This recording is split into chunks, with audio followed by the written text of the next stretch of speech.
Come in. Oh, Hello, Joseph, is it? hi, Dr. Zapata. Yes, Joe. How are you? I'm well. What seems to be the problem, Joe? Well, I'm having difficulty drawing from imagination. Oh, Joseph, just so you know, that's totally normal. Why don't you tell me a little more about your problem? Is it that you can only draw from imagination if you're completely alone? Doc, I can't ever draw from imagination. What about if you're completely relaxed? When I'm totally relaxed, I can't imagine a thing. I see. Joseph, it's important to know that even with severe cases like this, there's always hope.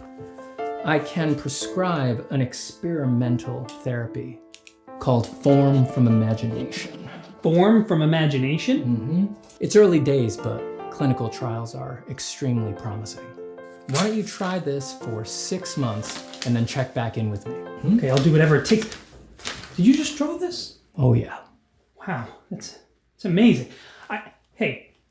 Doc, do you ever have trouble drawing from imagination? Oh no. You wouldn't. I mean, you do this. That's right. Wow. Form from Imagination is an experimental therapy and is not yet approved for use by the FDA.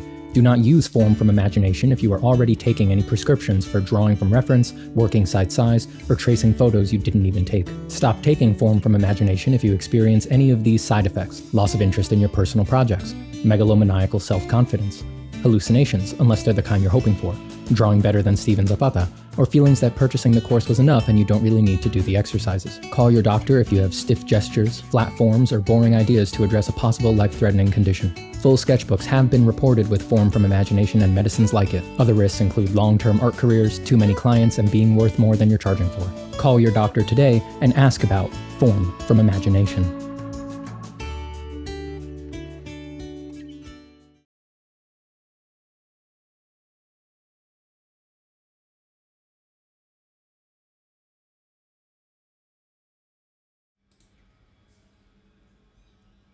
Jesus, did I already forget how to do this? Did I somehow forget? We're back. We're back from the briny depths. From the murky dark underneath the endless sea, that bulwark of sleep. We have returned. Arising, covered in muck and mire. Steven Zapata, the only hope for this blighted culture, is once again amongst the living. Hello to Ayub, Azagmam, Yuri Huang, Nightly Artist, Aki Art, Zero, Kyokusei, Uncle 40, Nomogtist, Gloomy, Antonym, For Blasphemy, Alejandro Bellizzi the Person, Engine Canure, Disc Breaker, Bedivery, Caesar. And that's everybody who's allowed in here. By the way, I'm gonna make myself a little bit bigger for a little bit. While I see what's up with folks. Joshua Noope 5849 says hello there. Hello. Cloud Hopper. Tua. Walking Puffer. Hello, everybody. Greetings. Hi.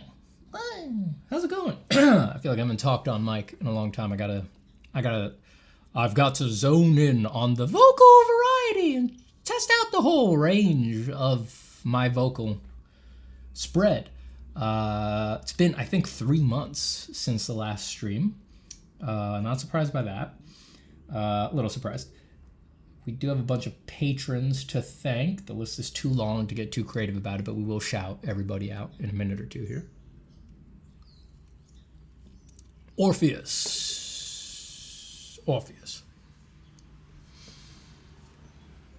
Hello, everybody. How you doing? Disc Breaker says, I'm here for the 9th return the epochs speak about. You're in the right place. Joshua says, been a while indeed. It has. It has. No doubt. No doubt. We're getting back into the swing of things. That's what I say. All right, let me see when the last... Exactly. February 19th. Give me a second here. Put my... Does my audio sound okay, by the way? I stupidly did not check my filters since the last stream. I'm hoping they're... Yeah, it looks like they're what they are. Do I sound okay? New backdrop? No, this is the same backdrop we've had for about the past 9 months. Just keep unpacking more crap from my move and putting it back there.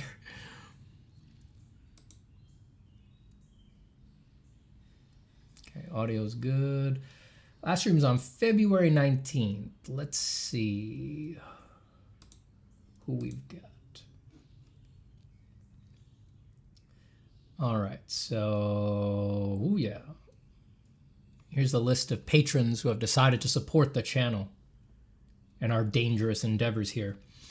Big thank you to Tanya Pomales, to Fioretto. Thank you to A Lost Sketchbook, to Fatima Darwish, David Schwartz, Julian Bake, Farah Zustra, Alucard, Andrew Wong, Simon, Vulcan Irbe, Kathleen, Radic, and Iz. Now let's do the list backwards. A big thank you to Iz, big thank you to Radic, big thank you to Kathleen, to Vulcan Irbe, Simon, Andrew Wong, Alucard, Farah Zustra, Julian, Bake, David Schwartz, Fatima Darwish, A Lost Sketchbook, 2, Fioretto, and Tanya Pomales. Thank you so much for joining the Patreon. Thank you for putting your money where your mouth is and supporting what we do here, which is, what exactly do we do here? Does anybody know? Does anybody know? Alejandro Belici, the person, says, yo, audio sounds incredible. It's like you were in the room with me. See, that's what I like to hear. That's the kind of effusive compliment for a simple question that I like to get. Okay? That's the kind of thing. Yeah, my ego extends to my equipment. And I want my ego carefully buttered at every turn, all right? I'm an artist. I'm an artist like any of you. My ego is very important to me. And the ideal version of my ego is heavily buttered, all right? Lots of butter. Salted butter. Jesus the Comeback says, hello, Stephen. I missed you so. Even Christ is more excited about my comeback, about my second coming, than his own. That should say something to all of you. That should really say something to all of you. We are so back, says Baran Seppi.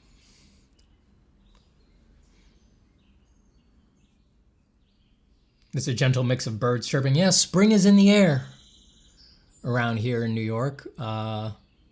It was cold, very cold, for an extended period of time here in New York. Longer than usual, I feel like. And then we got rained out. You know, we just had a long weekend here. Went on a little trip with the family. Rained out the whole time. Tons of rain. When it's raining, it's usually hot, humid, sticky. We have a few nice days here, and then in typical New York fashion, summer will begin, and it'll be 99-degree day after 99-degree day for the next 5 months until it's suddenly winter with a 1-week sojourn into fall. But for now, the birds are happy.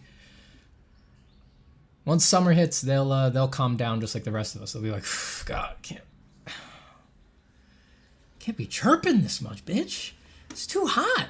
That's how birds talk. They're very uncouth. I think they say bitch a little too much, honestly. I always thought the bird noises were added, but they are indeed real. Yeah, I had someone tell me that on a Discord call the other day.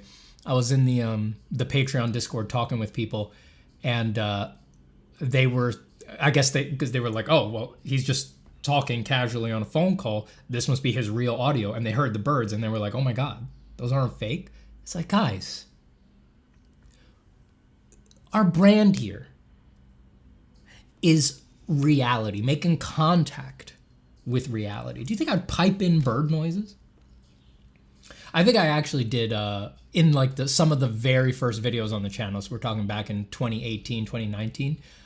There was 1 or 2 videos where I did pipe in bird noises because I had committed to doing a video a day for a month, and about a week into that, heavy construction began right outside my window, and that sucked. And I was like, but I can't break my commitment to doing a video a day. So I tried mixing in canned bird noises to mask the construction noise for like 1 or 2 videos. And then I realized I didn't like that. I didn't have the right vibe. So I stopped after that.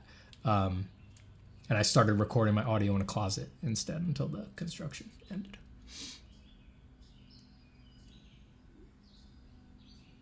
This is a new studio? No. It is studio number 3 that you guys have seen, but it's not new. I've been here for, we're going on a year now.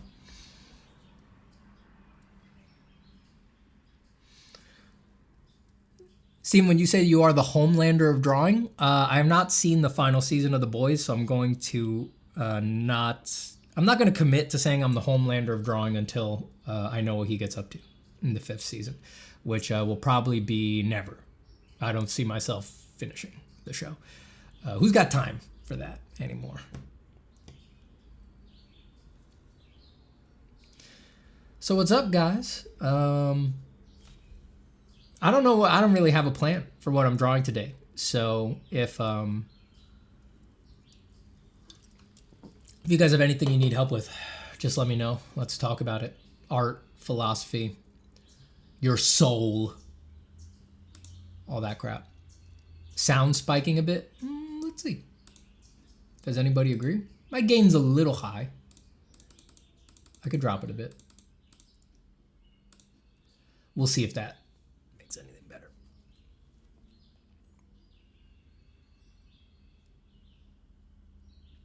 Spooky246 says, been a year since I caught you live. Do you still do singing on stream? Only if it's hugely appropriate. And my ego has been appropriately buttered. And somebody requests a song that I love. And in the moment of reading the name in chat, I cannot prevent myself from breaking out into song. Those are the only circumstances.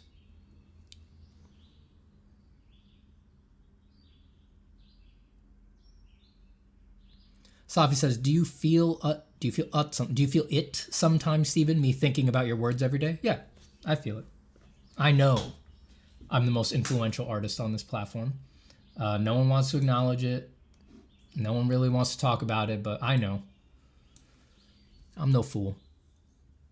I've been on YouTube long enough, I could see it. I know I'm the most influential artist on that channel. I see how I've changed the narrative. I'm very gratified by that because now I feel like I can stop very soon because everybody has gotten the message and they're carrying the ball forward. I don't need to say it anymore. I see little things that I say on these streams. I don't watch art YouTube anymore. I just see the thumbnails, but little things that I say on these streams, I then see a few days later, the other art channels, suddenly that's the title of their new video. Mm-hmm. Yeah, I know. It's all right. That's good. The message has to get out there. I don't need credit. I don't need people to say, oh, I listened to Steven Zapata religiously and he changed my life. I don't need that. I know I'm doing it. I get the emails. I get the messages.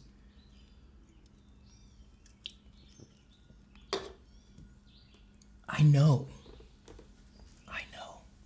how influential I am.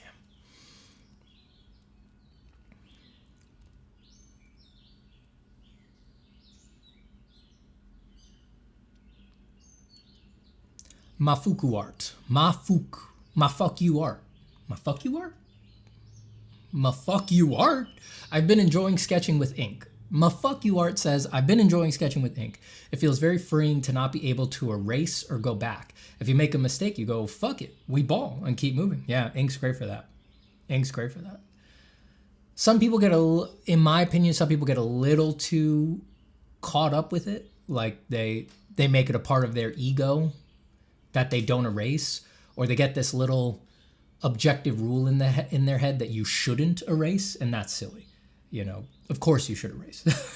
You know, it's going to be a very small percentage of people who shouldn't be erasing in their practice. There's no points for making a shittier drawing because you didn't erase and make a part better, right? The only points you get in art are for making the best possible drawing. Amaral says, my first Steven live stream, welcome. May you be embraced by our loving arms. My first Steven live stream, I went to bed yesterday thinking when I might catch one. Really grateful to have found you. You've helped me connect to drawing again, and now I can't stop. That's all I'm here for. That's all I'm here for. I can offer a lot of things. Some things better than others, but the most important thing, the best thing I can do is get people into drawing, feeding themselves to the demon, selling their souls to the demon. That's what's going to make the demon treat me nice in the afterlife, right? He's like, very good, Steven. You tricked many souls into selling themselves to me. You were one of my best salesmen. I'm going to put you in this special hall of tortures where the tortures are an iota less bad. And I'll say, oh, thank you, demon. Thank you.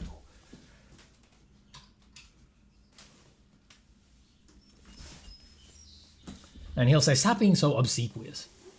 There's no points for that now. It's freaking dark in here. No, that light's hold on, let me turn on my other lights. There's not that much light coming in through the windows today.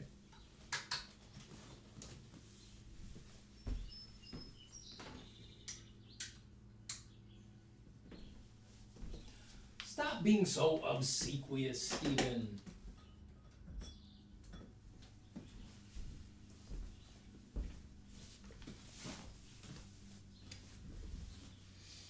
Nope, that doesn't do much. All right, fuck it. We're a little dark today. I don't care. I just don't care. Kiwi Wee Wee Wee Wee says, wow, you just did this painting and it's moving and speaking. When you get as good as me, yeah, stuff like that is possible. It's possible. Cody Lennon says, not this guy again. Draw, draw, draw. Yeah, we get it. Draw, Antonio. Draw, Antonio. Draw and don't waste time. I'm wasting time right now. I am not taking Michelangelo's advice. But we have to catch up. And what am I gonna, I've been doing client work again lately, so I'm a little disconnected from, I'm not in the flow of doing my own thing. So right now my head is more towards, I don't know, I don't have any of my stuff yanking at me right now like it usually does. But if I don't know, I'm more interested in what you guys are thinking about, what's going on in your practices, what's confusing.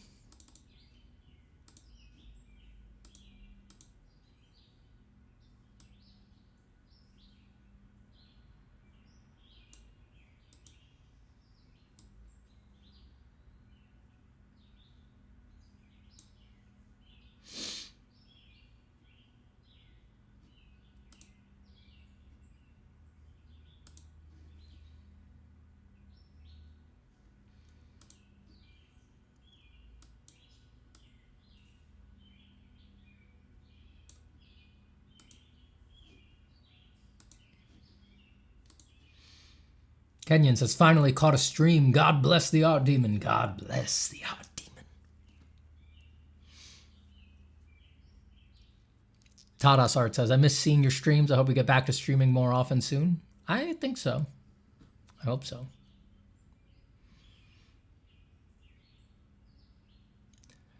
Gabuda Ichamuda says, Steven, did a big 7-hour sketch session yesterday, working towards doing my first pan pastel painting. Ooh, that's interesting.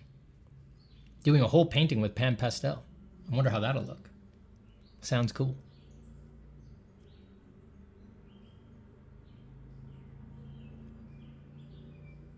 Hello, Tonga Mandapium. I feel like I betray my artist self by having to be a salaryman. I think a lot of people feel that way, but I don't think you should. I mean, if your salaryman activities, hold on, my tablet went out here. If your salaryman activities and the money bequeathed therein support your artist, then I think for a lot of people it's a good idea to basically think of yourself as your own patron.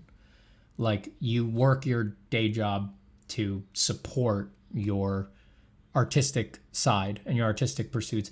And it's actually quite a beautiful way to operate because it gives you a lot of freedom. You know, you can feel very relaxed when you then go and be the artist version of you.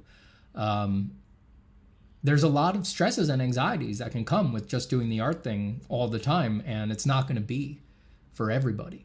So, yeah, I wouldn't feel bad about it. I think it's a good thing, really.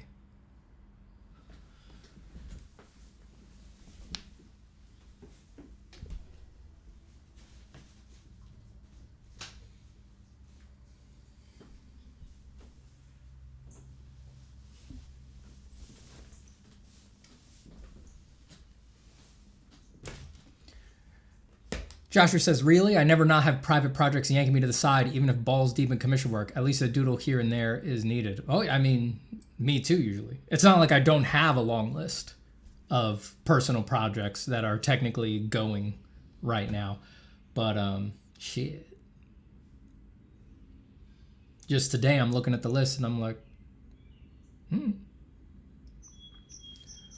let's see what's going on with everybody else. When nothing's pulling at me, I don't worry about it.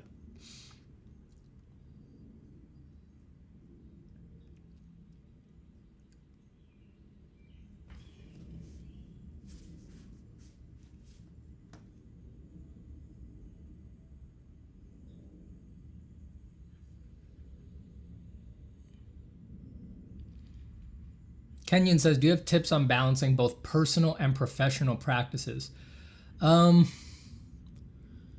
I think for the most part, hold on one second. I think for the most part, when people hear balance, they immediately project an ideal image of balance into that space. And it's something like, I'm going to do my day job. I'm assuming you mean here by professional practice, like professional art practice, right? I'm going to do my day job for 4 hours. I'm going to do my art professionally for 4 hours, for clients. And then I'm going to do my personal art for 4 hours or whatever. Or, I'm going to commit to doing, no matter how much work I have to do professionally, I'm going to do some drawing for myself for an hour every morning, no matter what. And that's all beautiful, but they're just ideals, images that don't really add up to much. I think that in reality, for most temperaments, balance occurs over long periods of time and not really day to day or even week to week. Like I just think that's unrealistic for most people, actually. I think for most people, when you get a bunch of professional artistic client work, that's probably all you're going to do for while you have it, right? Now, most artists are not lucky enough to get full-time client work, right? They get some of it here and there. Maybe it takes up, a month, a couple months, something like that. But usually when you get that, the deadlines are tight, the work is hard, you're underpaid, and you're gonna have to burst through it. You're gonna have to white knuckle through it. And I think that for a lot of people, that's the reality. And then adding on like a guilt about not maintaining some arbitrary hour every morning of doing your own work, is just adding problems, is just adding pain to the situation. Where instead, and artists struggle with the long view a lot of the time, but it's like, it's much more balanced to think, all right, well, I'm going to work my ass off on this client work for 2 months. And then guess what? Statistically speaking, once I'm done, I'll have like 3 months of under unemployment where I can do my own thing, until the next gig comes along. And, that's a longer form of balance. Now, that said, yes, there are some artists who have the correct temperament, the appropriate temperament to just maintain that really strict, like no matter what, I'm going to draw for myself for an hour after doing the job. But it's just not going to be most people. I know like Scott Robertson, when I went to school and he was one of my teachers, Scott Robertson said he was very religious about that whenever he was on the job, he would just like really harshly commit to doing at least an hour for himself after the client work. I think Carlos Huante is like that as well. But they just clearly have the temperament for it. I don't think that's going to be most people. I think most people, once they're burnt out and done with work, it's okay to want to, go fuck off with your wife or, your girlfriend or your partner, just play some video games or, maybe spend some time with your children. I think that's okay. And I don't know. I think, you could burden yourself with too many artistic expectations that you just pulled from other people when it's just not for you. It's not for you.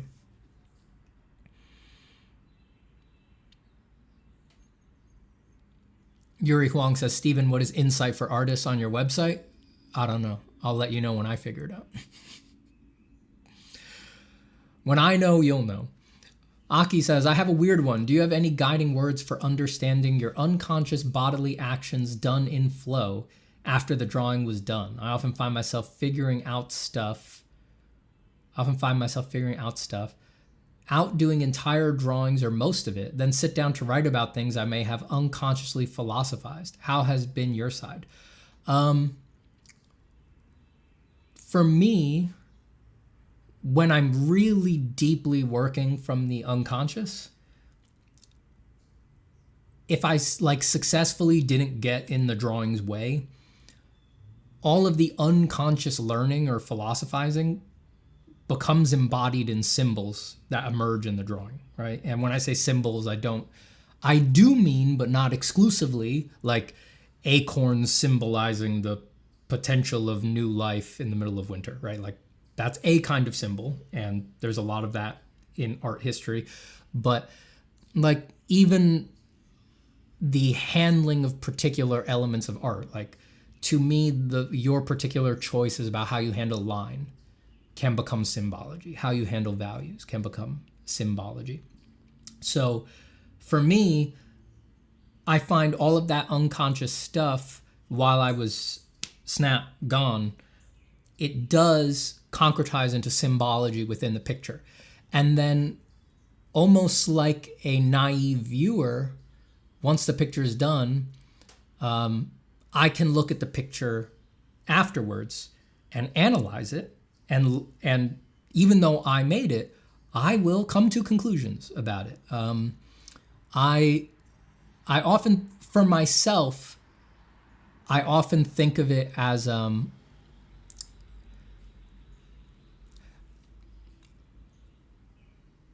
common question amongst artists is, how do you know when a picture is done, right? And for me, a picture is done on the day that I realize what it was about. And that can be months to years after I put the last pencil stroke on it. I had that happen maybe 2 weeks ago with I haven't finished many pencil drawings lately, like really finished, but like the second to last one I finished was The Demiurge Creates Adam. And I had that happen with that one like a couple weeks ago. So that was probably a year, maybe that's more than a year gap since I made the picture. About 2 weeks ago, I realized what it was about. So that's when it's done. Now the picture is done, To me, even the 100-hour process of creation of a picture is actually mid-process. My particular practice I use that kind of picture, right? I have a broad practice, but my finished pencil drawings, they are tools that I use to gain insight. So the creation of the picture itself is actually mid-process. And then the end of the process is the final fruit of insight, which can come after the artifact has been unconsciously digested by me. Great question. Great question. Great question.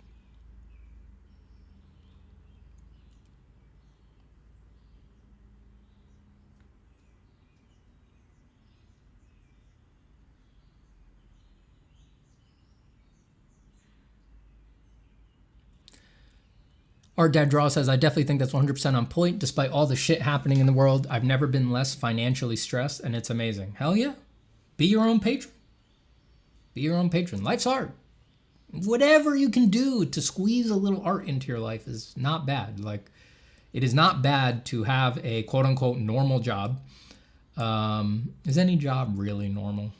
What the hell is existence? And if that allows you to do the rarefied thing that is art making and being creative, how is that bad? I don't see how that's bad. Caesar says, I'd like to approach traditional color, but finding a medium has been troubling. Try them all. You just got to try them all.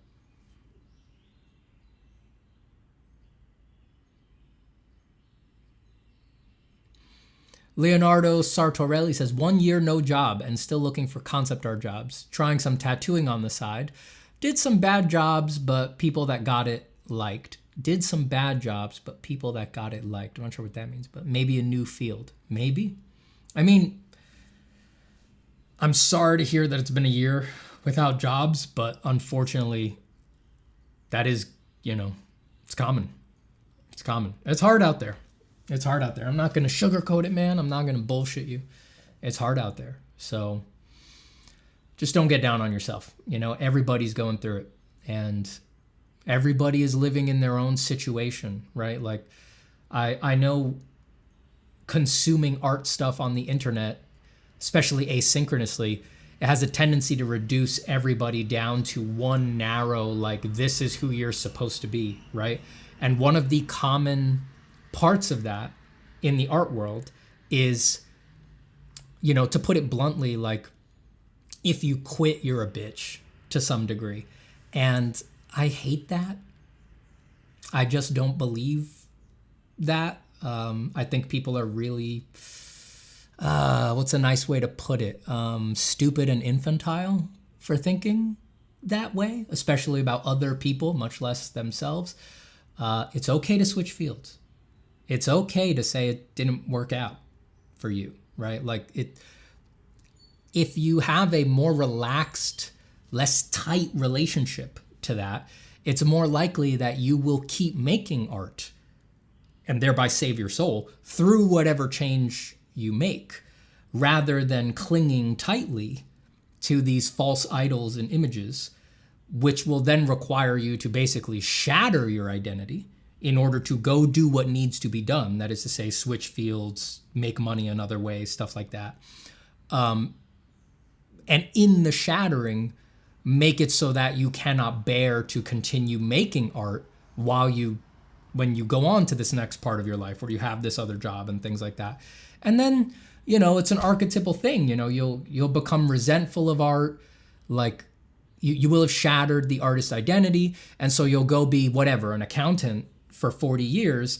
And then you're going to have to go on this whole motherfucking arc of rediscovering yourself when you're 75 or whatever. And then you're going to look back and say, why didn't I just keep making art the whole time? And it'll be so hard on your heart, looking back. You'll feel stupid for doing it that way. You'll be like, I could have just not been so tight about it and kept doing this thing that was really valuable to me, even while I was an accountant or ran my landscaping company or whatever. And it's all needless. It's all useless. It's all just a reaction to stupid, thoughtless people online projecting this feeling that you're a bitch if you quit. When it's like, you're not. You're just a human fucking being. Now I'm mad. Now I'm really mad. I hate people who project that, really. I really do. Unfortunately, a lot of people who project that I also really respect and do kind of love. And it's just like, I wish I could shake them and be like, you're great. You're just no idea how much damage you're doing to people when you say thoughtless shit like that, you know?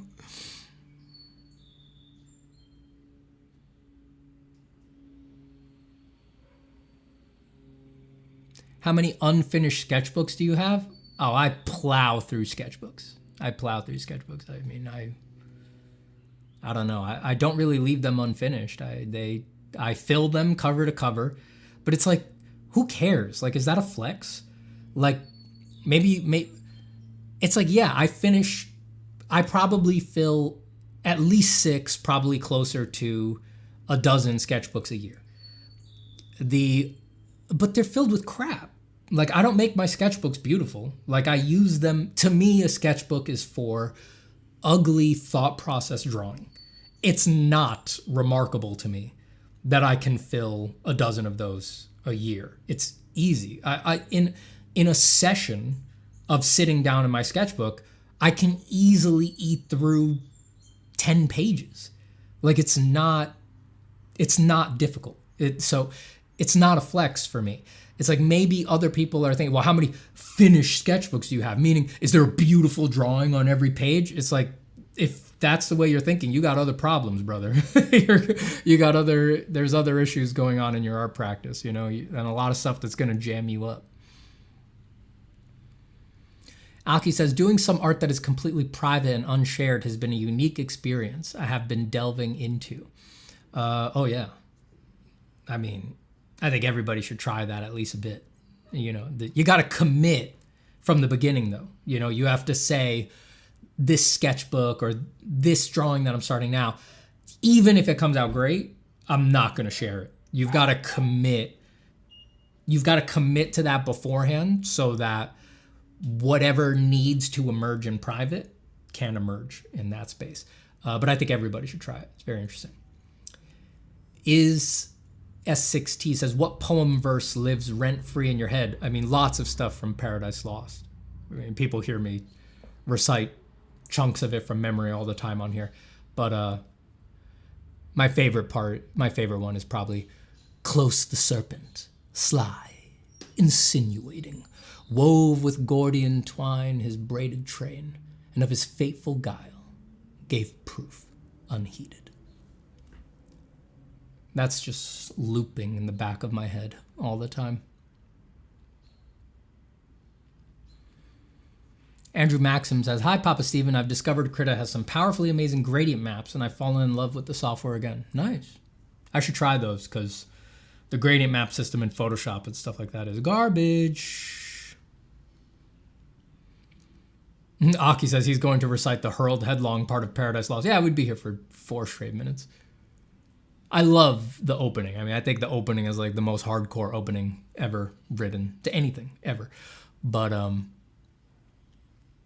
it's like, that close the serpent verse is like, is that the most beautiful combination of English words ever committed to writing? It floors me.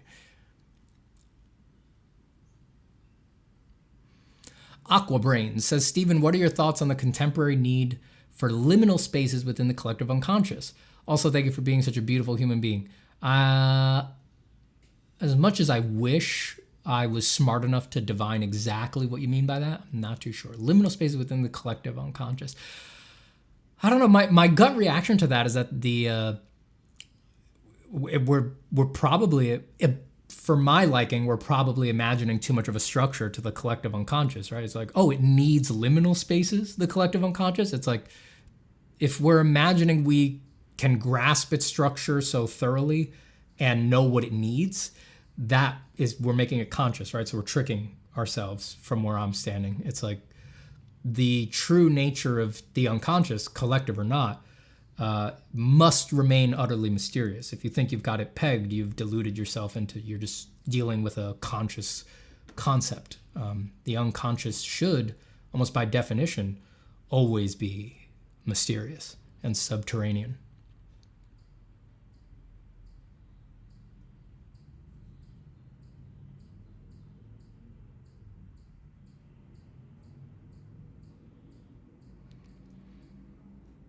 To get see stated said, I'm struggling to make consistent texture when I draw digitally.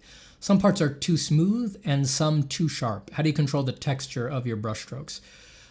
Some programs are better at it than others, but in general, no brush engine is so good, by my estimations, that the textures it's going to give you are going to be flawless for every picture. So the rule of thumb is just you will need to edit them manually. There's no way around that.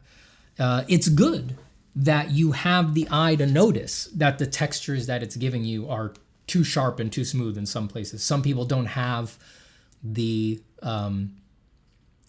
level of visual acuity to even detect that. So it's a very good sign. And honestly, I just think a lot of people, you'd save a lot of time if just when you detect that, just go in and manually edit it. Like I do a lot of, let me show you here in a quick demo. What's one of the most textury brushes I have? All right, I'm not going to search for the most textury right now, but like if I use a texture brush like this, that has pretty heavy texture, right? That's a start, but it's really, to me, it's really nasty. Like it's very repetitive, it's gross. There's not enough variety to it. Yeah, like you said, too soft in some ways, too hard in others.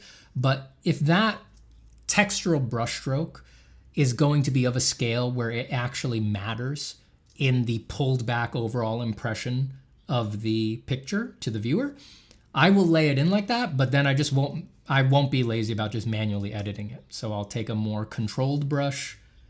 Let's just say a small brush like that. And I don't really have much context here, but for example, if I think that line, this area, doesn't gradate enough out smoothly, I'll just do it by hand. I'll build off of that.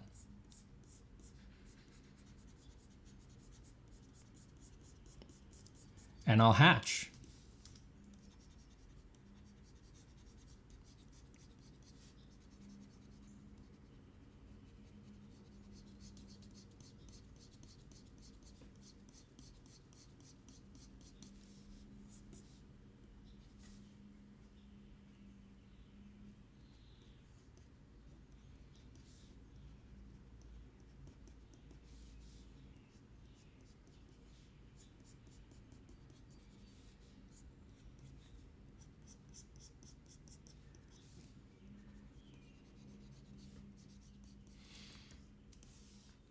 And then I'll just get that controlled curve out by hand. And for me, that's easier. To me, it's easier because it's more straightforward and more controlled than just struggling with brush settings and fucking sliders and checkboxes forever. And that might seem like it's promising a huge amount of work in an isolated demo like this. But the truth is that most pictures, at the level that a viewer is going to engage with them, there's probably only going to be a handful of places that need that attention, and it's a finalizing step. So in reality, it's probably all of that you need to do in a picture is probably not more than a half hour of work in reality.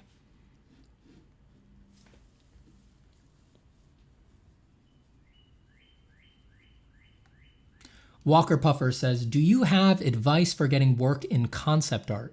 I live in South America and have been trying to network online. Pro said my portfolio is not the issue, but I'm over 150 job applications. So even if pros are telling you your portfolio is not the issue, there's some degree where your portfolio is always the issue. Always. When someone says your portfolio is not the issue, what they might mean by that is your portfolio is not the issue for entry-level work, which entry-level work in concept art is, there's about 1.5 million people trying to do this job. And a lot of them have portfolios that are workable for entry-level work. And a lot of them will almost work for fucking free to do the job because it's very cloudy. And to be perfectly straight, a lot of them will work for free because it's cloudy. but also because they don't need money. There a lot of people who get into concept art are coming from backgrounds where they just know they don't actually need to make significant money. They're independently wealthy, their parents will support them, things like that. So the entry level work is hugely competitive, and it's not just competitive in terms of pricing and the supply pool. It's also competitive in just like these jobs are thought to be fun, and so the people who can give the jobs out want to give them to their friends, again because they're so prestigious and cloudy a lot of the time. So even if your portfolio is ready, it's a brutal market. But the other thing is that, like I said, your portfolio is always the issue if you're struggling to get work, in the sense that if you were way beyond the level of entry level work, there is a realm where you're just undeniable. You're an undeniably great artist that almost anyone would want to work with. And if you could get your portfolio to that realm, you're not really going to have trouble finding work. That's easier said than done and requires a lot of good luck and a particular temperament, and it's very few people who get to do that. But just know that there is actually quite a big continuum to my portfolio is not the issue,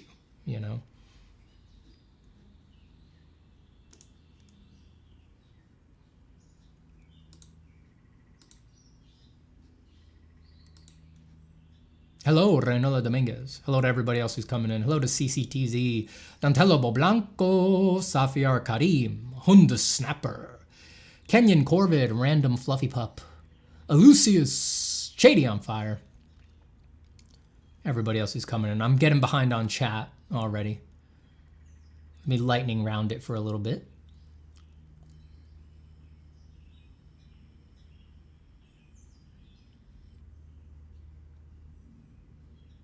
Yeah, I'm getting quite behind here.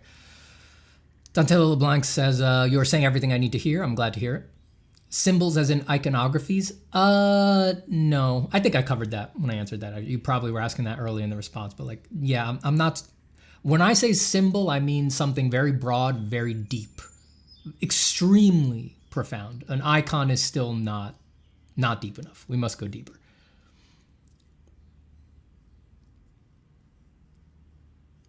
Safi says, I was wondering this morning if the symbols come from outside or is it something already inside floating up through the act? We definitely synthesize a lot, not synthesize, but we synergize a lot of things from the outside into the unconscious. And then I do believe, for the most part, it is the unconscious burping up. Basically, as far as I can tell, fully finished personal symbols, in my experience.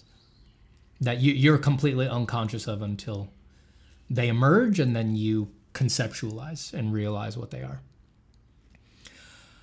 Hun Snapper says, do you have any plans for a workshop this year? Kenyon says, workshop, I beg. It's been over a year. The last one I did was winter of 2024, right? Yeah. So it's been over a year. We're going on 2 years since the last workshop. That's been about the rate. It's been, it seems I do a workshop every 2 years or so. It's something like that.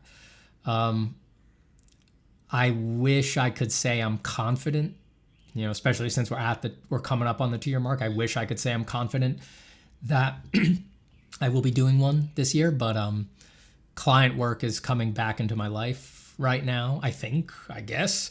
So it would be hard for me to commit right now.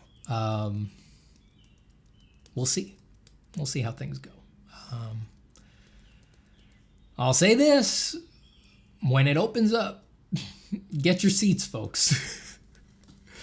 They go fast, and the current rate is I do one every couple of years, every 2 years or so.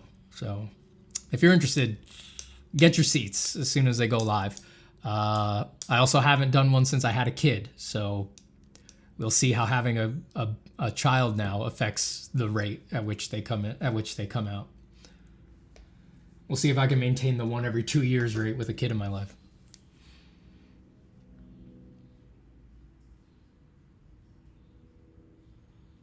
Glad you like the answer, Aki. Lucy says, what do you look for in a client and how has that changed as your career has grown? I mean, you hope you're going to get a good collaborator, but a lot of the times you really just can't tell. You know, the commercial art industries they're industries and they're commercial. You know, you can't ask them to be something that they're not, unfortunately. You try to get a read on people early on. You know, you read the fortunes in the die that they have cast and the punctuation in their emails or their odd ticks on phone calls. But you're doing fortune telling. You're doing fortune telling. And I've had clients that I thought were going to be great clients at the end turn into monsters. And I've had clients that I thought were going to be total drags in the end turn out to be some of my favorites. So it's the luck of the draw, man. You know, life is chaos. You just go for it.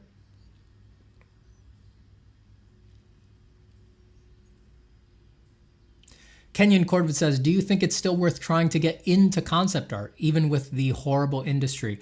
The question there is worth it. You know, what does worth mean to you? You know, I've realized as I've trained a lot of people in this art world, as I've talked to so many people, made lots of friends, people at the end of their careers, middle career, beginning their career, people I consider mentors, people I consider students, people I consider peers.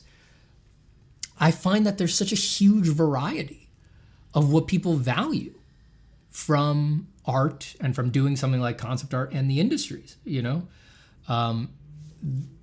So it's hard to say anything individual, truly. I wish I could, but it's very difficult. Some people, like their sense of worth in it, like their value is like, I need to be able to make a great living at it. It's like, it's not worth it if I can't have a great living.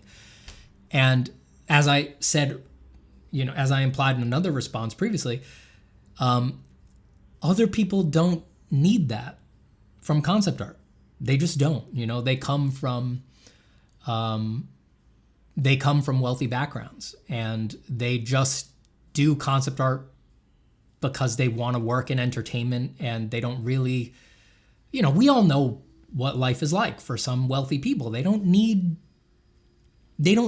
to do anything else. So they say, I might as well do something that I really like, you know, and that I'm kind of a nerd about. So I'm going to get into video games, or I want to work in the film industry and stuff like that. And they do it, you know, and they just have a totally different sense of worth. It's like, they'll basically do it for pennies as long as they can say that they're contributing hugely creatively to this industry that matters to them. And the money could mean less. Whereas, again, to someone who needs their industry to provide a good living, they would look at that and be like, what the fuck? Like, no, I mean, it's nice to contribute to something I like video games, but if I'm going to be working poverty wages, it's not worth it, right? So it really comes down to what is worth for you. And then there's a whole, you know, some people, whatever the situation is between contributing and money, they're also just like, I need to be creatively fulfilled, right? And that's actually not a given in this industry. There's lots of people who work in the entertainment industries who do concept art, and they actually don't expect it to be creatively fulfilling. They know, they understand that they will be chained to the demands of a client, to the demands of their art director. And their satisfaction just comes from working on a big product. And they don't need it to be personally creatively fulfilling. And the people who do need it to be personally creatively fulfilling will probably, just hearing me say it, will have discovered that that is a kind of person. And they'll be flabbergasted. They'll be like, what the fuck are you talking about? Seriously? That's somebody's psychological profile? That is a lot of very successful commercial artists' psychological profiles. That is what allows them to be very successful commercial artists. So there's just a huge range of what people consider to be the worth in this industry. So as much as I wish I could say something generalizable, the truth is that you need to look at, who are you? What is your life situation? What do you care about?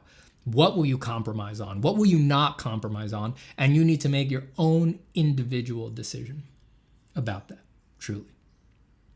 I know for me personally, I didn't come from a moneyed background, so I always knew if I was going to do art, I needed it to be able to make a living. Like I could not work for nothing. You know, I needed it to be my job because I would need to have a job like most people have a job. So as soon as I started taking art seriously as a career, it didn't even really occur to me to be a fine artist or anything like that. I never wasted a second thinking about it. Wasted's the wrong word. It would have been useful to think about it more seriously at the time. But it just didn't, it wasn't even a point of debate or contention. I was just like, that's not going to work. So all of my artistic interest early on was towards design because I knew design was much more likely to become a job, right? A career in a traditional sense than fine art was, and that there was a straighter path to it. So those were my personal values going into it, but that's just not how everybody thinks in art, you know?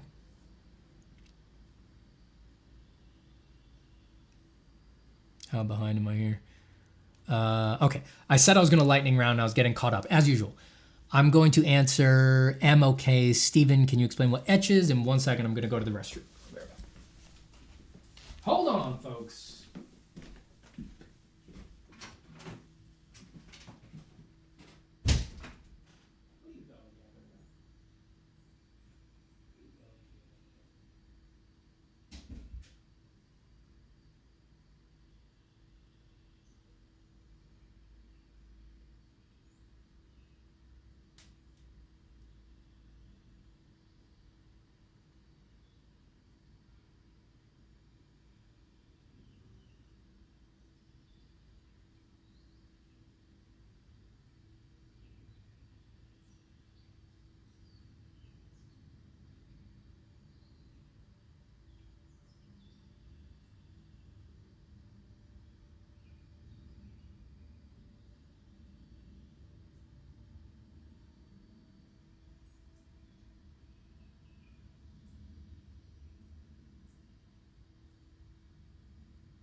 Okay, Stephen, can you explain what etch is? Etch is a nonprofit that was formed. Okay, for people who are just totally lost, I should rewind. The Chicago Research Lab that developed glaze and nightshade. I hope I'm not stepping on any toes or anything here, but I think it should be safe to say this now that etch is out there in the world. You know, a lot of people for a while were saying like, why haven't I heard anything about glaze or nightshade? They're not updating it. They're not posting anything about it. It's because it's a very small group of people and they were doing this in the background and it was taking up basically all their bandwidth. Now, okay, I need a soundtrack. The research lab out of the University of Chicago that created glaze and nightshade, they wanted to assure that these tools and other tools that they are developing would have a life in perpetuity, not just tied to, you know, you're in a university, you got to do cutting edge stuff, you know, you're funding for grants for all sorts of things and things like that. They thought it would be safer for the continuity of these tools and the future tools to spin off an entity that would just be able to focus on them. So they created this nonprofit Etch, which now Glaze and Nightshade and other tools are going to be under that umbrella. And then that way they can fundraise just for that part of things on their own and with more focus.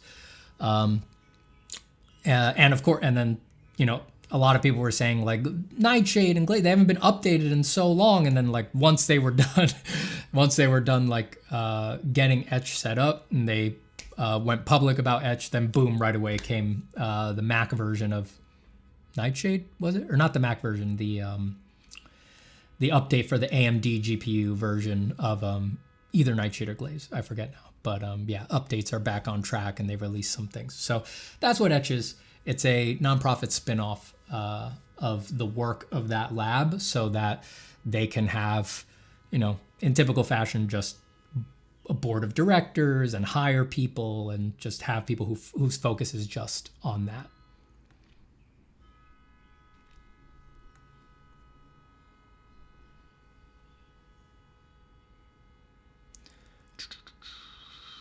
Andres says, Steve, how's the kid doing? Isn't it the best feeling ever? It is. And he's doing great. He was sick over Memorial Day weekend here in the United States.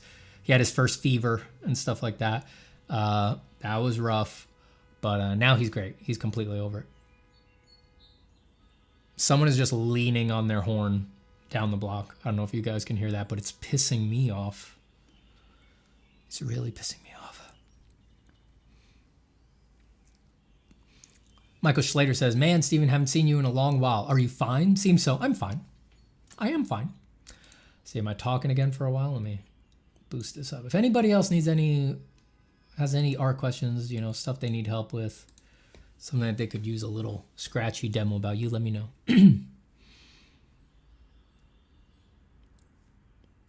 Ayub Azakmam says, do you think there is a correlation between becoming great and going through a hard time? Personally, when I decided to take this path in life, I was sure that at some point I'll have to go through some, and then you got cut off. I don't see a follow-up. I see it repeated. Okay, just go through a hard time? I think it's inevitable. Being an artist in this world is difficult. It shouldn't be, but our culture makes it very difficult. But yeah, I don't know. Won't sugarcoat it. Yeah, very few artists go through this thing without having some down and out times, and usually a bunch of them. Yeah, that's what comes with being sensitive. Ghost Tech says, hi, Steven. In regards to color, what advantages versus disadvantages exist in traditional painting versus digital? Digital just has the advantage of speed. It's disadvantaged in almost every other way. Traditional is a more straightforward way to learn color, I think. The hard physical realities of traditional painting, I think, just make it much easier. It narrows how you think about color.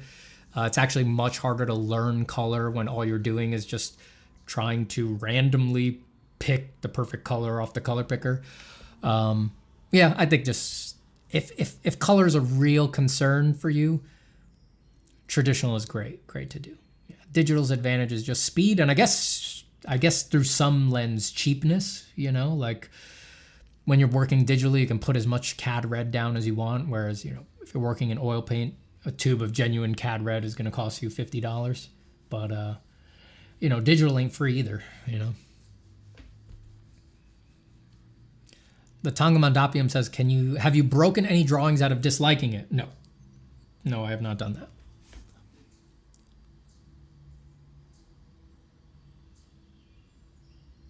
Do you consider it a problem to not fill sketchbooks very often? No. I have no... Anything that tries to quantize art, I just have no interest in. I don't. It doesn't matter if you're not filling sketchbooks, if you're still doing... Is it bad if you're not filling sketchbooks, but you're doing 40 finished pictures a year? No, it isn't. It's not a bad thing. If there's a problem in your process that sketchbooking more often would help with, and you're ignoring that, then that would be a problem. But still, that doesn't quantize it to... what does it often look like? Oh, it's got to be this many frickin' sketchbooks a year or something like that. See, someone donated. Let me jump ahead to that. Damian Baraju Mateo sent 5,000 ARS, which let me just do a quick conversion here, is 85 million US dollars. Nice. All right, guys, it's been fun. I'm going to end the stream here. I don't need money anymore, so I'm going to stop doing this immediately. I'm going to leave the YouTube up for about a week so you guys can just watch any last videos and learn some stuff, and then I'm going to delete it and move to Belize. All right, bye everybody, goodbye. Damien says, Steven, every time I tried to make art my main income, it caused me stress and frustration, even though I consider myself a mid to high level artist. But today a friend offered me freelance work in communication about AI safety, and it echoed with what you just said about salary work and being your own patron and how freeing for the art that would be. Oh, well, I'm glad to hear it. That's great. I like the idea that the work is communication about AI safety. Good, you know? Use some real art to pump the brakes on AI a bit. And echoed what you said about salary work and being your own patron. Yeah. I don't know. That always made sense to me. You know, it's not the path I took, but I never thought that artists who had a different kind of work and did art at night, on the weekends, whatever, that never struck me as a lesser situation or anything like that. And indeed, I feel like I could always see the benefits of that. It was just, for me, for my particular income, I was always like, not my particular income, my particular temperament. I was always like, it's not going to be for me. I'm too psycho. But it's like, there's a part of me that's like, if I could take a pill that would make me okay with that, I would do it. You know, it seems like a very good situation. And there was times where I was just like employed full time doing art, but like art that I thought was not quite what I wanted to be doing, where I did get a sample of that. Like, you know, back in the theme park days, you know, I spent about 3 years full-time employed just as an employee at a company doing theme park work, drawing and painting and making images all day. But you guys have seen my work. I was like, this is a lot of happy colors in this work. Not exactly my cup of tea. I wish I was doing something a little darker. And I got a taste of that feeling, right? Like I do the happy, fun work that is not really my thing to subsidize me doing my own thing on the weekends and at night. Obviously, that's different than someone who does a job they hate to subsidize their work. That's different, right? Because I did still like the work, and I was still being an artist and making art all day. So I didn't have that angst that a lot of people have, that they're like, oh, well, I'm not improving while I'm at my job. I still felt like I was improving at my job. So it's not quite the same, but I did get a taste of that. Thank you so much for the donation, Damien. Truly, I appreciate it.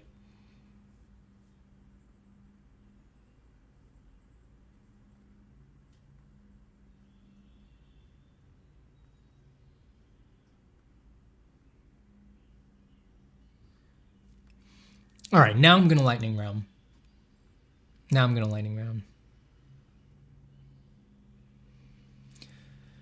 Kenyon says, do you think art is sacred? To me, a lot of it is, besides fan art. Not sharing art has helped me discover this idea. I absolutely think art is sacred.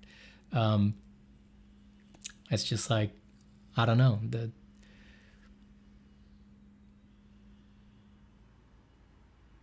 A lot of the time it just feels like it's the only real thing. It's the only real thing. God's in there. He's hiding in there, you know. You can't put a label on him. You're not going to find out what he is, but you can find him in there. Shanna Luna says, I hope to retire in 5 to 6 years, then enjoy some painting and drawing. If I'm lucky, I believe in you. I think you could do it.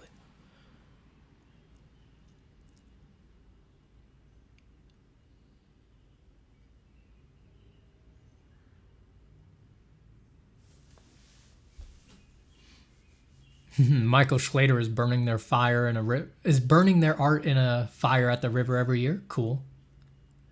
I think any kind of ritual is good. Structure is life. Structure is life to have rituals like that. How should you practice drawing if you're more in love with a product more than the process itself? I mean, that's just the type of artist, you know? So if you're going to practice drawing, and there's a lot of artists who are like that. If you know that's who you are, just own it. Just don't worry about the more process side of it. It would be nice if you could balance it, but there's just nothing in the rule book that says you ever have to, you know? In fact, let me consult the rule book real quick. Where's the rule? Where's my copy of the official art rules 6th edition 2026? Here it is. Let me just consult the rule book right quick.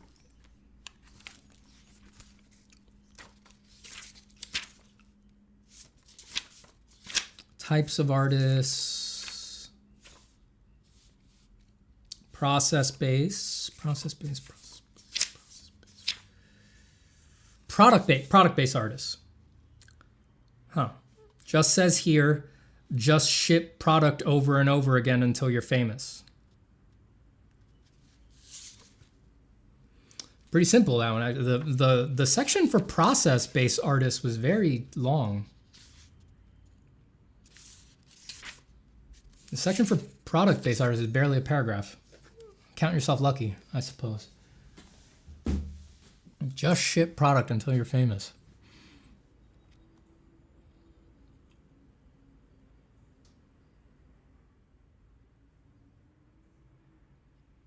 Aquabrain says, in other words, why are the backrooms and liminal spaces so popular? What is the function? I don't know, but there's about 1,000 video essays on YouTube that have probably thought about it more than I can in a second here. I don't know why they're so popular. I mean, there's a lot of, as I said, there's a lot of bloviating about it on YouTube video essays, but it's probably just they're very relatable. You know, we've all been in a space like that. Do you like ice cream? Sure. I've been craving a scoop of mint chocolate chip for months now, and I just have not had an opportunity to get it.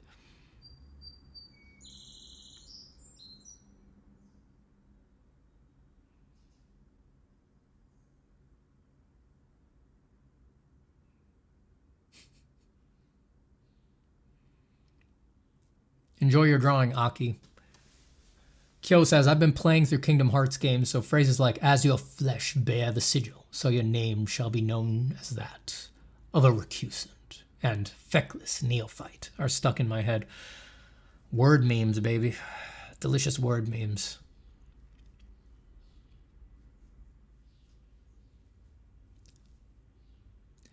Yatuki says, you do very good art. Great drawings, too. Thank you so much. I appreciate it.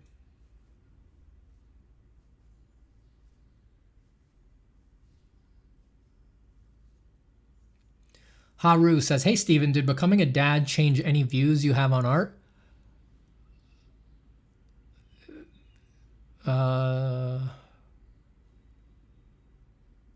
It made me more comfortable doing stuff I don't care about for money. How's that?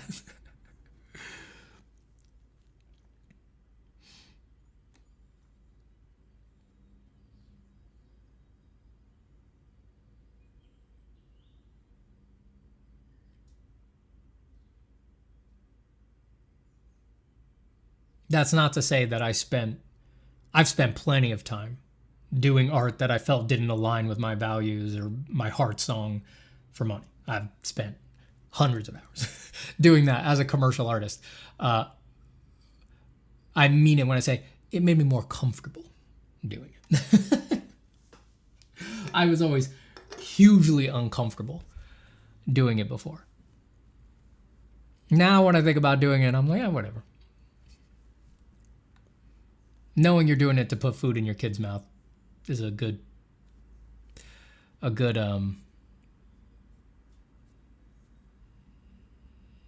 antidote to the anxiety there.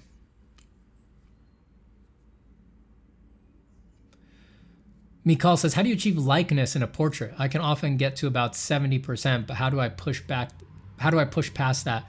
I find a lot of what people miss is that they don't understand the forms between the features well enough.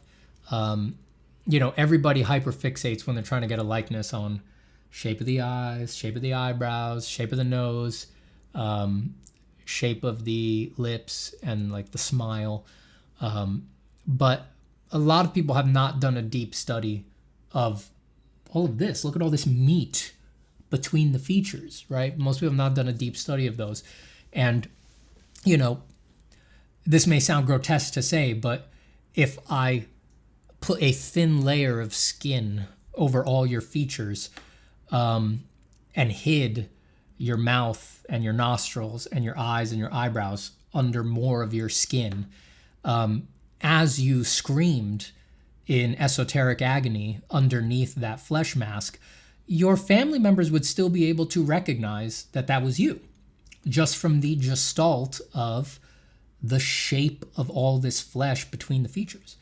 And, you know, it's the way that should be obvious. Think about how you can recognize a friend or a family member from the shape of the back of their head in a crowd, right? Like, we have an incredibly sophisticated visual recognition system. So most people fail to capture the part of the likeness that depends on that understanding of all of the flesh between just the high contrast, attention grabbing aspects of the features. What is a good time to do drawing? Should I just draw when I'm happy or something? If you're not trying to do it for a career or something like that, yeah, that's fine. Like, it's what you need and what you want. If you want to draw as a hobby or as a form of creative release, and you have a very full and broad life outside of that, and you're not trying to spend all your time drawing, yeah, I think it's a pretty good idea, actually, to just draw when you're happy. That's fine. If you're trying to do it as a job, if you want to make it a career, or if for some reason you have this feeling in your guts that you should be doing it all the time, you want to be doing it all the time, then that is not realistic. So you do need to go through a process where, to put it simply, you need to learn to rest while drawing. And then that will allow you to do it whether you're happy, whether you're sad, whether you're angry, anxious, you know, you just keep going no matter what. And, you know, that's just a process of doing that a lot, of acclimatizing to it. You sit and you draw, you wait for that skin crawling, anxious feeling to pop up, and then you just don't move. You just keep drawing. It's like meditation, right? Your knees hurt, you want to scratch your nose, you just don't do it. You just feel the feeling of wanting to scratch your nose. You become mindful of the feeling that sitting and doing the thing that you want to do is unacceptable and you need to get up right now.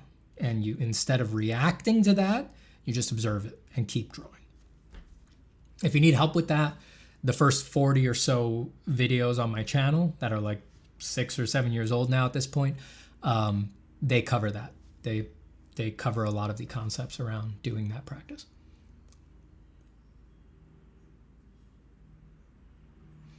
Taco Force. All right. Taco Force says, I hear the call of the Lord of I hear the call of the Lord of Drawing, and my banner flies at your summons.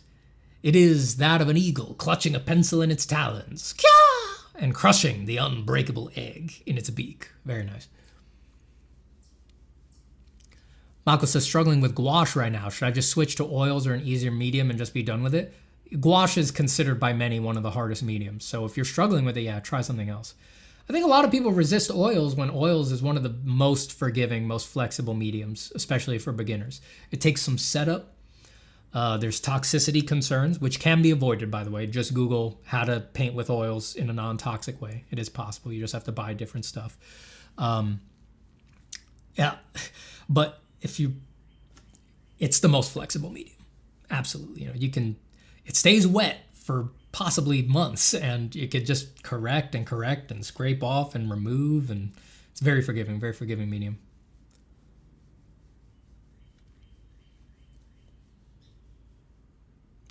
Delta Uma says, hi, Stephen. Thank you for the motivation and wisdom of yours that gave me the strength to start practicing drawing despite the stress that I can't devote all my time to the skill because I need to work. Oh, man. I'm happy to be of service, truly. However I've intersected with your practice, it is an honor. And I'm sorry that the broader culture and that the alt culture and that the art culture gave you the impression that you would for some reason just not feel okay with needing to work to survive and just give art the time that you can give it. Again, just most people are not actually going to enjoy doing art for a living all day, every day. They think they will. Not really. That's not actually, it's a very specific thing. It's definitely not for everybody. It's certainly not for everybody who thinks they want that, which is a huge amount of people. It's so okay to just do art when you're feeling inspired and it's overtaking you and you want to explode it out of you, which again is one of those things that the current alt culture seems to, for some reason, have got this nasty meme in their head that that's something to be frowned upon. Like, I feel like every video that I listen to or artists that I hear talking, they're all saying like, an artist shows up at the table even when they're not feeling motivated. It's like a particular kind of artist with a particular life shows up at the table when they don't feel motivated. That does not need to be what every fucking artist does. Wow, how controversial of me to say that it is okay to only work when you're feeling inspired. Ooh, how threatening. Ooh, how could he say that? Ooh, he's evil.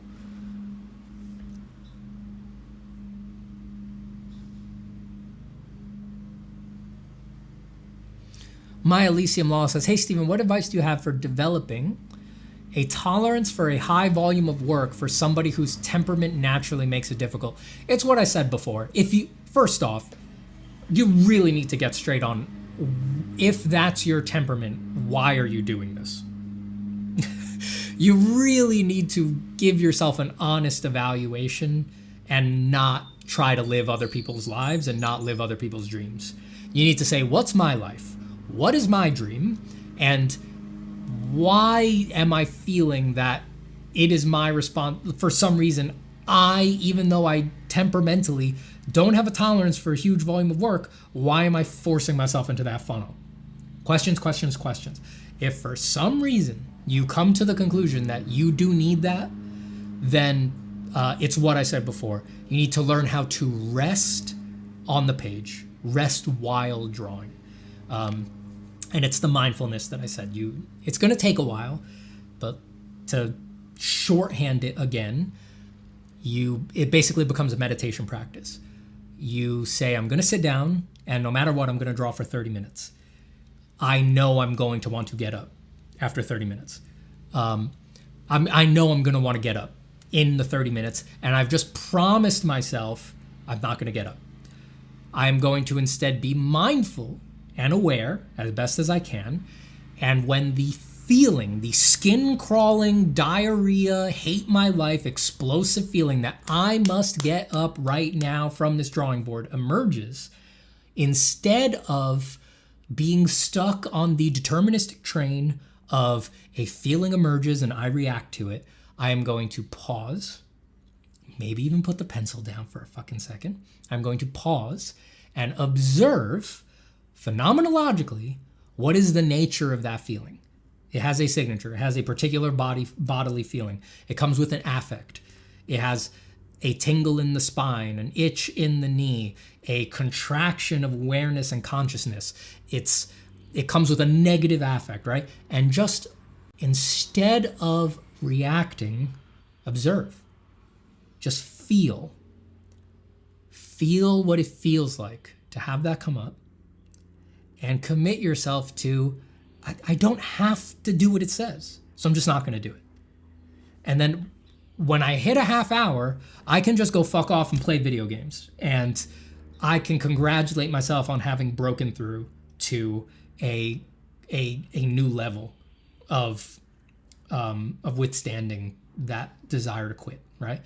And then maybe next week I'll do 31 minutes. And then next week, the week after that, I'll do 32, 33, until, it's possible. You can see an 8-hour stretch, which I do think is too much for most people, but you can get to a point where an 8-hour stretch is just like, I know the desire to quit is going to emerge about 5,000 times in the space of 8 hours. And that's just 5,000 times of not doing anything, of not reacting to a random mental and bodily impulse. Instead, I'm just going to keep moving my fingers and drawing. That's all it is. And you do that for long enough, eventually it stops being difficult. You internalize those lessons and those understandings, and you start weakening the neurons that are habituated to reacting to those impulses, and eventually they die, they wither and die, and then you're good. You're all good.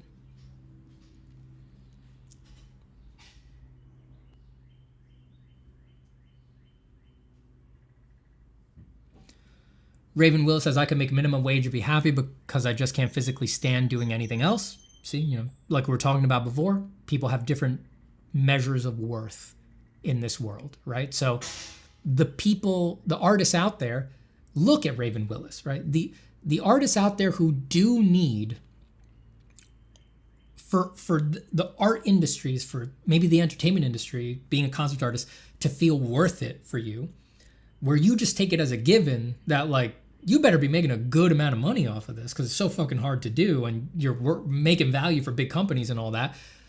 Take it seriously that there's people like Raven Willis out there who just have a totally different worth and value system than you do, who say, I'll do it for minimum wage and I'll be happy because it's just the only thing I can do. I'll leap out of my skin if I don't do it. It's like, it's a very interesting, when you're looking at it as a worth, as an industry thing, the frontier of different temperaments that are meeting here in art is very interesting and very confusing. And you got to have a realistic view of who your peers are and who you're quote unquote competing against if you're going to go into that industry.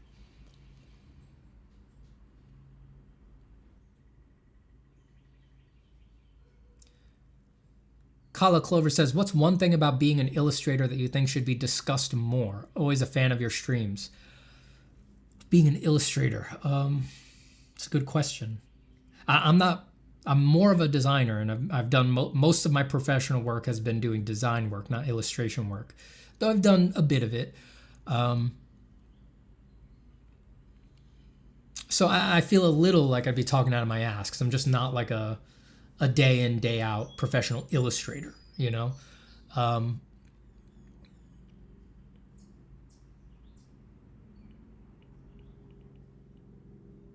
I think from my experience, I think a big part of it would be talking about how much of it is compromising for the sake of the stakeholders, right? When you say illustrator, I assume you mean a professional illustrator, like someone who freelances out to companies and clients and stuff like that, and they're going to make their vision come to life, not a more independent, almost like a fine art illustrator hybrid, not that. For the client-facing illustrators, yeah, a lot of people don't talk about how much of that job is the stakeholders want it to change in this way, and you just got to do that. That's a big part of the job. For people who aren't familiar with the term, it's a common term in the industry. A stakeholder it's not your art director, it's not your creative director. Stakeholder is almost a euphemism for what would the stake here be? Whose fucking money is on the line? Right? So it's very nice that you made the picture and that you have this big grandiloquent aesthetic vision, but guess what? Your time is on the line, but your money's not on the line, right? Like the reason the industries and contracts are structured the way they are is because somewhere at the top of the food chain,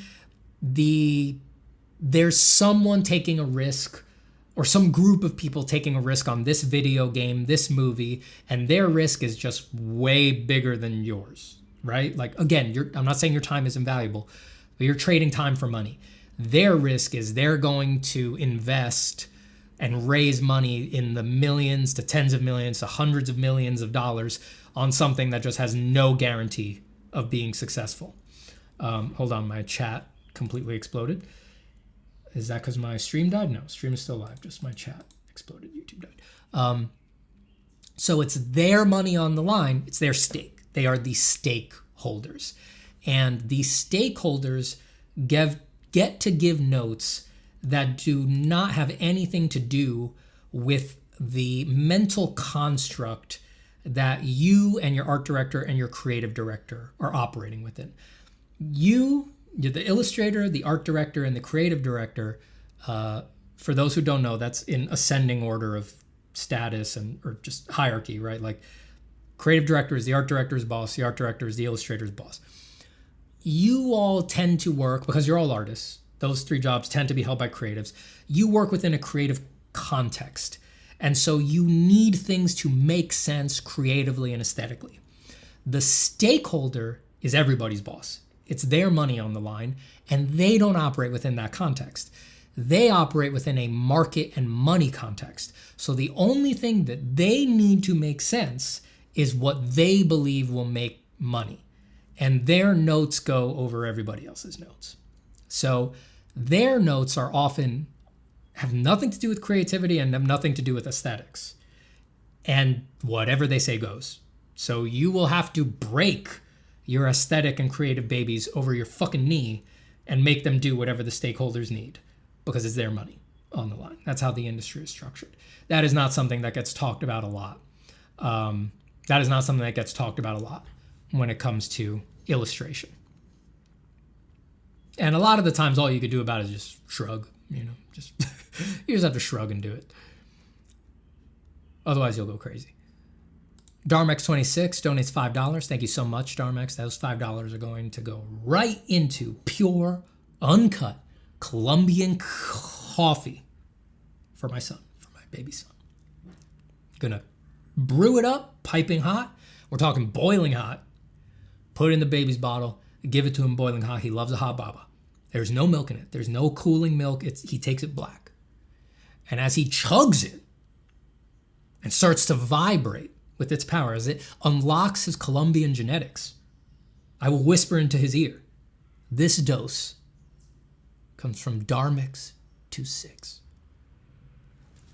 This dose comes from Darmex 26. Hey, Steven, have you ever drawn a piece and then decided that it would look like a great story? Just your thumbnail for this stream? Yeah, often, yeah. I'm personally not much of like a make a comic guy or something like that. Like other people's ideas of stories tend to go much bigger than mine, but I often draw little things, little thumbnails and stuff like that, that then are the seeds for a whole series of drawings sometimes. So that does happen all the time.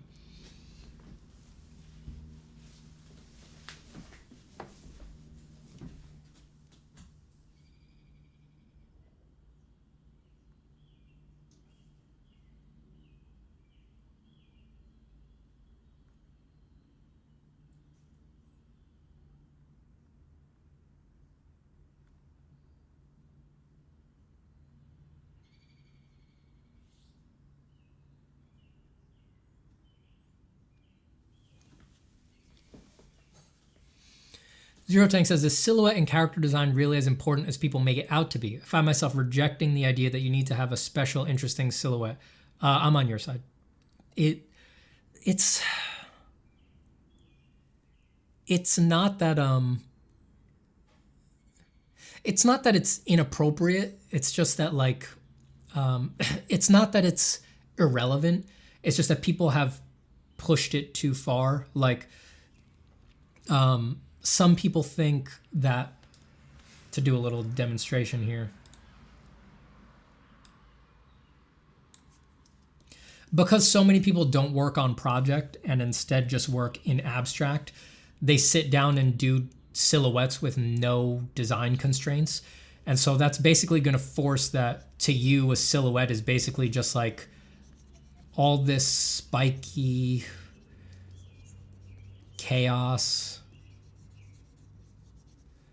because you just have nothing on your mind. You're not actually making anything that does anything. And in that context, what else can you do but just make everything read on the silhouette with just abstract shape design choices. Like that's the height of what's possible here, is just abstract shape design choices, just like circle against triangle, square against circle. Like that's all that available to you because there's just nothing else going on. And so, everything gets reduced to these very samey, very loud silhouettes. So if I'm going to open a tab and just go to Pinterest, right? Which I hate, but I know it's the perfect place for banal garbage like this.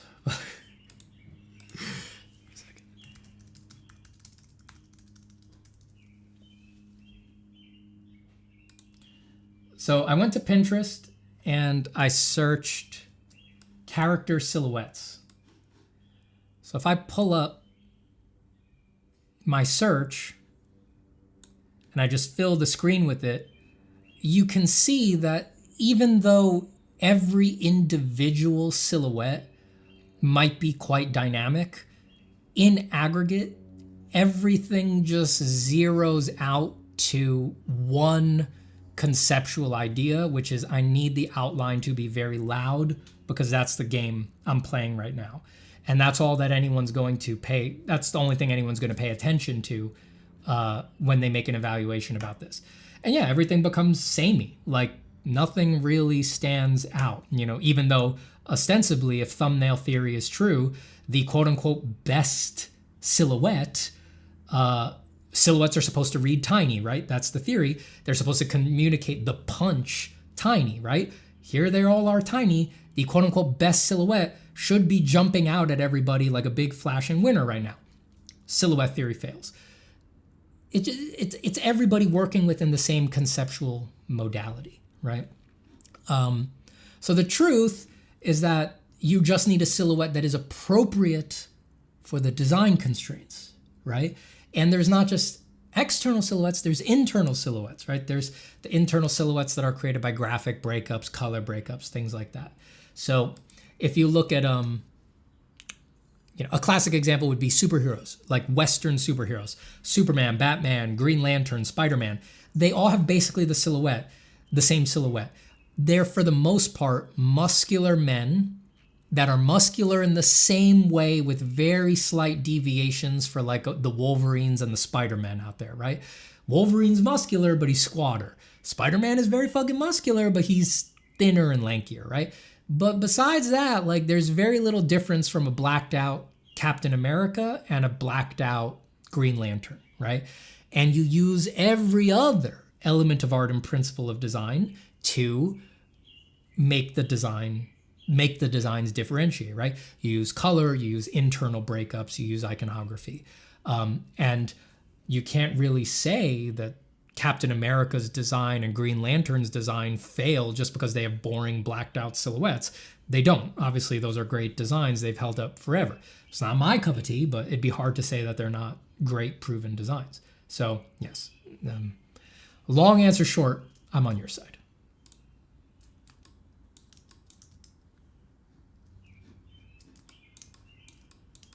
Wow, there's our very educational demos so far for today.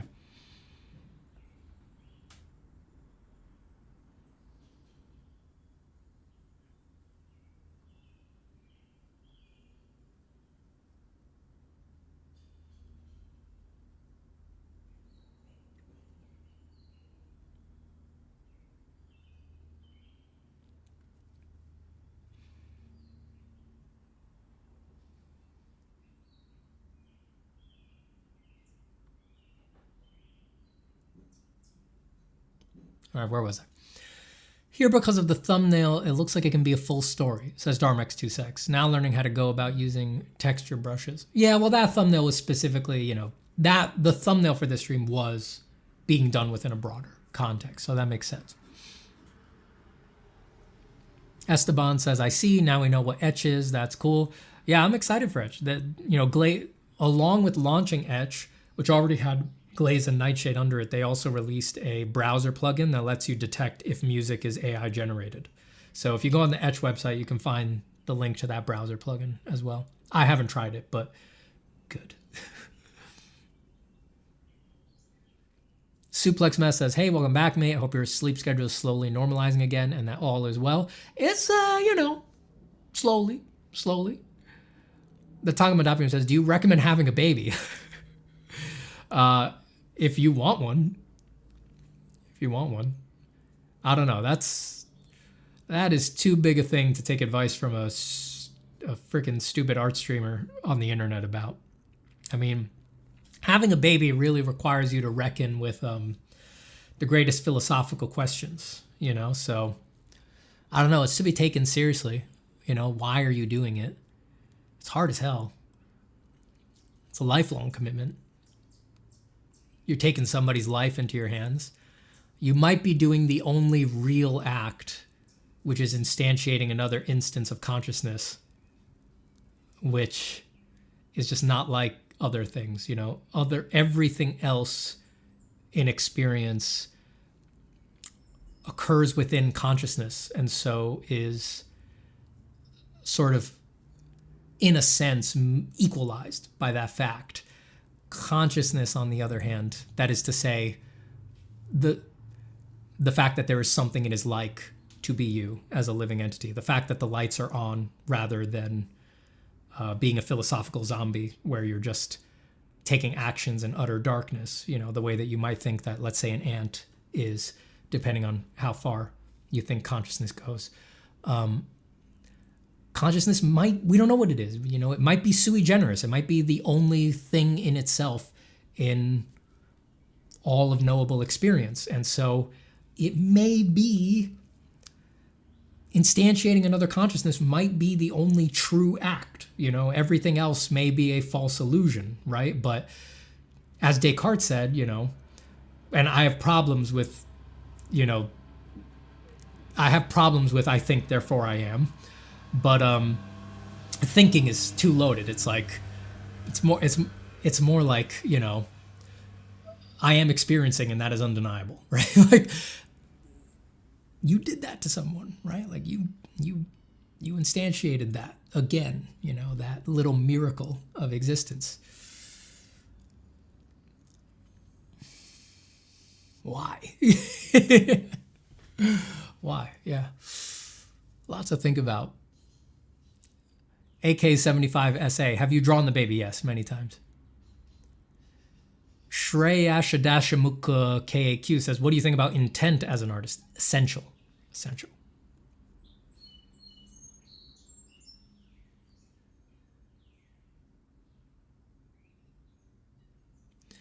Ayub says, can you enlighten us on how we can use design thinking when it comes to illustration? I'm working on a brand identity project, and I'd love to know how to use what we have in the course for that.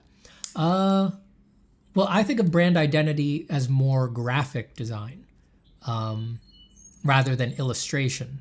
When you say brand identity, I associate that with like logo design and things like that. So for that, the relevant aspects of the course would definitely be the principles of design, a little less the elements of art in the broad sense, right? Because, usually when you're designing a logo or a symbol or something like that, you're mostly only using a couple of the elements. You're not using all of color. You're not using all of value, right? A lot of the times you're just working in straight black and white, maybe a few colors. But probably like shape design, color palettes, that's probably the most essential parts of elements of art for brand identity. All of the principles of design come into play for brand identity, so probably the whole unit on the principles of design would be worth a rewatch if that's what you're working on. And in terms of the demo sections of the design course, actually the most relevant would be the skill icons. The concepts within the skill icons would be what you want to apply to brand identity. Readability, making sure that you're not sort of unconsciously repeating particular graphic energies, things like that. That's the bread and butter. And then the rest is having a clear idea of the project, of what actually is the brand that you're trying to portray. And that has more in common with some of the initial thinking around the MVP, as we did in the course.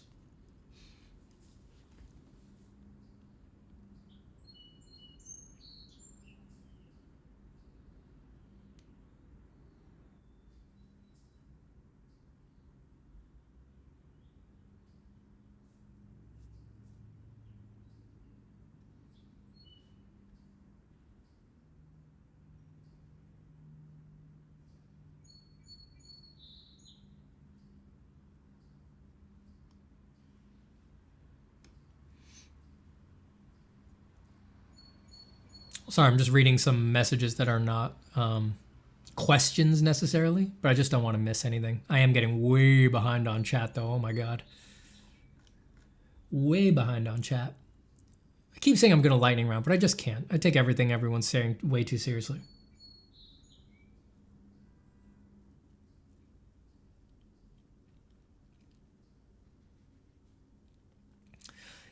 Incarium says, I'm literally studying and drawing some clothes right now. One of my questions is, how do I spot better tension points on clothes?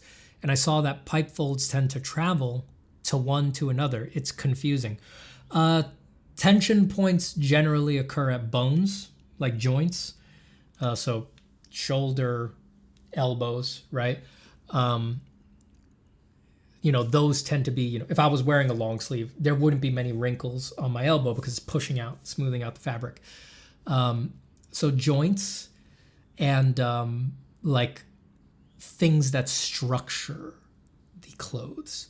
So like really heavy stitching, like it's common to see on an armpit stitch because it's very structuring on a shirt that, and you can kind of see it here, though this is a linen shirt, so it folds a little more firmly than we would want for this demo, but like this fold on my chest goes up, hits the stitch and then stops, and then new folds tend to be formed on the other side of the stitch that go the other way. So you see how, I wish I had a, see how the stitch is like a dividing line, and then there's almost a 90-degree bend in the direction of the folds at that stitch. That happens in clothes all the time. So there's usually a difference in the direction of the folds from one side of the stitch to another. And again, that's because the stitches hold together and structure clothes, and because they're structuring, they take weight and energy, and so they allow like change at their interface. Similar to a stitch would be a belt, that's, you can consider that a big stitch. It's like holding up the clothes, structuring the clothes. Seams that run down pant legs, things like that. So that's usually it. That's usually where tension is held.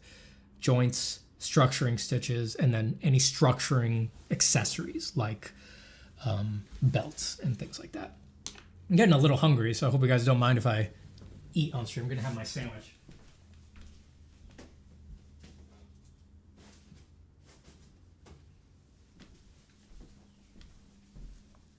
I haven't done this in a long time, but I don't feel like ending stream yet. I didn't want to put off going live. This will be good for all the ASMR chewing freaks out there. Whoop, too much jelly on my PB&J.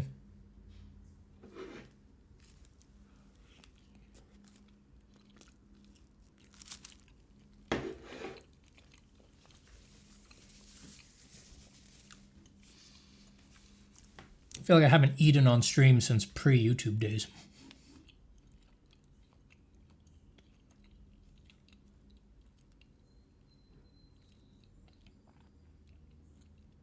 Labor says, you're not the High Lord, I'm the High Lord. That's bullshit, dog. Everybody knows I'm the High Lord. Everybody knows that.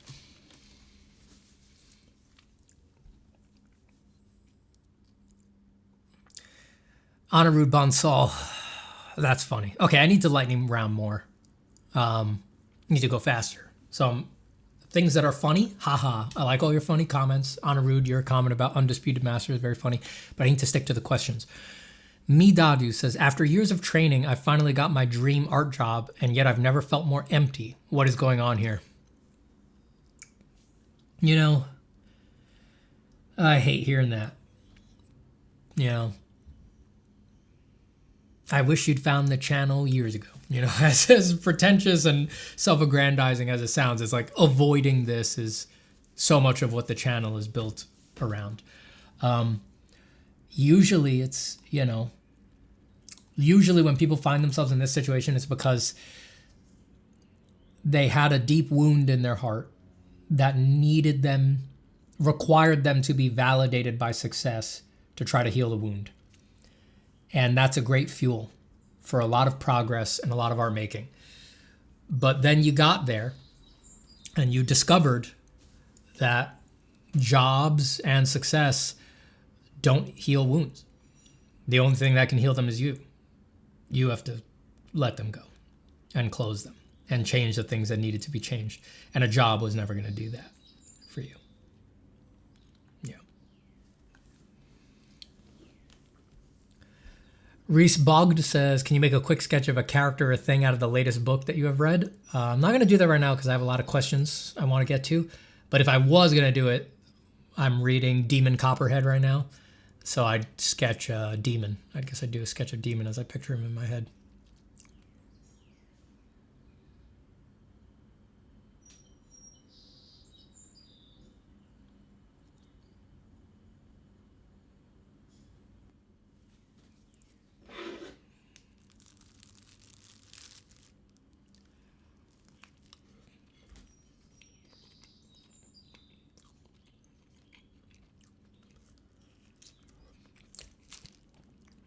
I can tell it's unlikely we're going to draw on this one. This always happens when there's been a big break from streaming. First stream back is always Q&A. Barely draw. That's all right.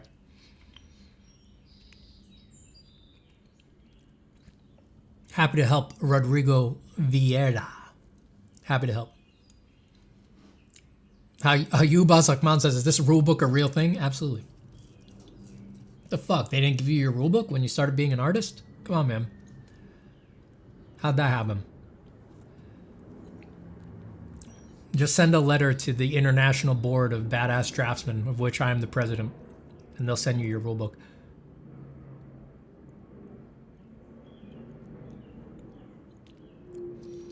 Farabur says, how old are you now, Steven? I know people only ask that so that they can compare their progress to my age and evaluate if they're doing well or not.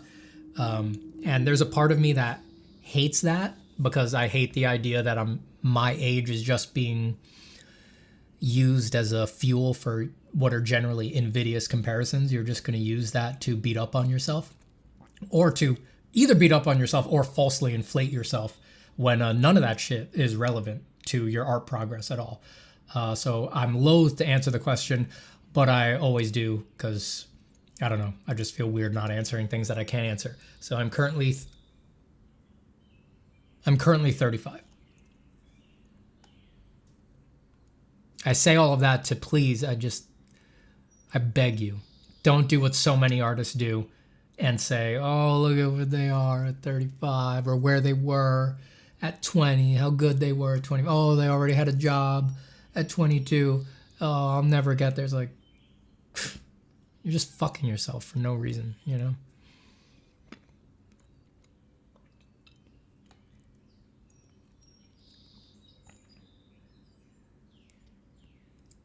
Culch says, what is the worst habit in art that you had and how did you break it? The main thing that I try to help people with on here was my worst habit. It was just having every unwise motivation. You know, I guess that's a group of habits, but you know, I was driven by just competition and needing to feel validated and, you know, just youthful piss and vinegar and thinking that that was what art was about and that would run me forever, you know, and it doesn't. And like so many of you, I ran out of gas hard trying to make it off of that.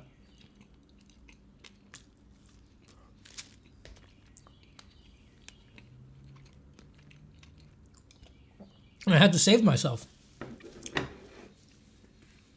You know, I didn't have the Steven Zapata YouTube channel, so I had to save myself from the depths of art darkness.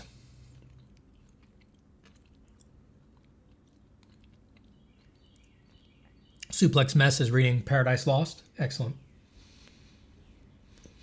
Togusei says, I feel I've lost my rituals and structures and struggle reestablishing, developing new ones. I'm not sure when or how, maybe lifestyle changes, but adapting to change and returning to baseline is tough. It is. I know, ma'am. As we've said, you know, as we said in workshop, right? They're weeds. that arise in the garden and you just pull them, you know? Structure fell apart. The rituals fell apart. I'm off my good habits. It's a weed. Get back on the horse. Back on the horse.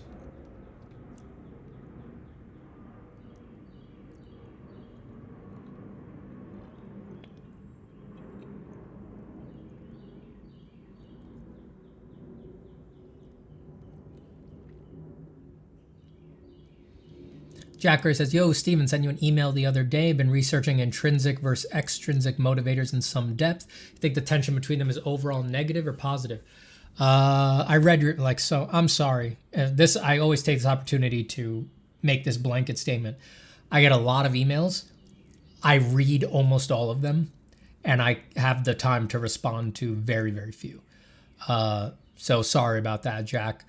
To give my quick reaction and to my memory of your email, I do think it's a perfectly good thing to research.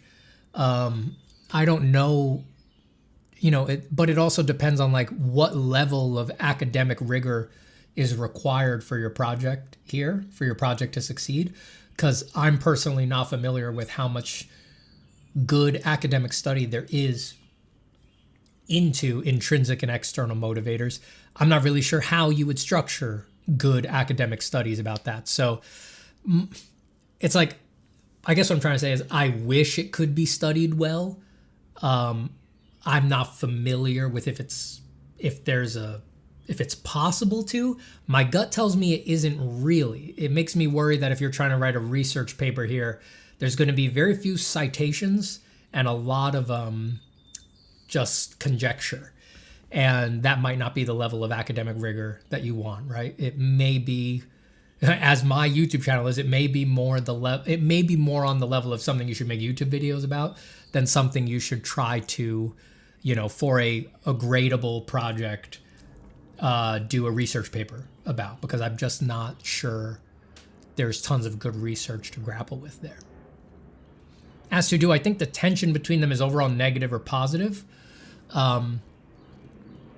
I think I'm biased to believe that intrinsic motivators are better and would be better for more people. And I just generally think that our culture is essentially dead at this point, and that the extrinsic, it's you get your extrinsic motivators from culture, and culture changes. And so you'd be a fool to think there's not times where culture gives you better extrinsic motivators or worse extrinsic motivators. I think we're in a time where the extrinsic motivators that culture is giving us are laughable dog shit that will basically ill-serve everybody alive in the long run. Fortunately, the only thing guaranteed in this universe is change, so they're gonna change. The question is when and how many generations will be just committed to meaningless fucking lives until the extrinsic motivators go through their change, right?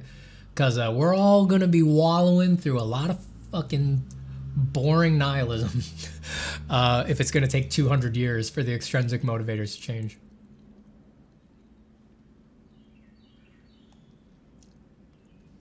Thank you, Scrasel.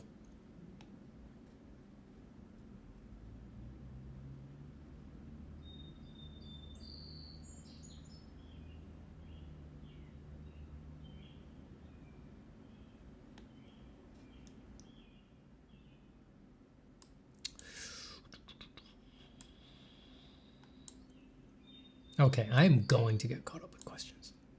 My YouTube chat is struggling right now. I didn't know people actually ate peanut butter and jelly sandwiches. When you want to get on stream and you know you're going to stream through lunch and you've got about 10 seconds to make something, the PB&J is an excellent choice. What do you use for reference searching? Me, just Google. That's always what I've used. My preference though is books.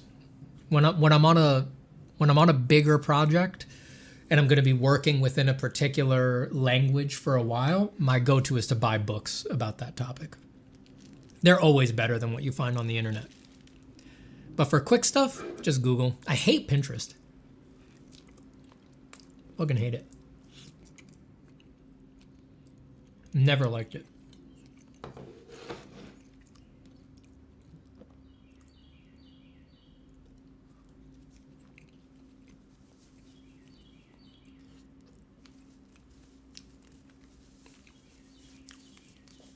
I always felt like Pinterest was predetermining my aesthetic too much.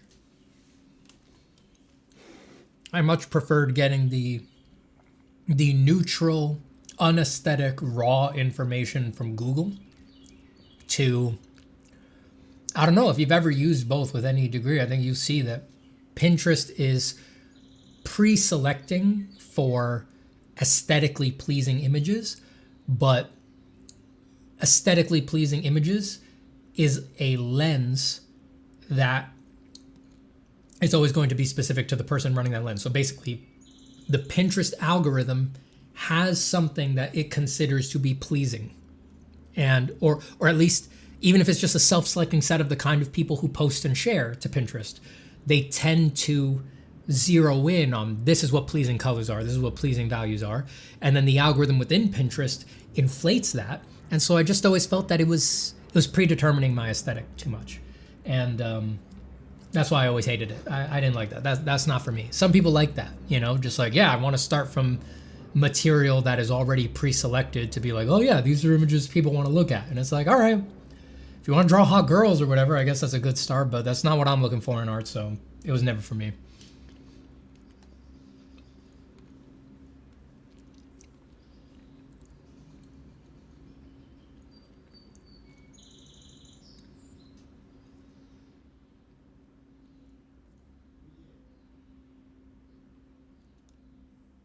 Wow,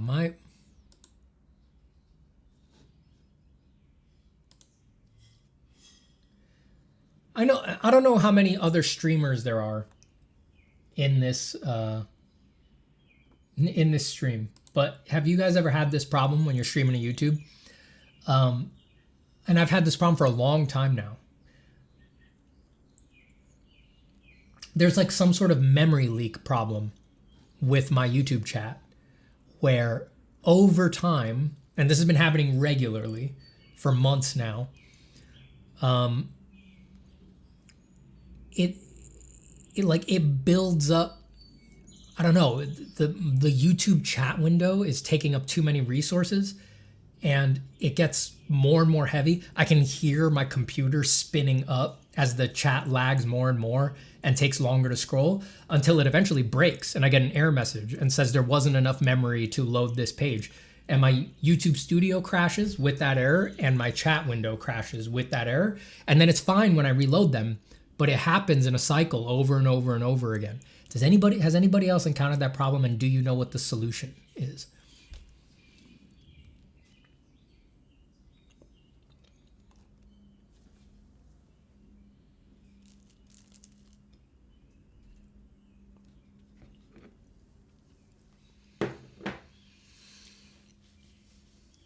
Have you read Three Body Problem? Yeah, I liked it a lot.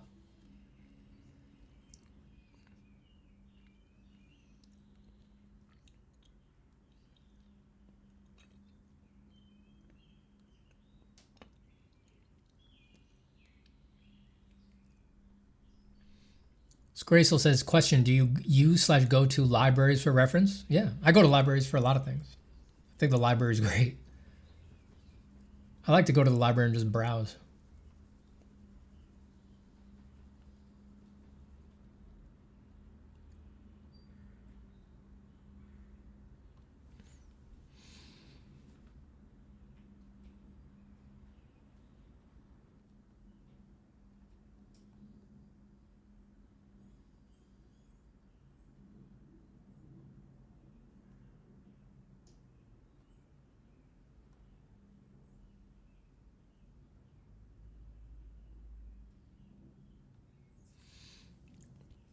Kuklam says, whenever I start drawing something that has a lot of parts, I usually end up getting bored and switching to something else. Is that something that weakens with the more bigger projects you complete? Yes, it does weaken. Keep going. Lauren says, hey, Stephen, sometimes I struggle with gratitude and just get frustrated with my ambitious projects? How do you cope with working on them knowing that maybe they could not come the way that you imagine them? I mean, I just think it's guaranteed that they're not going to come out the way you imagine them. And I think that calms me down a lot. I've been doing this a long enough time that I have seen that it's never come out the way that my initial image was. It's, for me, making anything is not a process of having a vision that is solid at the start and then actualizing that vision. I actually don't know how that's possible. I think I'm philosophically different from a lot of people there. For me, making art is a process of self-surprise and self-discovery. So I just don't really have to worry about it, because I have no faith that it would ever come out the way that my ambiguous, dreamlike, emotionally loaded initial dream vision of the project is. It's just, that never happens. It doesn't happen. So it's like, don't even worry about it. Just go in and keep surprising yourself and refunning it for yourself and see what happens, you know? And to me, that's way more fun than just toiling toward the end. Look like you're concepting movies with that little thumbnail guy there. That thumbnail, by the way, is my example of what I think is not good. So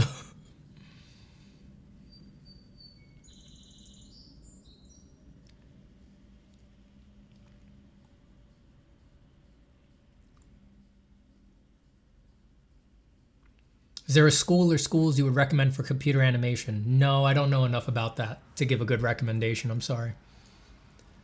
I'm very low on school recommendations. I think it's a tough time for art schools, you know.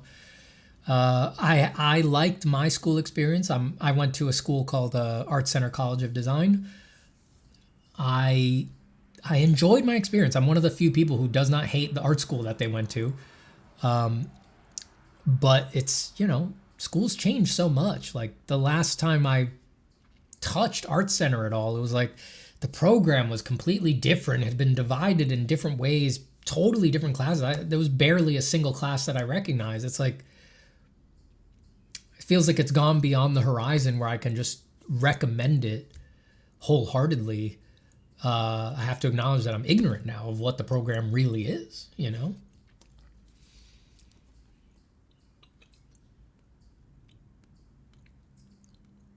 Charlie says, my ink/art journey is waiting right now. I'm in the situation where I'm wondering, what should I focus on? Aesthetically, ink, or spiritually, thematics? What was your unblock? For me, it's always spiritual. Go spiritual. It's the most important thing. It's the biggest thing that's missing in art. Go spiritual, baby. Come on. Come on. Spiritual. Potato says, hey, Steven, did you see Jeremy Vickery's video with that tech company? No. What's that about? Hot new tech? Jeremy Vickery's putting out the hot new tech. What's he got, some new tablet? Is it finally the future of tablets that we talk about so much on here? Did Jeremy Vickery make the sensitive plane that you can just draw on with a rock if you want to? Because I'm there, baby.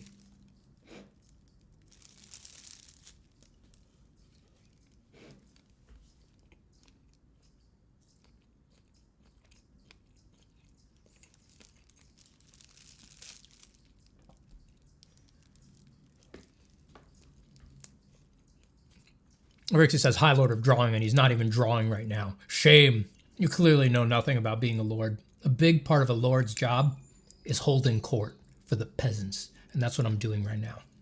I'm hearing the peasants' complaints and passing judgment.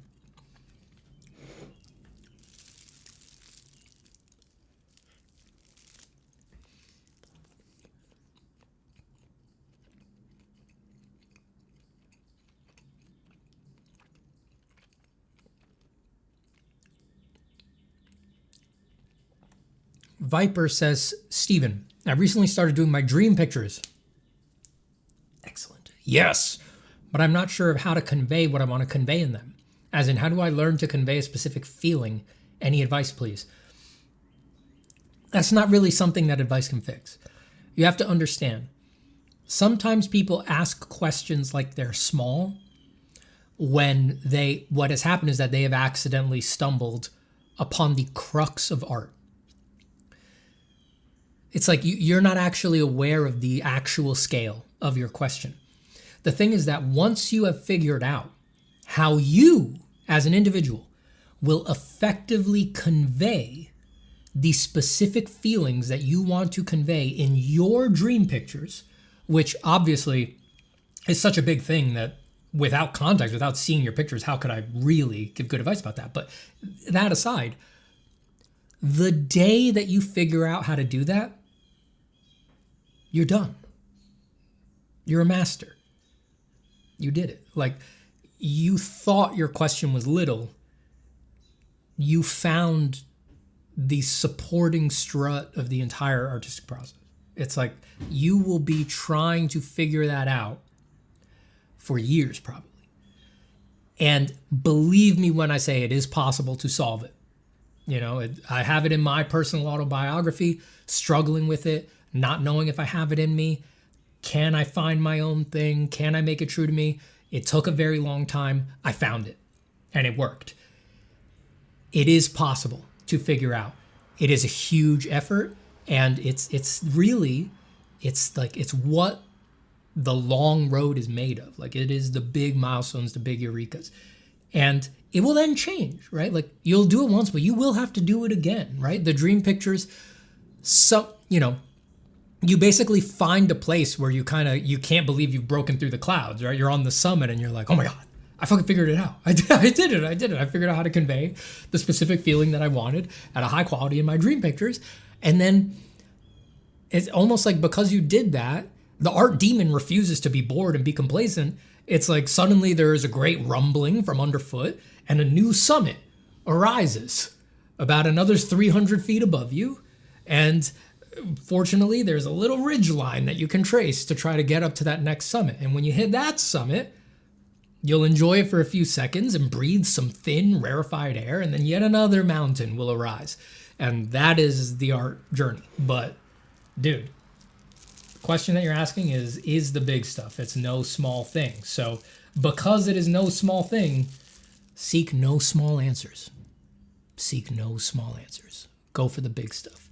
Make the practice big. Get out there and be weird and read books and write journals. And it is going to take all of you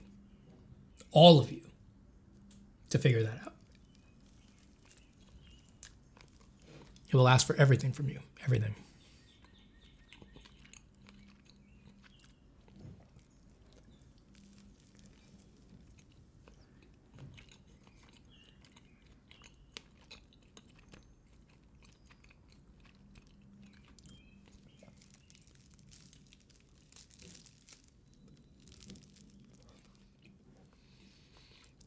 All right, I'm going to just scarf this down so that I don't have to chew on camera anymore.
Okay, I'm back.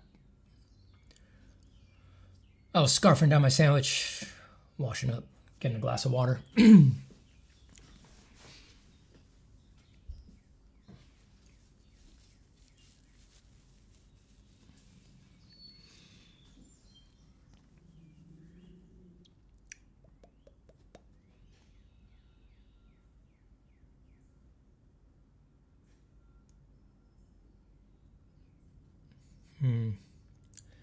YouTube chat takes forever to load. Have you tried resetting your cache? Yes. Oh, Kyo has the same problem. That's good to know. Yeah, I always need to open a new tab or refresh the chat. No solution other than maybe using a different browser. It's also random when it occurs. Yeah. Okay, well, it's good to hear that someone else has had it.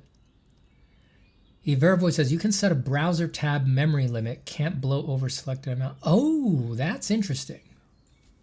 That might solve it if the error is indeed pointing at what is actually causing it, which is not always guaranteed with errors. I'm going to put a note.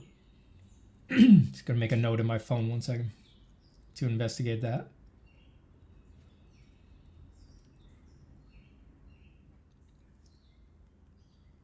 Investigate browser tab memory limit. I'm guessing I could probably set that pretty high because it seems the problem is some sort of endless loop. Because I have a lot of memory on this computer. I don't see why 64 gigs of RAM would not be enough to run a YouTube chat. I've heard a lot of people reporting this problem for roughly the same time you just gave. Okay.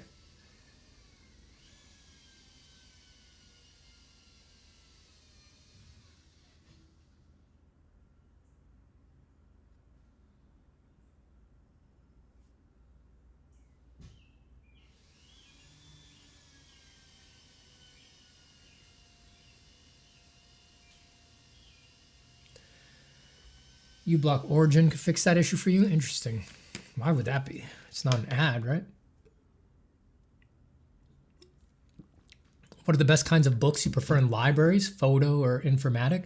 I hang out in the art section, mostly in the library. One of my favorite things to do when I'm just in a library, which I do go to, on fallow days where I just feel very uninspired. One of my favorite things to do is browse a bookstore or a library.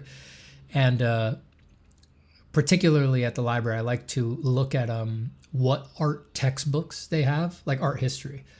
And I'll pull a couple of those off the shelf and I'll just sit for a few minutes and just flip through an art history textbook, which may sound very nerdy, but we're fucking artists. It's not cool to not know anything about art history. Well, the great thing about doing that at a library is that if you want to take it home, which I have quite a few times, you can check it out. Whereas, art history textbooks are very expensive. So even if you did find one in a bookstore, which they're not usually the kind of...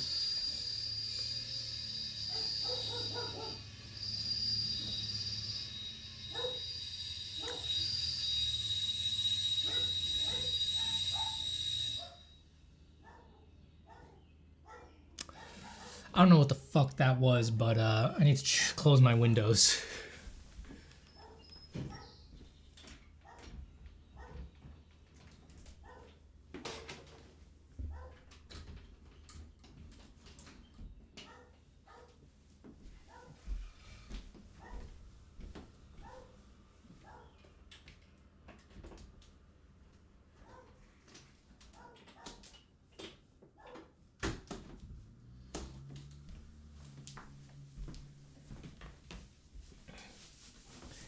I think the next door neighbor is in their driveway using an angle grinder or a table saw or something like that. Great.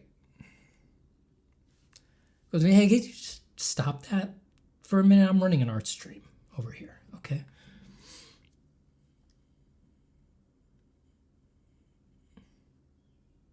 Jesus. Hopefully they only had one cut to make today. Hopefully.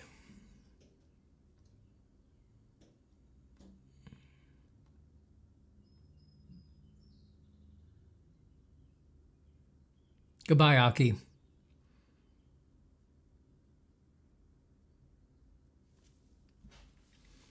Doe Flamingo says, question, do you know Sterling Hunley and his course Ideacraft? I know Sterling.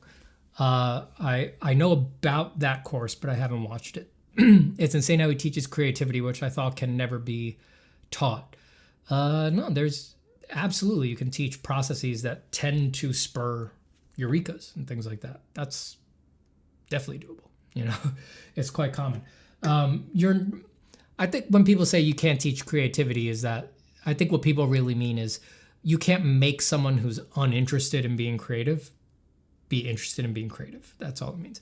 If someone is interested in being creative, that's it. You know, that's the proof that's in the pudding. If they have that interest through processes and learning and trying all sorts of different things, basically anything is available for them, I believe, you know.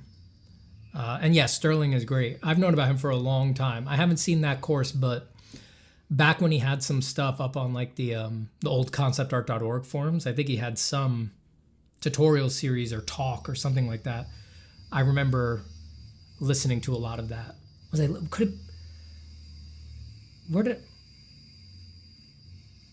that fucking sound again?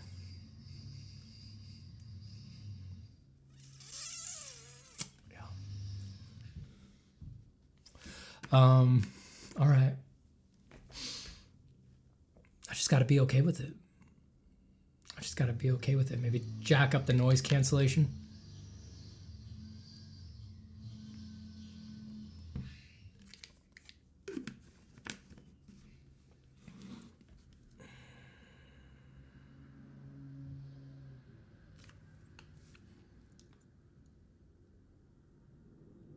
Did Sterling Hunley used to write for Muddy Colors? Maybe that's what I'm thinking of. Because I've been reading Muddy Colors for years and years and years. Maybe I'm thinking of a lot of Sterling Hunley Muddy Colors blog posts.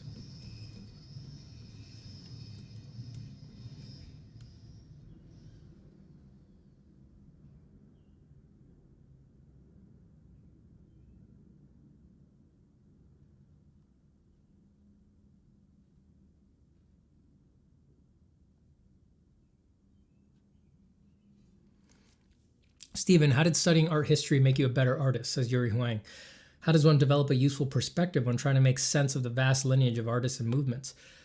How did it make me a better artist?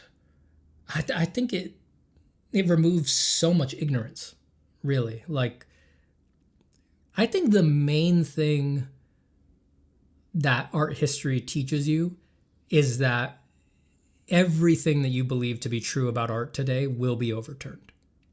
You know, I think that, you know, everybody who's been here for a long time knows that I'm in a perpetual war with the art objectivists and things like that. And to me, art history is clearly on my side. Like,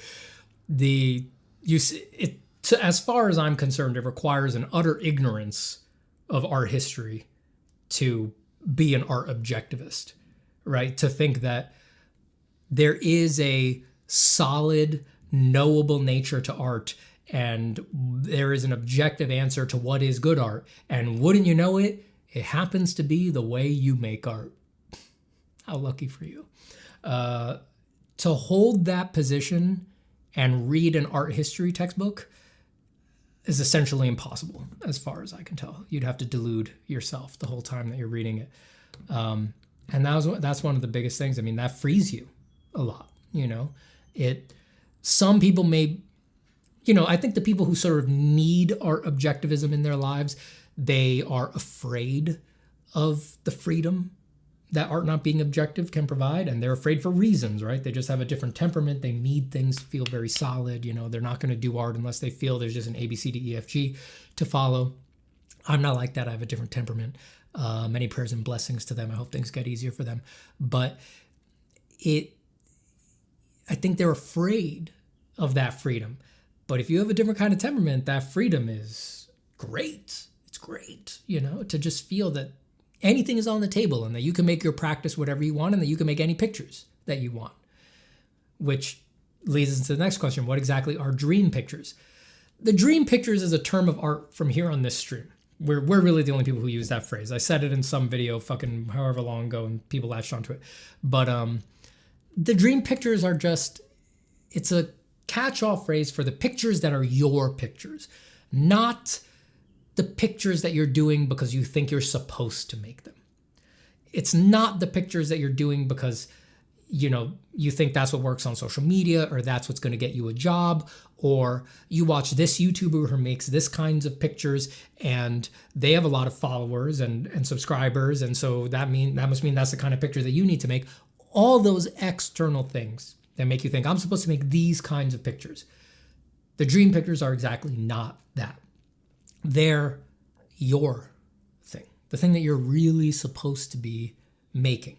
Now, the thing is that looks like different things for every artist by definition, right? Your dream pictures cannot look like my dream pictures. Not really, right? To find what the dream pictures are for you, if you're interested in finding them, is a process of self-discovery, self-analysis, finding out what you're doing in your art because someone else put that idea in your brain, recognizing that, asking yourself if you actually care about that, cutting off the things that you don't care about, zeroing in more and more and more on just what is uniquely you instead of what are you doing to please everybody else, or even just to meet an internalized expectation that you don't even know where the fuck it came from, right? It's to produce dream pictures is sort of like a halfway point between the commercial illustration that so many of us here are interested in and the fine art that the other half of us here are interested in. It's like the meeting of the two. Well, actually, I guess it's not a meeting. It's just dragging illustrators more towards fine art, because the fine art people don't need to be dragged towards illustration. They just understand from the beginning that they're just supposed to be doing what matters to them and what is personally resonant for them.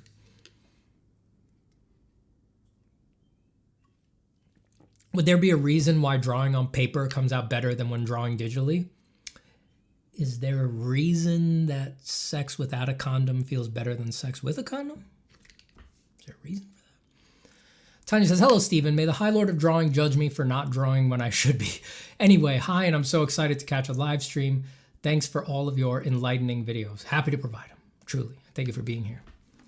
Snow says, I got a PB&J because of you. Nice, dude. Nice. I'm 10 minutes late on the stream, not YouTube chat, like button. It is known memory leak problem. It's not the chat, it's the like button? What? What? Really?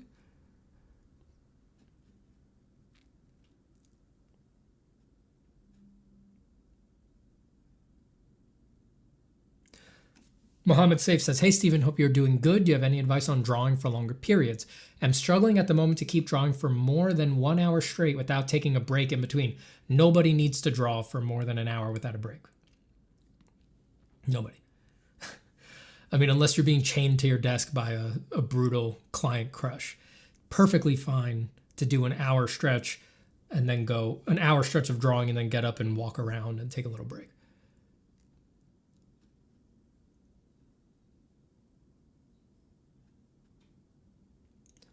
Shalyn says, same here. If you open Task Manager and watch the drain when people spam emails and text, it's insane. Fans spinning up in text. Why? Why is that? Is that just a design? Is that just a design flaw? I don't see any reason why displaying text like that should be. I mean, the burden should just be on the network. Why? I guess I don't understand computers enough to understand why the fuck that would, use any significant portion of, your UFO of a computer.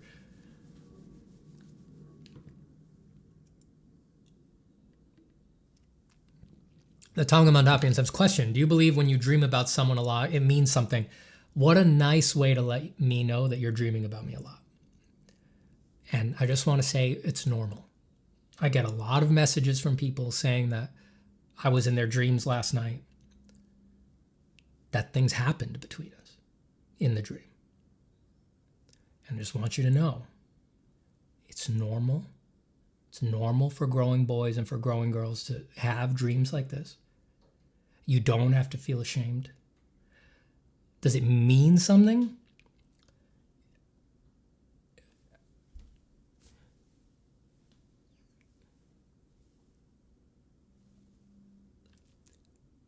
not in the practical realm. No, doesn't mean anything in the practical realm. Does it maybe it means that in a broader spiritual sense, we are destined to eternal concubinage as spiritual consorts. It may mean that, but I'm not. I can't prove that. I can't. I have no control over that. I have no say. I can't. How could I? I can't divine it. You have to go to like a palm reader or something.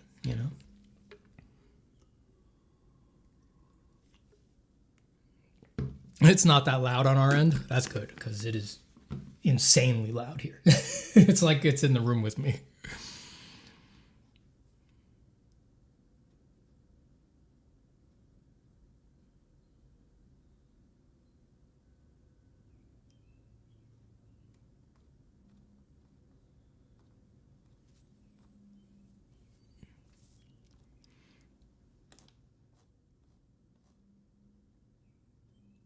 Vladam says, can you help me, please? But I missed what Vladam's question was. Sorry, Vladam. There's a lot of chat up there that I was trying to get through fast, and I'm almost at the bottom. I'm almost caught up. This is good. This always happens on stream. I around 2 hours in, I get through everybody's initial wave of questions, and that people have stopped typing because they've started drawing, which is very good and very healthy. And then I'm finally caught up with chat because they're too busy sketching rather than typing. This is wonderful. I'm almost there. Oh my God. I barely hear the power tools, so no worries. Man, my setup here is good then.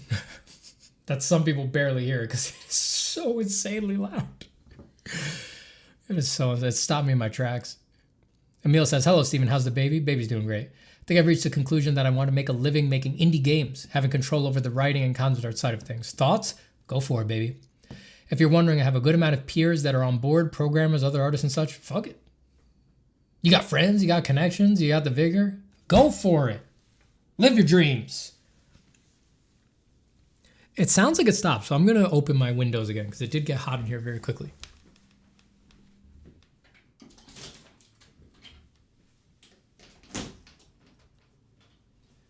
Ooh, love. Ooh, lover boy. What you do tonight, hey boy.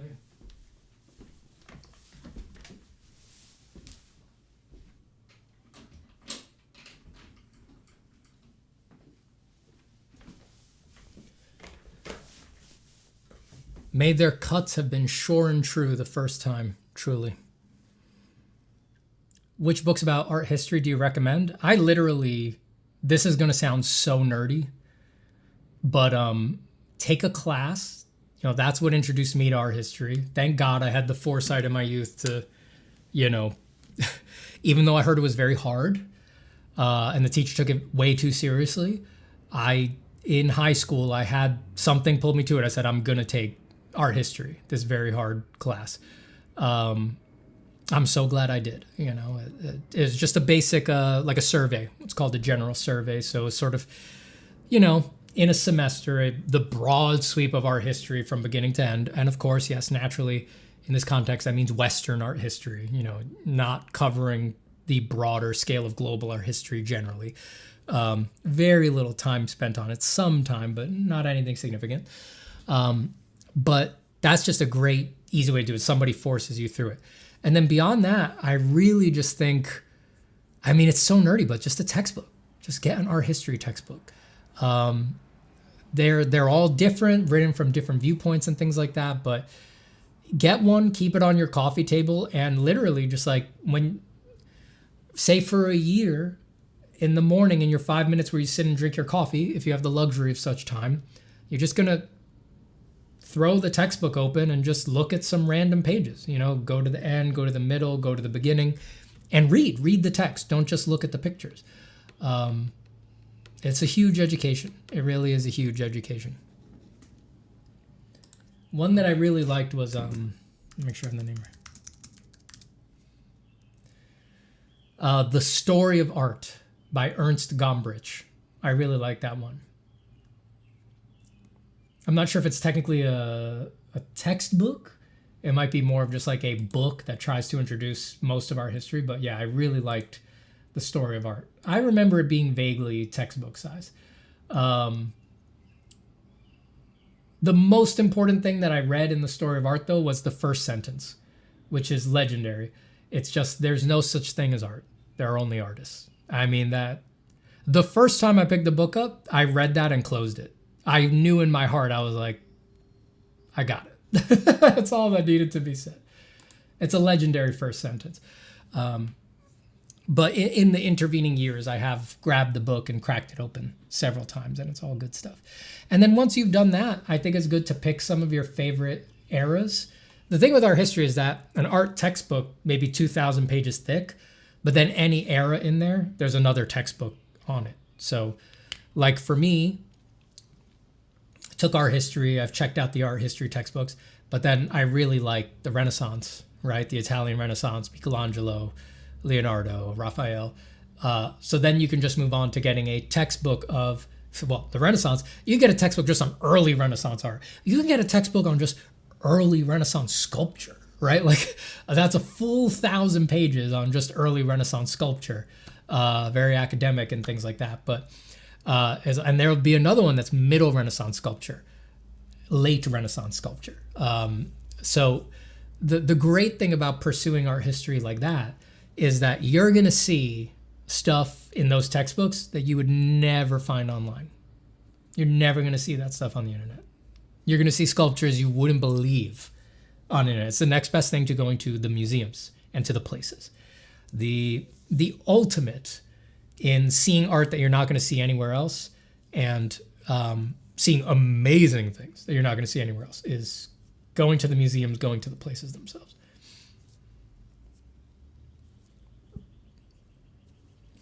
Views are too high this stream. People are surely not drawing. They better be.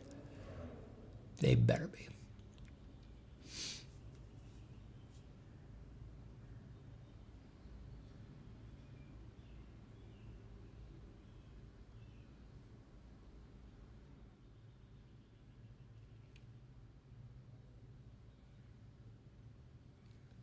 Damian Bardrew Mateo says, Steven, sorry for the spam. My question continued in the super chat. It was a two-parter. If you don't get it, no problem. Let me see. Oh, I see.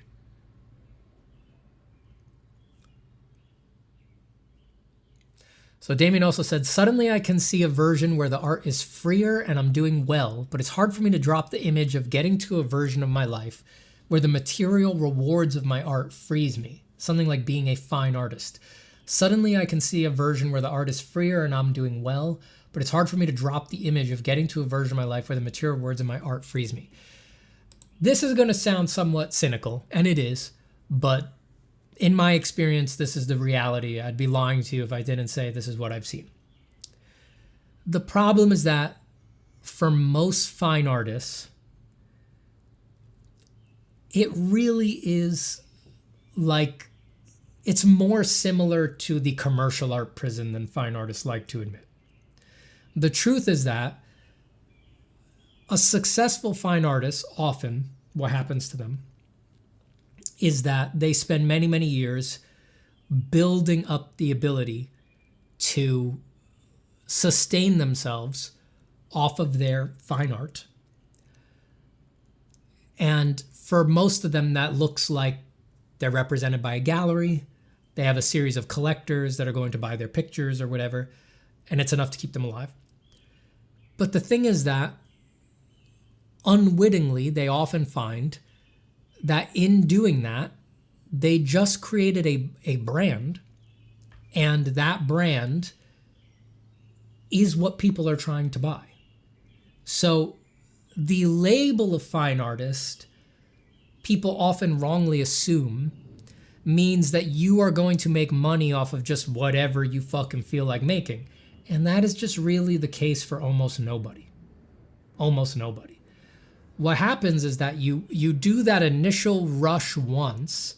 You have something in mind where it's like, if I could just make a living off of these landscape paintings that look like this and have these themes, or these still lives or these figure paintings done with this kind of brushwork and things like that.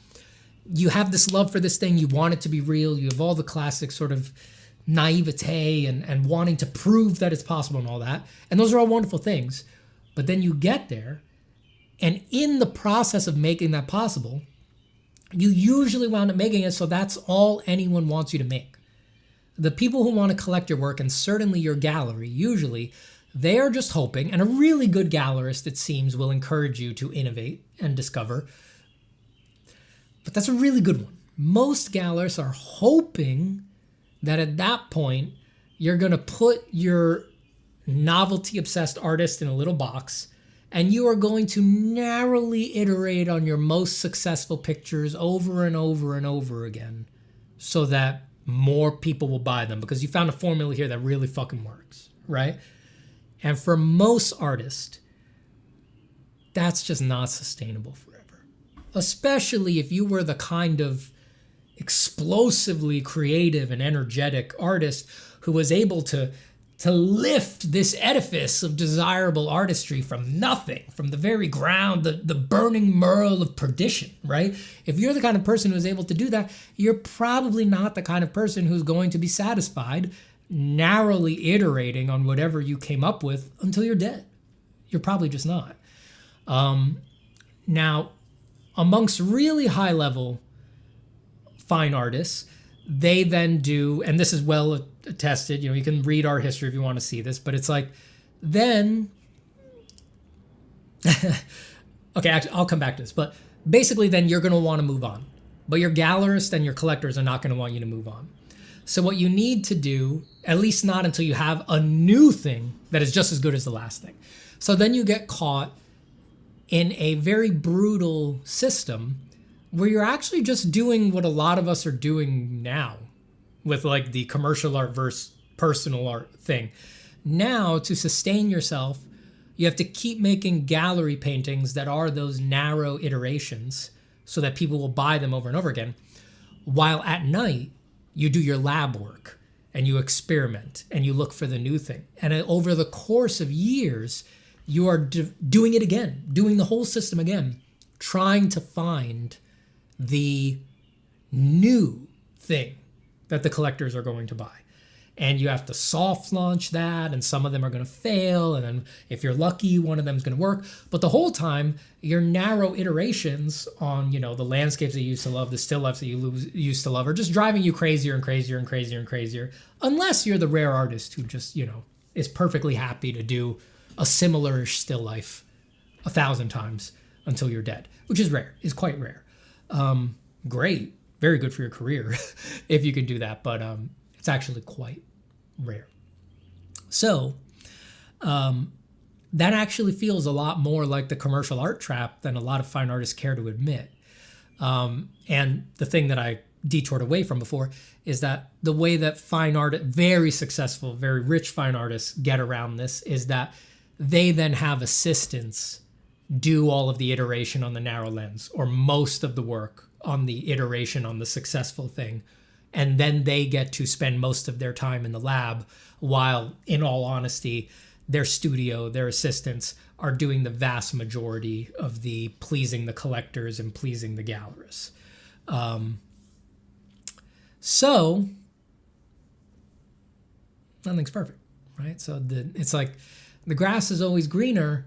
Your situation where you're doing commercial work that you're actually kind of aligned with, where things are looking a little better financially, and you do have basically ultimate freedom in your personal lab time, is actually, statistically speaking, not that different than what you're going to go through if you reach, it's weird to say, because it is a different experience, the initial run-up to becoming a professional fine artist, it seems. But if you pull off that miracle, part 2, and then part 3, 4, 5, and 6 after that are going to actually look a lot like the commercial art trap. They're actually very, very similar. Yeah. So, I don't know. Does that kind of answer or just give you something to think about with your extended question? Thank you, Finality Whisperer. Hi, Joey. See you in chat there. Marziliano Sculpts.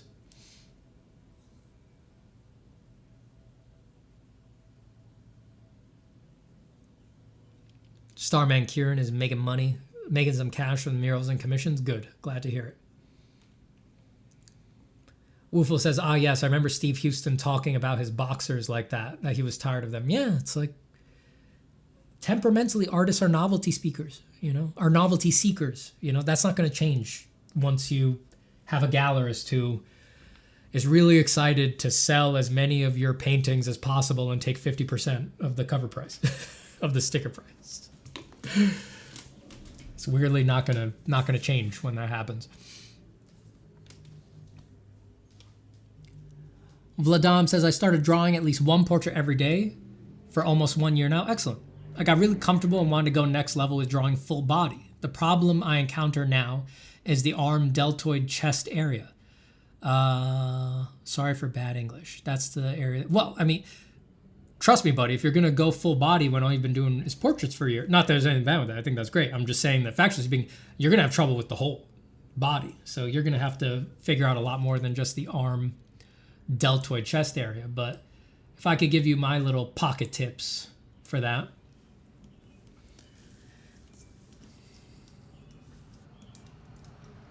I guess, God, I just thought, like, what should I say about the arm, deltoid, chest connection? It's like, there's so much to say.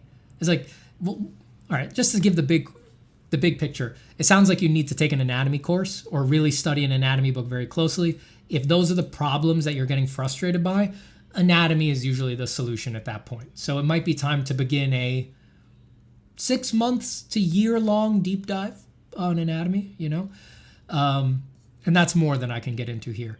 But I'll give you like some of the classic mistakes. I'm just going to pick some random classic mistakes that people make about each of them. So let me just arm what you said, deltoid, chest. All right, so arm and deltoid are an interesting interaction. So let's say this is the humerus. That's the upper arm bone, right? Down here, we're going to have the radius and the ulna. We don't need to worry about them. Actually, let's simplify them, but know that they're there.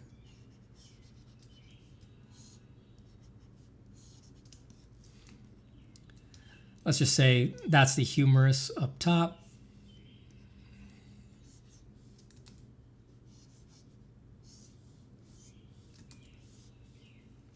Rib cage here. So the number one problem that people have with the deltoid is that it's not going deep enough into the arm. So if you study your anatomy, you will find out that the insertion, you'll learn about origins and insertions as you study anatomy. Again, I'm sorry, like I said, this is deeper stuff than quick tips can cover. Like this, you're at the point where you should probably go learn anatomy, right? But the deltoid, a lot of people draw it. Let me be on a new layer here. A lot of people draw it like it's this big, and then that never looks right. Even that's bigger than most people do it. They usually do like a snowman bulge, something like there, and then the arm goes down like this. The insertion, that is to say, where the deltoid ends and does its work and hauls up on a bone, is actually halfway down the humerus, which for people who haven't learned their anatomy yet, that feels very counterintuitive.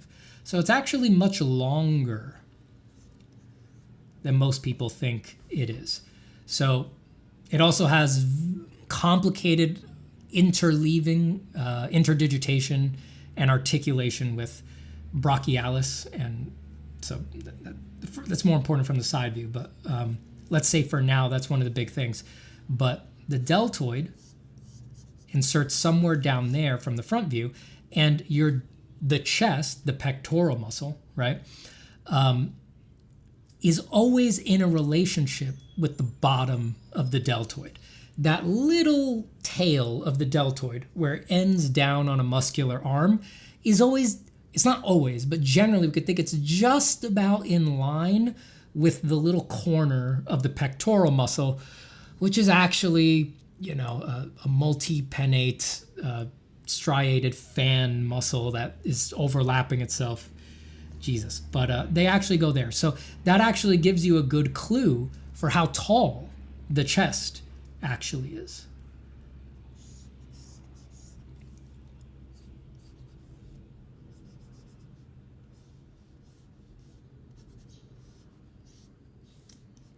So that makes the size of the pectoral compared to the size of the deltoid feel more natural. And obviously, everybody's anatomy is the size and ratio and proportion of everybody's muscles is actually different, right? Some people have longer tendons, it makes the muscle bellies look shorter. Some people have longer muscle bellies, the tendons look shorter, that makes the muscles look fuller and thereby bigger. The way that someone's pectorals articulate in this interleaving area, because this is actually like this articulation here is actually like a Chinese fan seen in perspective, like what you might whip out and fan yourself with. If we look in perspective, it's actually doing that kind of complicated folding in on itself hourglass move. So striations come from this part, the striations go down to this corner, and then all the further striations from the middle of the sternum, there's no point in trying to discuss anatomy fast. God damn it. All the striations go under that first fold, and then they wind up connecting to the humerus, which now, to explain a point I've drawn in perspective, god damn it, and then that gives the muscle its complicated ability to actually roll the humerus forward instead of just abducting it away. So I said it takes 6 months to a year. It takes 6 months to a year to get a solid grip on anatomy. But the interesting thing is that that's what makes the articulation of, as you asked, the chest, the arm, and the deltoid so complicated. And, as things move up and down, these things further complicate. You can imagine that those fanning, interleaving insertions, they do, as the arm moves up, they actually sort of wind up straightening out, and so you lose that folding effect as the pectoral extends upwards.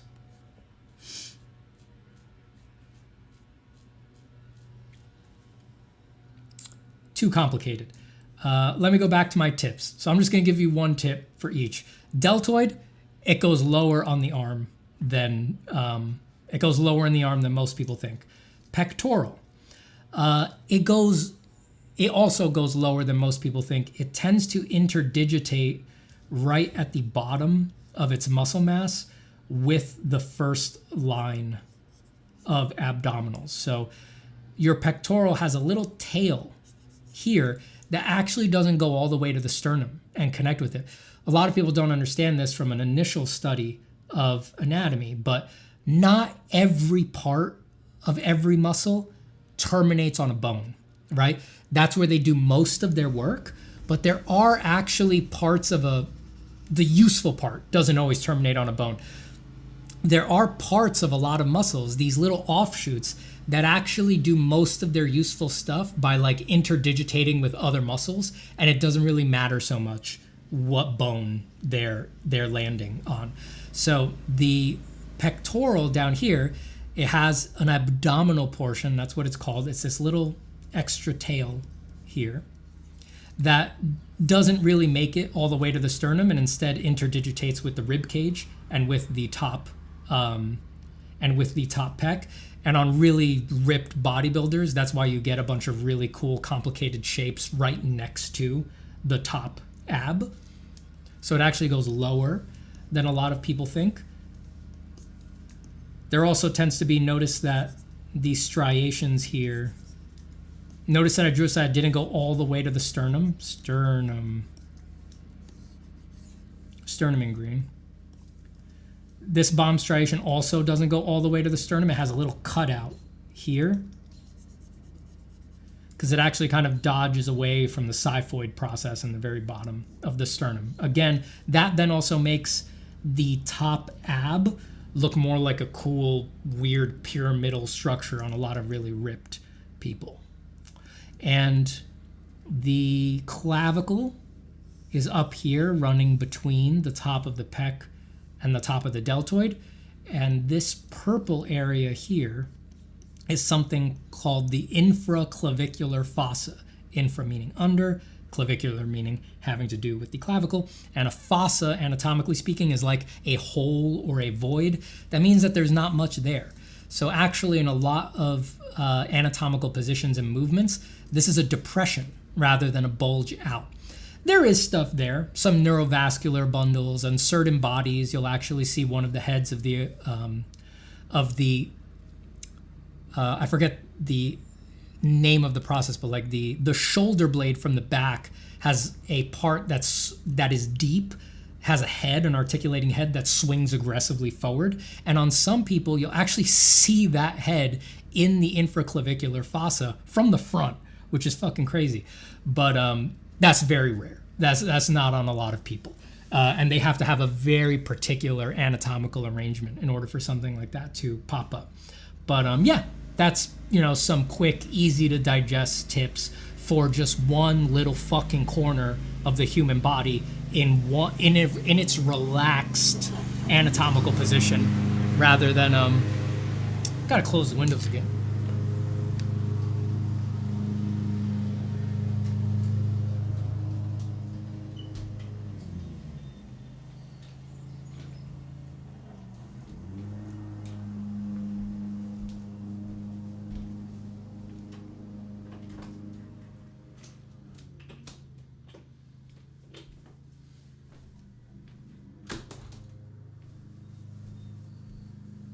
I think that should save us from most of the noise, but I'm going to turn my fan on because now it's going to get hot here. So give me a second.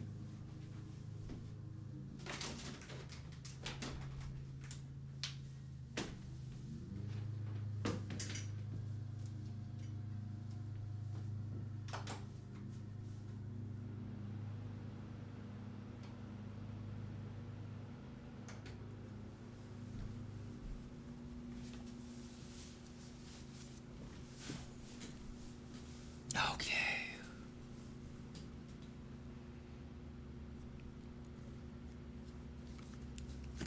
Don't you love when you stream on gardening day?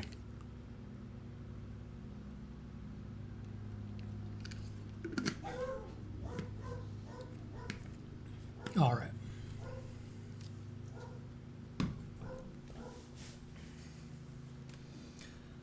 Vladadam says, sorry, I was thinking it's an easy question. It is not.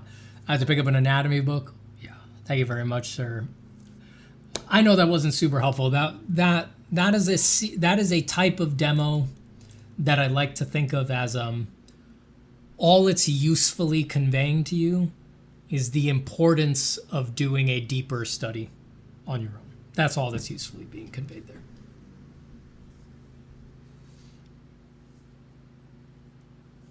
Jack Feldon says the coracoid process or something. I think you're right. That does sound right. It's been a long time since I've had to think about the coracoid process, but I think that's it, yeah.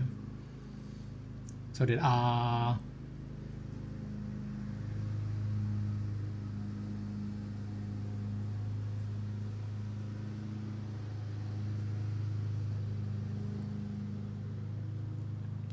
Fodor Kodrat says, hey, Stephen, this might be a loaded question, but do you have any advice on how to go from simplifying subjects from observation into general forms/shapes to actually designing those? You just need to give yourself the freedom to do it, really. It's like there's no rules for that. There's no real, like, structuring pedagogy of like, this is the right way to do it, this is the wrong way to do it. The main thing that people who are stuck on that suffer from is that they've never just let themselves play. They've never let themselves play around with it. It's like, you're not going to get the fun, you're not going to get the easy, handhold to handhold scaffold on that you would hope for, that we would all hope for, right? It doesn't exist. You need to sit with a sketchbook and say, it's going to be weird for a while, but it can hopefully also be fun while it's weird and uncomfortable. And I'm just going to do it. And that's how you do it. That is really how you do it. Once you are able to have fun and just let yourself just mess with shapes, twist them, spin them, grow them. Once you are able to do that, which comes from, indeed, that naturalism that I just mentioned, then you can start appending conceptualization and your own personal rules to it. But it cannot go the other way around. It really cannot go the other way around. The fun must come first.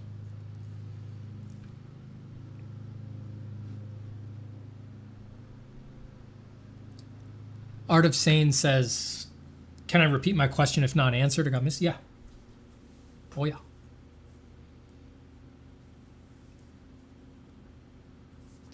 Aki says, Steven, I am back and have a new question, more technical. I love the abstract flowy shapes in some of your drawings. Oh, thanks. I love those too. And I want to incorporate something like that into my own drawings. Do you have any advice? Don't copy mine.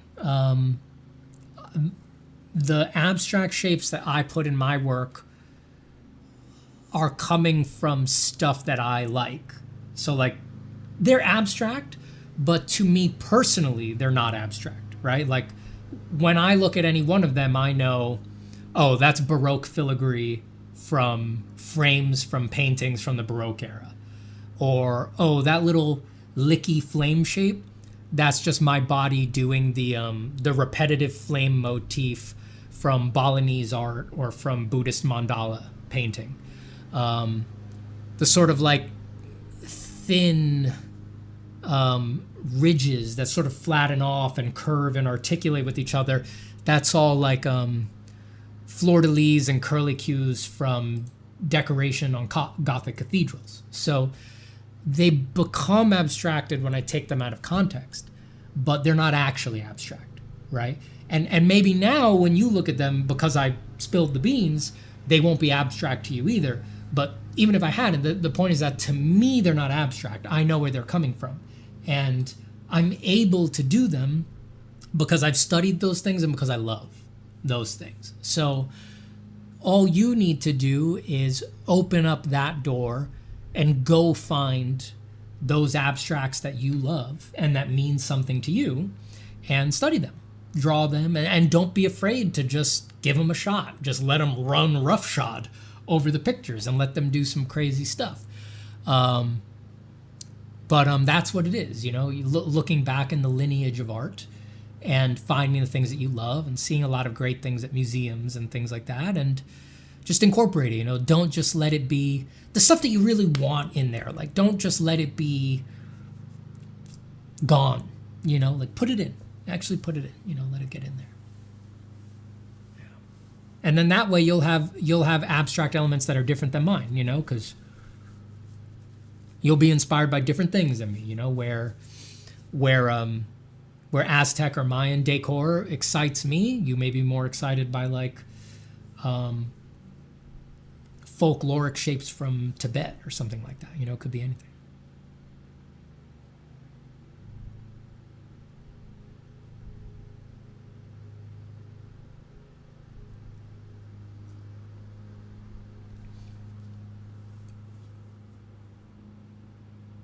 Saint Moon says, hi, Steven. Hope you're doing great. I watched your video on if being an artist is worthwhile in today's times, and I'm honestly thinking of saving up some money and just going to art school. That's a good choice. You know, if you're doing it, like, if you're thinking it through and you think it's right for you, go for it, you know? Pick a good one. Pick a good one. Here's a little tip that I like to give people for art schools, because some people have just never heard of this because they don't have someone more knowledgeable guiding them or something like that. I didn't know when I was going to art schools. I got lucky, right? But like, when you're investigating art schools online, look up the acceptance rate.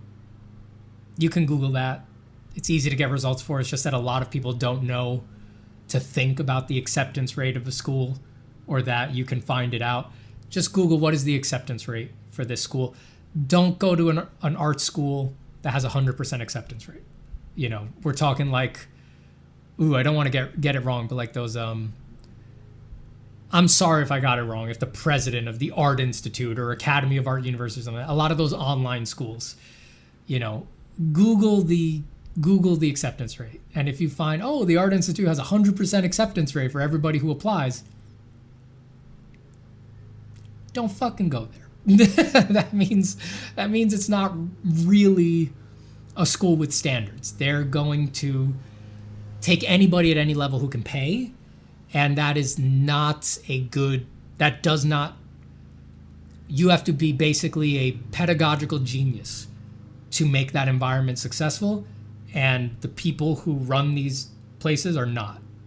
They're business people. Don't go there. You want to get into a place that is selective to some degree. It doesn't have to be a 10% acceptance rate or anything like that, but they need to demonstrate some selectivity, or else there's very little reason to believe that they're serious about training at all, truly. It's like you have to teach within a milieu, a pedagogy, a lens, right? And the idea that you would take everybody who applies is like, there's no way you can fit everybody's pedagogy into the collegiate system, making the kinds of promises that tend to be promised there, right? That's for a different context. It is not for the collegiate context. It is not for the art school context. You can only hope that there is a serious teaching path and something that they want to hand off to you if they are filtering at least a little bit for this person's work demonstrates that they are pedagogically interested in what we are interested in, right? Because just artists are interested in vastly different things, you know? You can't shove them all into the same meat grinder and think things are going to be okay.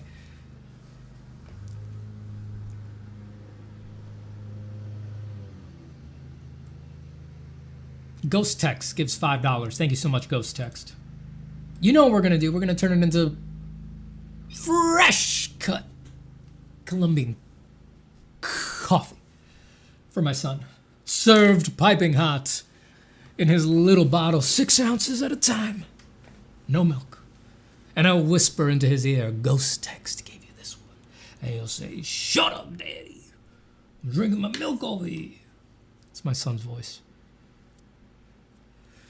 Hi, Steven. Seems a challenging state of the creative industry shows entertainment was dying for a decentralized indie revival. Shows entertainment was dying for a decentralized indie revival that AI prevented. Well, I hope it didn't prevent it. I hope not. Time will tell. Something's going to change here. It's clear that we're at some stage where things are not going to be the same. But how things are going to shake down, I don't know, and I don't think anybody else knows, and I would be cautious about anybody telling you that they know how it's going to go down. AI still sucks, by the way. AI blows. It's so stupid. Fuck it. I don't use it for anything. I can't believe, like on my last video about AI and social media, I got a few comments where people were like, you were saying you hated AI, now you gave up. I'm like, what? How could, I don't understand. How did anybody listen to that video and take away from that I gave up? In what? Like, I can't fathom the interpretation. Was there some part of that video that came off like I like any of that shit? Or that I'm happy that any of that is going on? Or that I think any of that is a good idea? Or that I'm pro AI now? Or that I've rolled over or something like that? Shit. No way. No way, brother. Fuck that. And I'm back in the trenches now. Taking freelance work again. I said, I'm going to figure this thing out from the inside. I need real data. Can't be gathering stories and look from the outside anymore. I'm going to see what's up with AI from the inside out. I'm going to see how it's being used, where it's being used, what's going on here.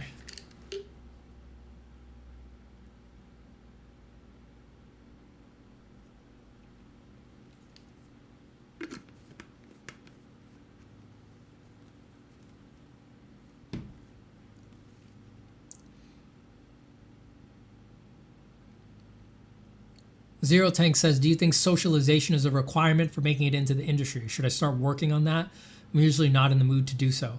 For most people, it is. If you're the best, no. But there's only going to be like 20 people who are the best at any given time. You've got to be really serious with yourself. Like,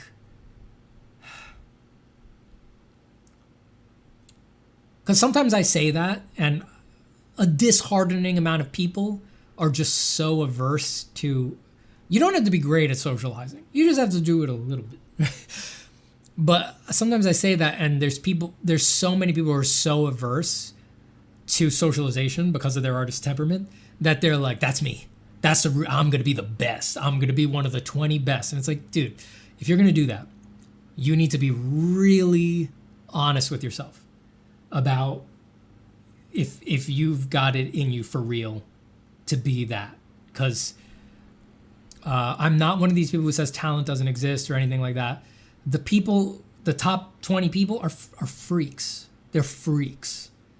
I mean, they're anomalies. There's no explaining them. They're like storms. They're natural events that are passing through our time block, and nothing was ever going to stop them. I mean, it's overdetermined that they were going to be what they are.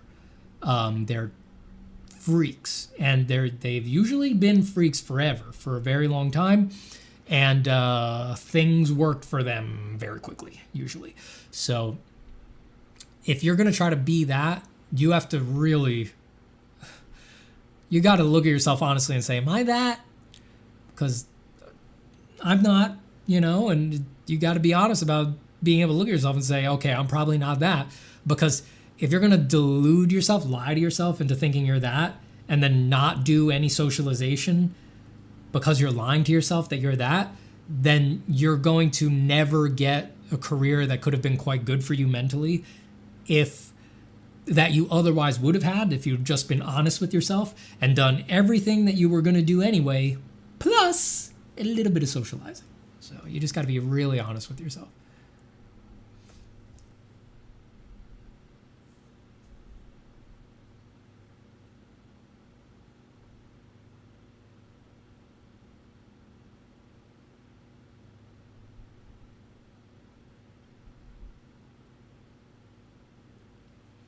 Eric Alonso Art says, hey, Steven, nice to see you back. I've heard you talk before about how you can think by drawing, as if they were the same thing. Could you elaborate on that? Well, they are. I mean, they definitely are. I mean, just almost phenomenologically, I find them borderline identical. But like, how would I explain it? I don't know. It just seems totally, it's like,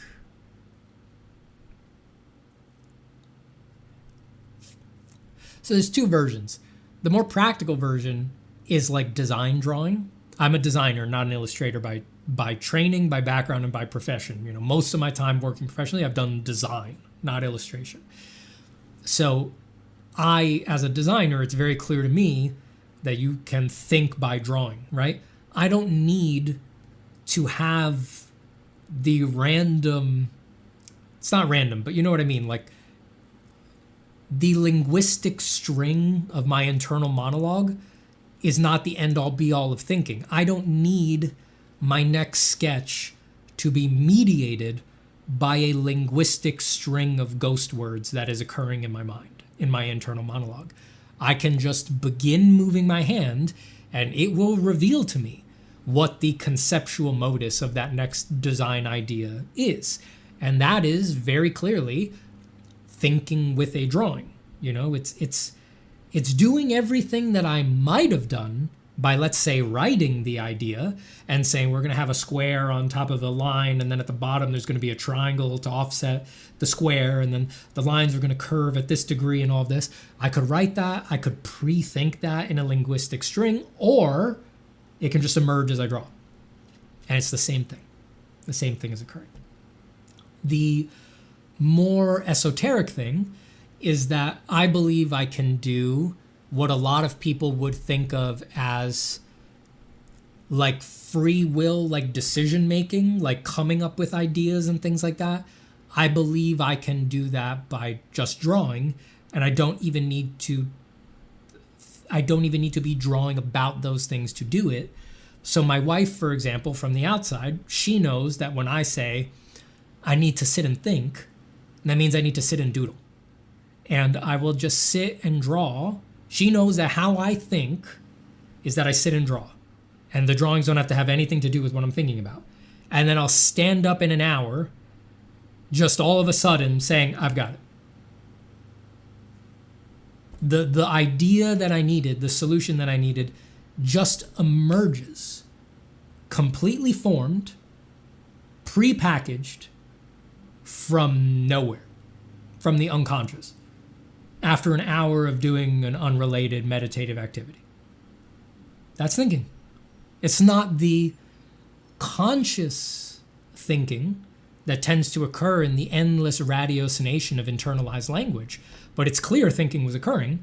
It's just my shadow self doing it. It's the part of me that I don't self-identify with, the unconscious, the vast unknown that is actually doing everything, which if you follow the train far enough, turns out is the whole fucking universe.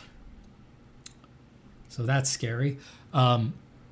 It did it all. It said, you're not smart enough to do it. You know, the conscious lens that you self-identify as, it cannot handle enough bits of information to solve this problem. So go distract yourself and I'll handle it.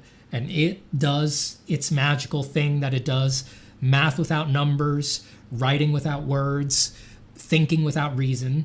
These things that to us seem impossible, but that history and experience can show us are actually possible. Look up how Kekuli solved his problems. It just does it. And then when it's done, it says, nice. All right.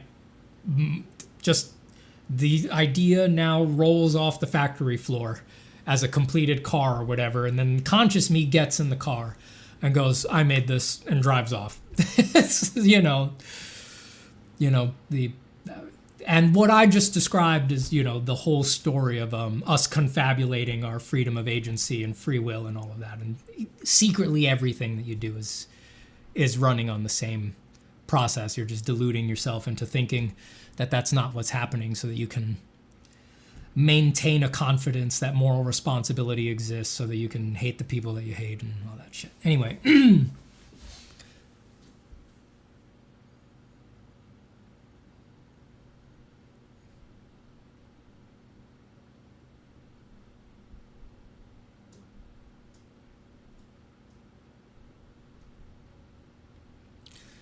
Do you enjoy looking at beginner art, says Artist Zero Wit? No, like anybody, my preference and most of the art that I look at is the best stuff in the world, and as we discuss on here a lot, that distorts all of our viewpoints, because our standard, our taste is based on the end game results of the freakiest freaks in the world, I do like looking at the beginner art of my students. That changes the context. And there, because I'm engaging with them and because I'm learning something about them and I'm learning what they're headed towards, that broadened context then makes art that I otherwise would have found uncompelling very compelling, right? But outside of the context of my students, no, I don't spend... Who does that? I don't sit around looking at beginner art. Nobody does that.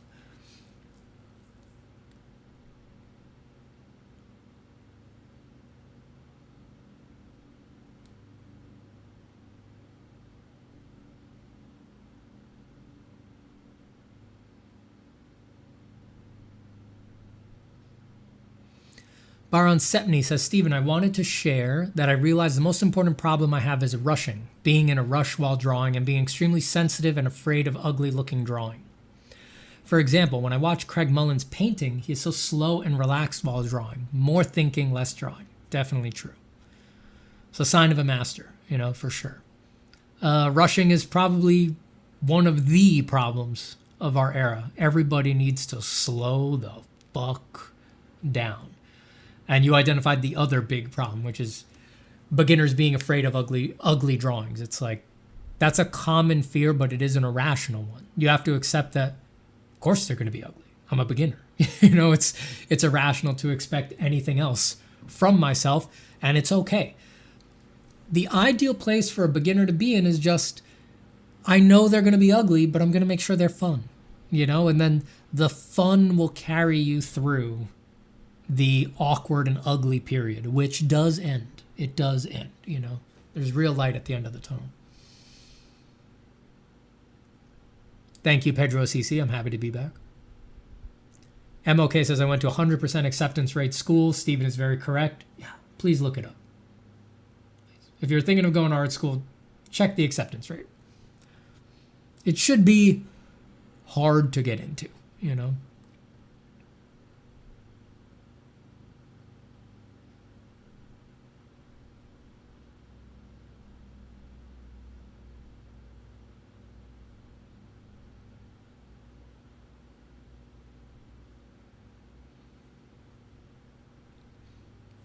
Senior Bob says, hey, Stephen, did you know all the Chromium web browsers are installing AI in your computer without your consent? I hope Brave isn't, but I have heard that Chrome had put some 5 gigabyte freaking AI model on people's computers without asking. But I'm not surprised. They're putting it in everything. I mean, I can't wait to delete all of this and get out of here. I get off the cultural train here. I get off here. If you've got questions for Stevie, ask him, because I'm not going to be around here forever if shit keeps going this way. I'm out. Forget uninstall Brave or Chromium. Uninstall everything. No computers. Off the grid. Nothing. I will delete my YouTube. I will delete my Instagram. They will not last forever. Nothing lasts forever.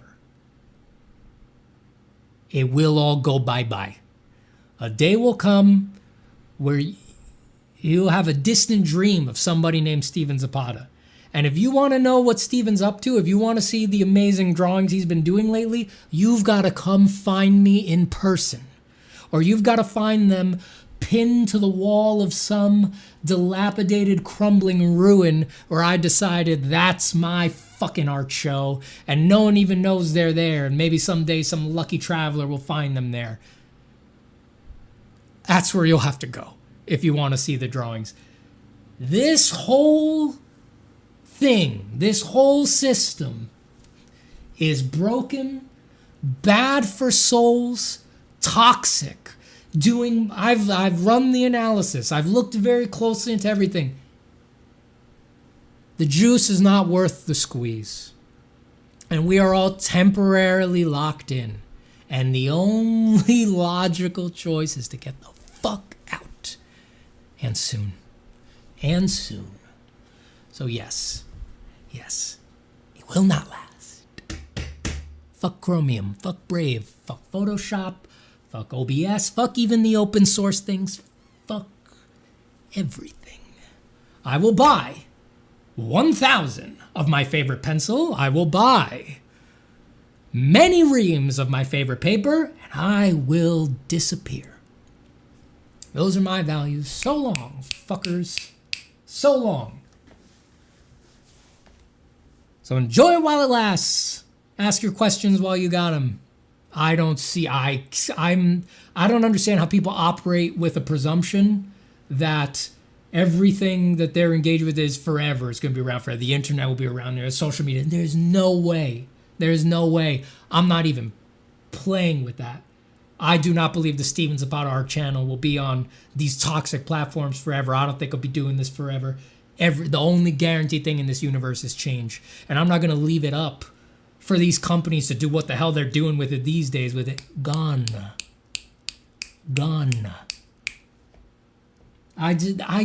Dude, I almost deleted my Instagram with no announcement last month. Just like close it forever. I have a method, a permanent password lockout. I've done it with platforms before. It's a little dance. You got to make a temporary email, write down a password you can't remember, burn that piece of paper, make that the backup email for there is a way to completely annihilate accounts. I was right. fucking there, right there before I got one of those goddamn DMs where it's just like, they keep dragging you back in. It was one of those DMs where it's like, of course, this would never happen because of Instagram. That's crazy that I would get this message. What an opportunity. Yes, I want to do that thing with X. But the truth is that once it's gone, I'll never know what I missed. And you know what? Steven's good at that. I cope quite well with never knowing what I missed out on in the first place. So it's coming. It's coming. Use the YouTube to help you while you can. Use the live streams, use the videos, become enlightened. Discover the truth of emptiness. Find God deep down in there, in the art.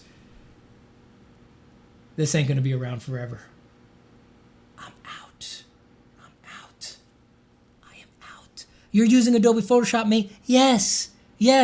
Everyone in this world needs to have some hypocrisy budget. There is not a person alive who is annulled of hypocrisy. It is impossible to exist in this benighted system without being a hypocrite in some corner. Yes, I use Photoshop. I have anguished appropriately over how much I hate Photoshop, and I can't wait to get rid of it. And like any human being, I have muscle memories and I don't have a certain amount of willpower, and you're the same fucking way.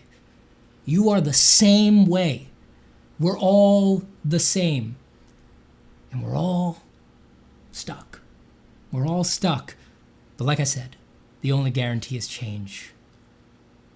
Sweet change. Sweet change. We all got to get out. Arso, why not use Krita?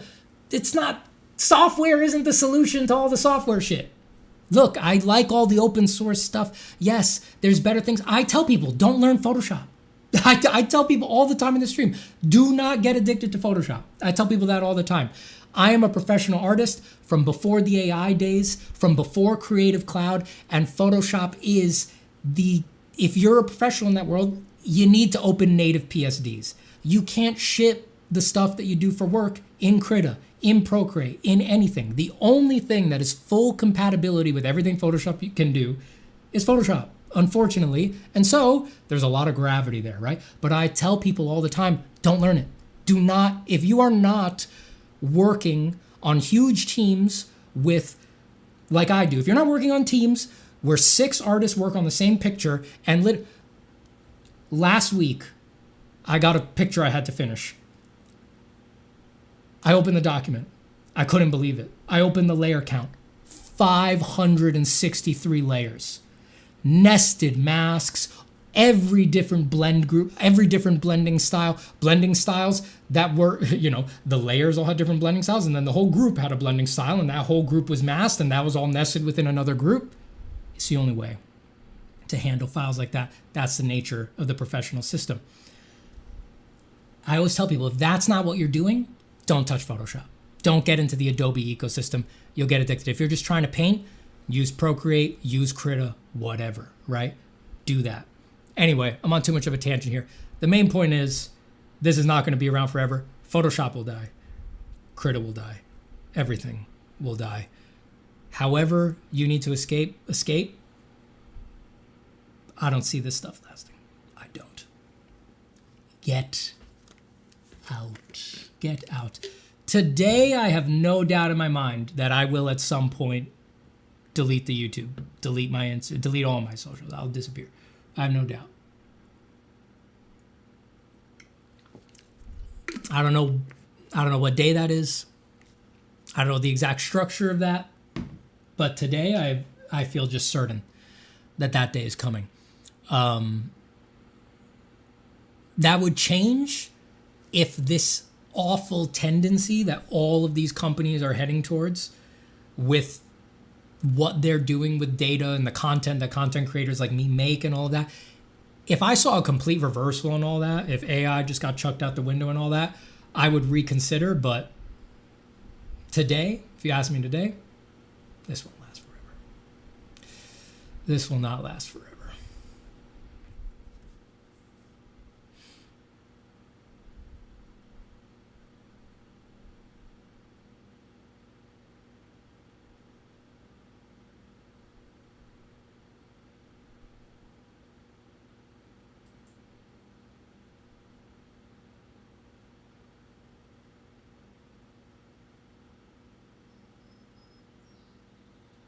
Woofo says Nike with AI shoes can count your steps or something. Why? Are you familiar with the work of Berlin de Broecker? Yes. She's an amazing sculptor I think you might like. Big fan. Big fan. She's cool, man.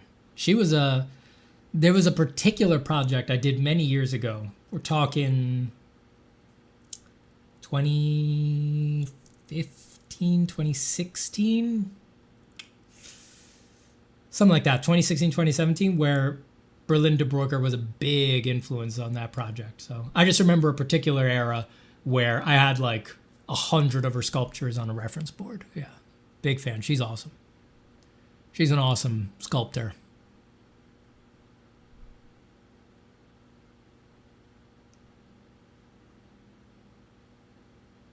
MOK says, I will track down Steven's Forest Hut to ask him questions. I'm getting there, man. I'm reconsidering everything, you know. I'm eyeing my, you know, I love teaching a lot of people. I love streaming. I've been streaming for a long time, over a decade now. You know, not perfectly regularly, but I did my first art streams like back in 2014, I think. So it's been going on 12 years now, something like that. But the asynchronous, disconnected, not knowing who another person really is era, I feel like it's, for me, like I said, I feel like it's coming to a close. You know, I've had the other things, you know, the more personal connection, just like I feel like I have found the limits of what you can help someone with asynchronously. And I feel like I'm seeing, as I talk about on these streams and the videos so much, the damage that is actually done to art discourse when the primary mode is asynchronous. You have to generalize too much. You reduce things down too much. Things get too inhuman, you know, you get too lacking in empathy for people, not understanding people, just wanting to squeeze everybody into one mold. And it's just the natural thing that's going to happen. Unless you're extremely thoughtful, it's a natural thing that's going to happen if it's all asynchronous. And it's bugging me, man. And things are changing. I'm eyeing my apprentices. A different mode, a different way of learning, a different way of teaching, making my peace with a different relationship to helping others. Going back to some old ways. I am eyeing my apprentices.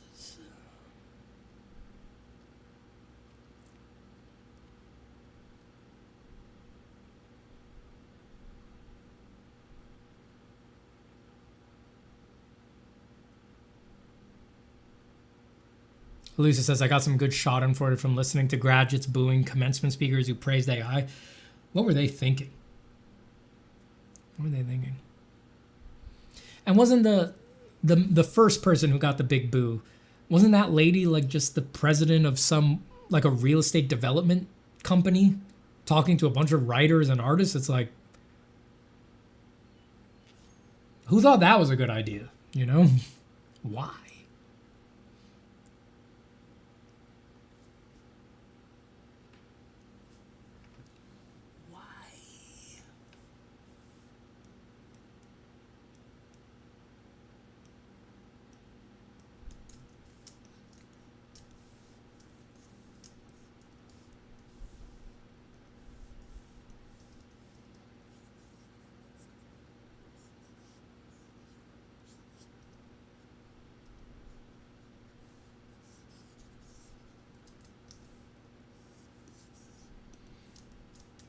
Okay. 3.5 hours into stream, I've answered enough questions that I can draw for a second. Excellent.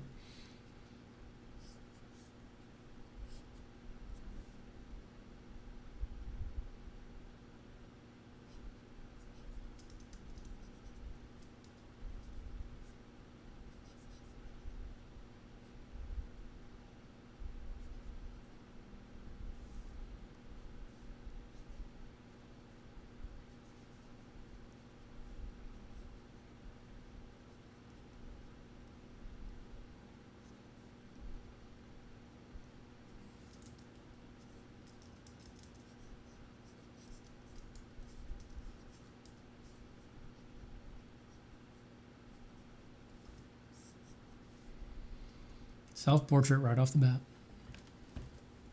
Self-portrait, automatically drawing ascendant.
What drawing tablet do you use, Steven? I am on the, I don't even know. What the fuck is this thing? Wait, no, it's in the stream description. Pretty sure. Yep, check the stream description, it's there.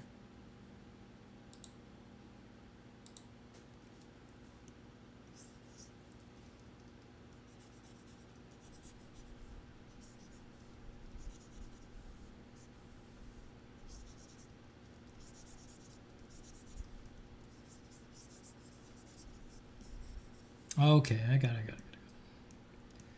That's enough fucking around doing nothing. Let's do a scene.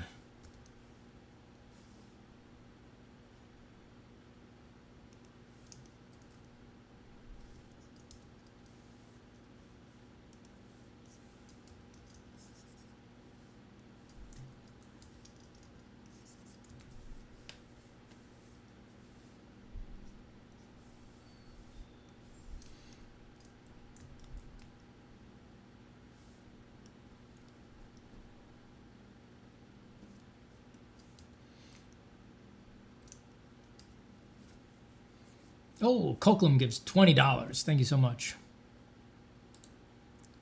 That's a significant bag of Colombian coffee, of fresh, uncut, pure Colombian coffee. It's a big bag. That's a lot of grinds. That's the good baby formula. Thank you, Coquelin. I appreciate it. And the absolute stunting flex of having no question associated with that.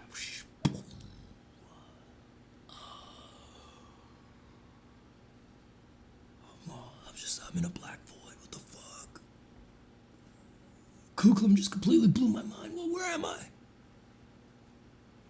Where am I?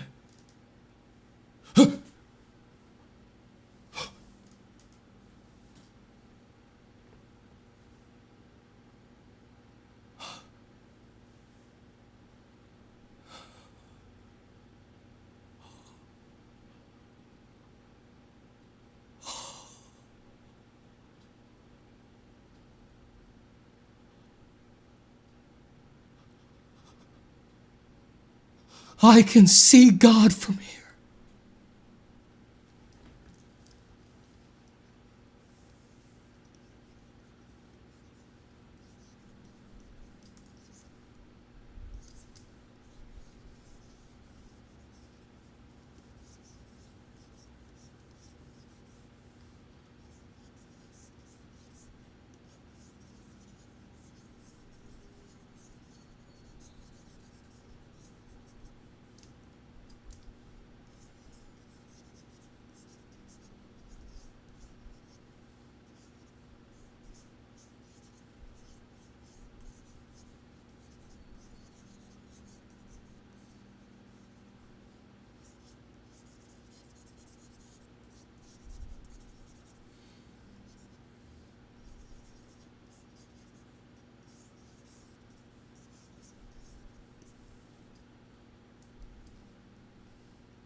Zero Tank says, I've been following you for more than 4 years. I've never seen you drawing an anime girl. What's wrong? No, my friend. What's right? What's right?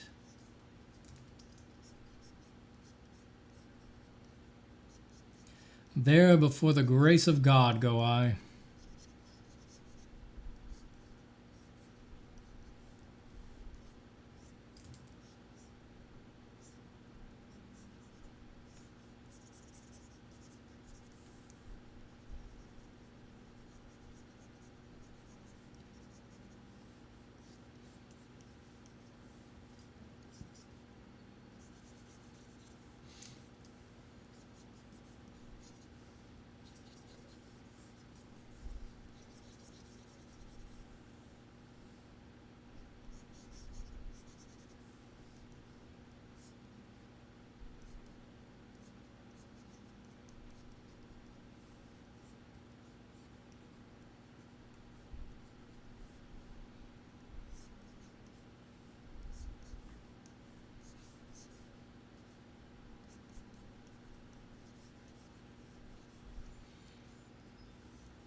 Doodly Fiddleshank says, Steven, how do you deal with the hatred of your enemies? My enemies are evil people. How can I help but hate them? How do I deal with the hatred of my enemies?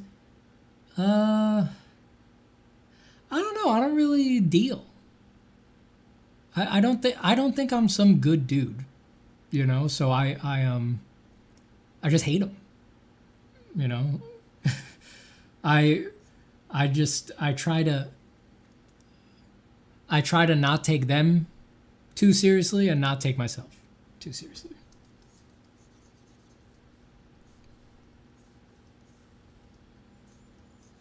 But you know, I'm not a saint, I'm not the Dalai Lama or some Buddha.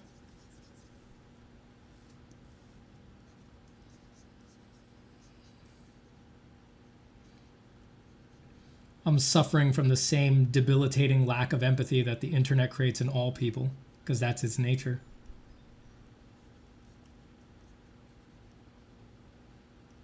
My enemies in real life I love. You know, I've made them my best friends. You know, my enemies closer and all of that. But my detractors, my internet detractors, yeah, I don't really just hate them.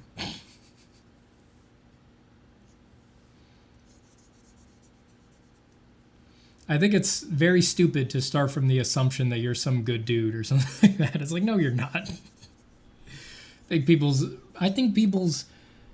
benchmark for being a good dude is like laughably low. And I think that's a problem.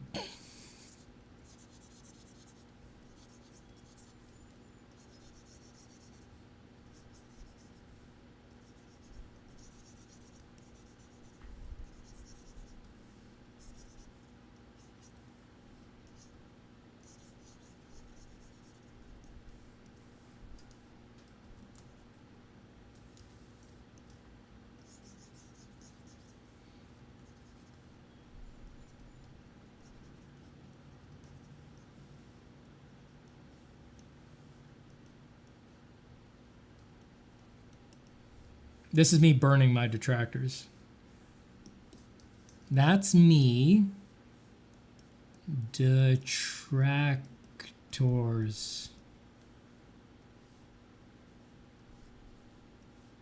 That's how I feel about them. That's how I deal with them.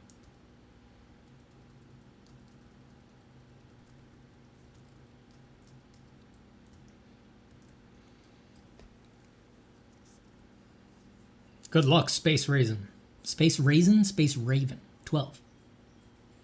Steven, I want to do some projects. I decided they should be pencil and ink illustrations with a possible watercolor component, yet I'm lacking a proper topic book to illustrate. What do you suggest? For particular techniques, it's very rare that there's a book that is going to be a great fit. for you. It's like everybody has their own process, and they should. So I think instead just look for artists that work in a similar way and study them. Google their processes, see how they did it. Pen and ink with possible watercolor component. I don't know who. Lots of people work like that. Makes me think of like Arthur Rackham, John Howe, Alan Lee, things like that. So Google their work, Google videos of them talking about their process, reverse engineer. It's all good.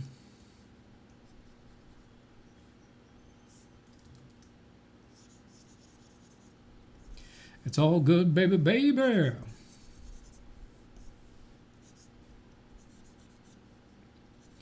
Ooh, love. Ooh, lover boy. What you do tonight, hey boy.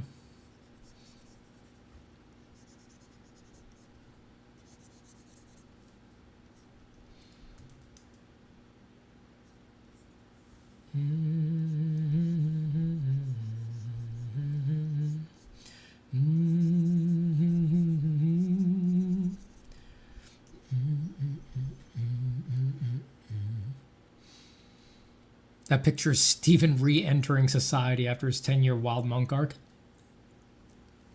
Oh yeah. Oh yeah. Let Out says, excellent argument. However, I've drawn myself as a giant mecha torching you. That's a perfect counter argument. Fuck.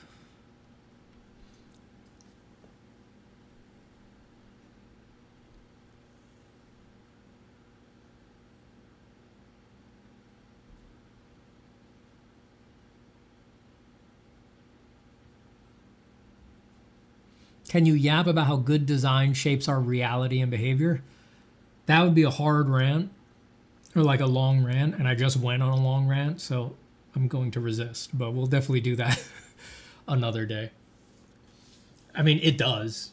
It absolutely does for anyone who doesn't get that, but it's like, yeah, design it's everywhere. Everything had to be designed either consciously or naively, and the nature of that design almost completely controls our reaction to things. There's some extent where just like to which like everything that is man-made is just like, it's almost like advertising. It's just like manipulating your feelings and things like that.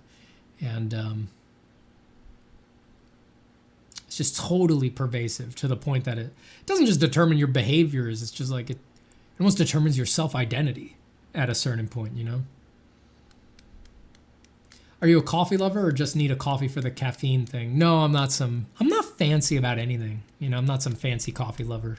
I don't buy like single origin, boutique batch, expensive coffee or anything. I buy store brand crap.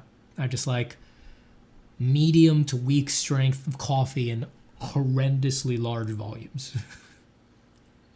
Huge amounts of coffee. And of course, Colombia. Andres Esquivel says, is there a way to self-author your workshop? What do you mean by that? What does that mean, to self-author my workshop? Botan3KO says, day one of telling Stephen to bring back the old drawing meditation series where he yaps for 20 to 30 minutes while drawing his weird art fetishes. I was bread and butter back then along with Adam. I want to bring him back. I would bring him back. I've always loved him. I've thought about redoing them, basically, all of them, the old ones, because I feel they could use a remaster.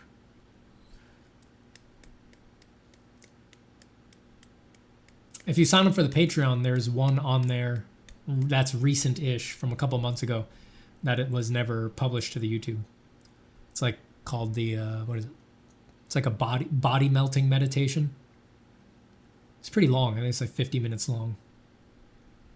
That one's very guided meditation style.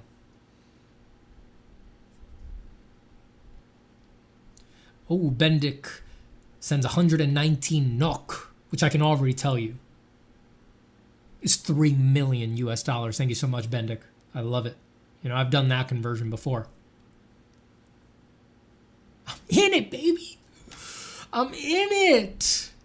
Stop the stream, delete the YouTube, cash out my Bendik donation and that other huge one from before. Belize. Some Greek island with a bunch of billionaires. Some extra coffee money, says Bendik. This drawing reminds me of Warhammer 40k. You ever painted any miniatures? I have not. I never have. I've always, when I've considered it or people have talked to me about it, I'm always like, I would just paint a picture. I don't know. Because it seems it takes a really long time. People are always talking about how much time it takes up and how they can't get around to it and all that. And when I hear that, I'm like, anything that's going to take that much time, I'm like, I'm a picture guy. I would just make a picture. I wouldn't want to paint a figurine. If it's going to take all these hours, maybe I should be more open-minded to just having another hobby, but it'd be very difficult for me to accept spending that much time not just making a picture when it's so kind of close to it. I like making my pictures. And yeah, this feels Warhammer 40k to me too. I don't play it. I don't really know the lore or anything, but I've definitely got the, it's just such a pervasive visual language that's definitely in there in the back of my head, like it is for so many artists,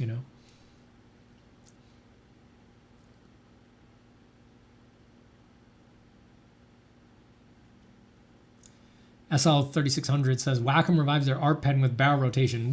Now I need to get a new tablet and a new pen. Damn, gas. Huh, interesting.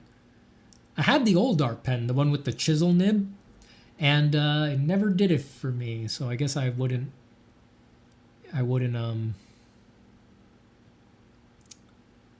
maybe it works better with other programs like Clip Studio or something, but I remember back in the day, I had that art pen and I'd use it in Photoshop and it's like it didn't do anything. No matter what settings I played with or anything like that. Never meant much, so.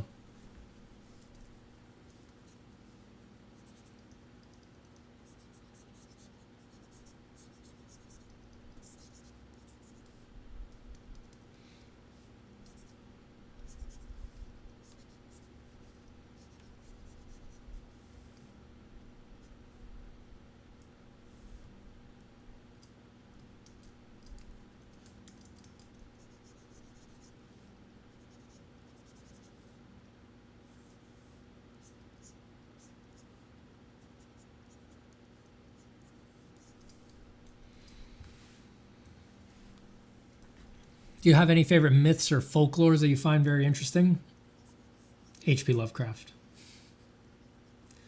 That's the new myth. That's the new folklore. That's what I find interesting.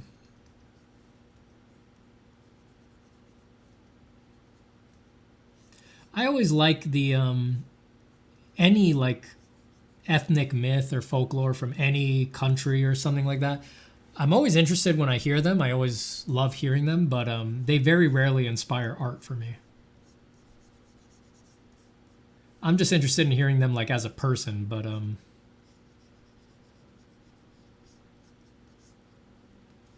yeah, they don't particularly inspire art for me. I did do one painting many years ago that was like based on that was inspired by like the Balinese demons of Bogdan Ragda.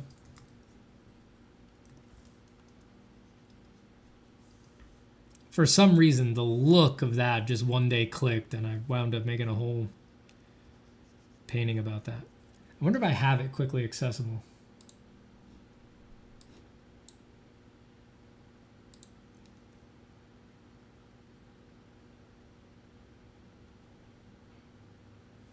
That's an old enough painting that it's not, I don't think it's in like my finished art folders.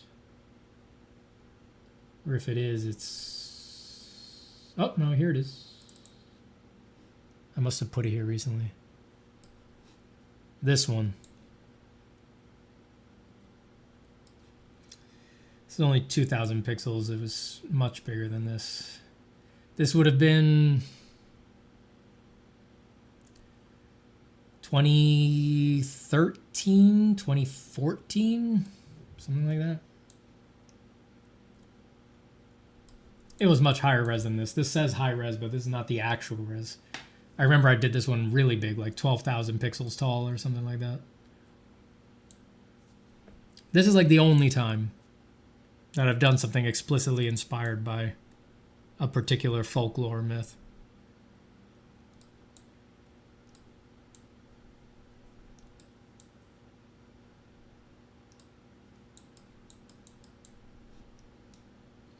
Yeah, that's ancient now.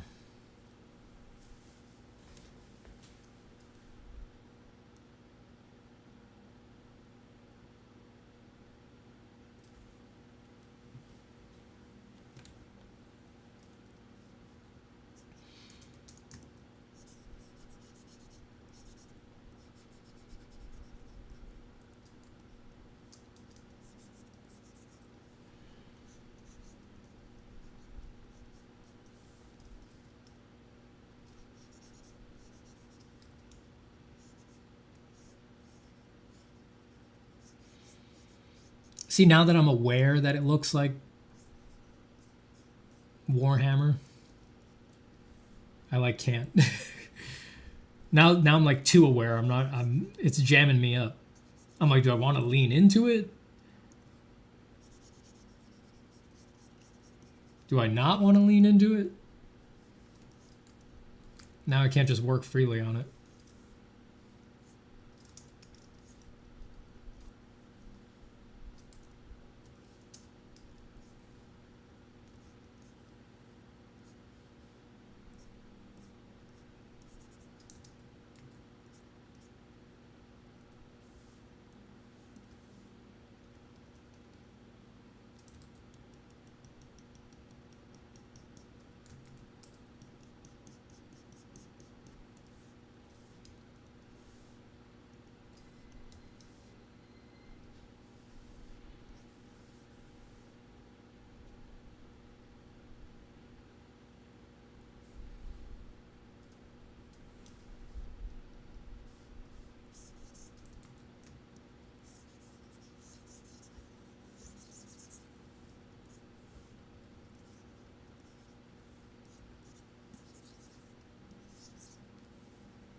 Have you ever worked a picture with both graphite and charcoal? Yes, but never to great success.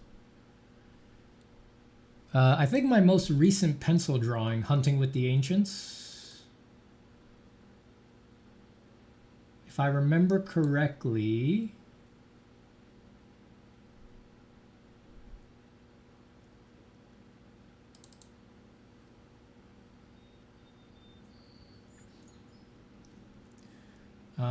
that is not the... Where's the freaking big one?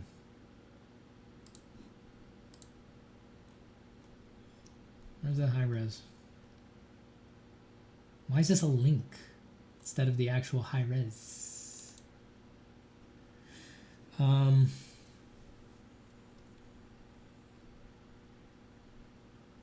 So I tried to use charcoal on this one because thematically it made sense that because it's making allusions to old cave art, right? I wanted to use charcoal on it because that's like one of the most primal tools, right? They actually drew with coals from the fire on the caves. So like this hairline on the back of the boar and some of these dark outlines, the thicker ones around here, if I remember correctly, like the hair down here especially, if I remember correctly, my first lane of them was with Vine charcoal. And it was nice, but if I remember the process correctly, it's just, I had the problem that I always have with charcoal, which is that it doesn't stay put, so it won't stay dark enough for my taste. So I did eventually wind up going, all the areas where I had used charcoal, I did wind up going over with pencil and with pan pastel to lock it in.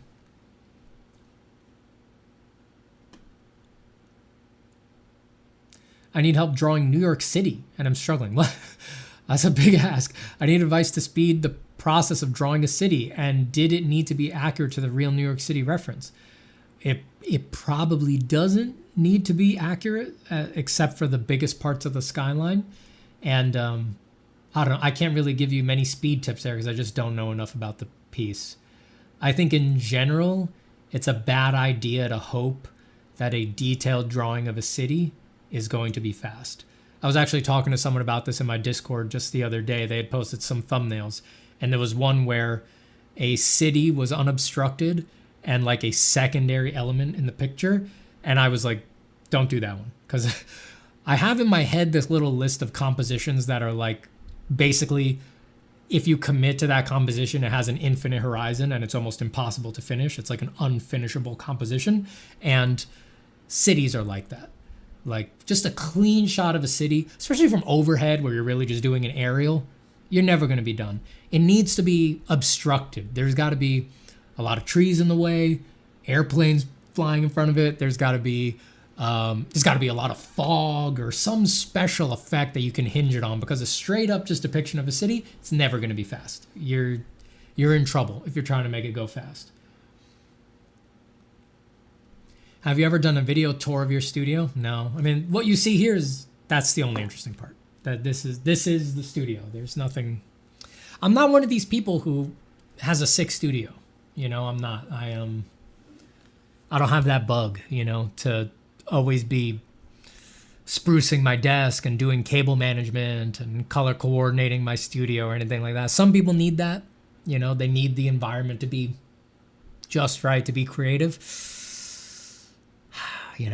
I'm a commercial art dog. I've got that in me to just like make art wherever it needs to get made. If I needed that, I wouldn't be able to. I worked in studios at whatever desk they stuck me.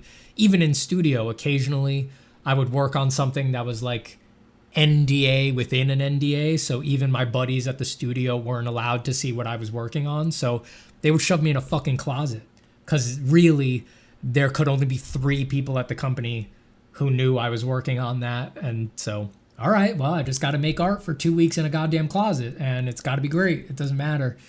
And they used to send me around to travel and do art in like the boardrooms of clients and stuff like that. So, all that to say, it's like, if I had that bug of like the studio space must be perfect, I wouldn't be able to do all that stuff. I don't have that. I don't have that. So, long answer short, there's nothing interesting to see in a video tour of my studio for me. You better believe if I ever hit it rich and make myself a sick-ass studio, a dream studio, then there will be a tour. I remember once I read about John Berkey's studio. He had like this awesome studio with like, it was out in the woods, his home, and his studio had like all glass, like big glass, just seamless glass walls, looking out at forest on all 3 sides. And this was the part that drove me crazy. I thought this was so cool. He put microphones out in the forest, and then piped the sounds, the ambient sounds from outside his studio into the studio through speakers. So he would like hear squirrels and deer crunching leaves as they went by and the wind going through the leaves. And I thought, that's just about the coolest fucking thing I've ever heard. That is way better than searching forest sounds for 99 hours on YouTube,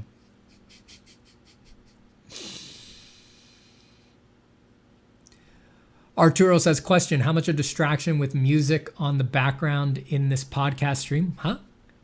How much a distraction with music on the background in this podcast stream? I'm sorry, I'm struggling to understand that exactly. If you're asking me, is music a distraction to the work? It can be for some people. I do think some people struggle with that. I think that it changes depending on what phase in the art you're in. Like I find I can't listen to music while I design. I can, but I'll make worse work. But I can listen to music while I just like, I have everything locked in. I just need to render for a while or something like that. I can listen to music while I do that. So I think it depends on the person, and it depends on what stage in the process you're in.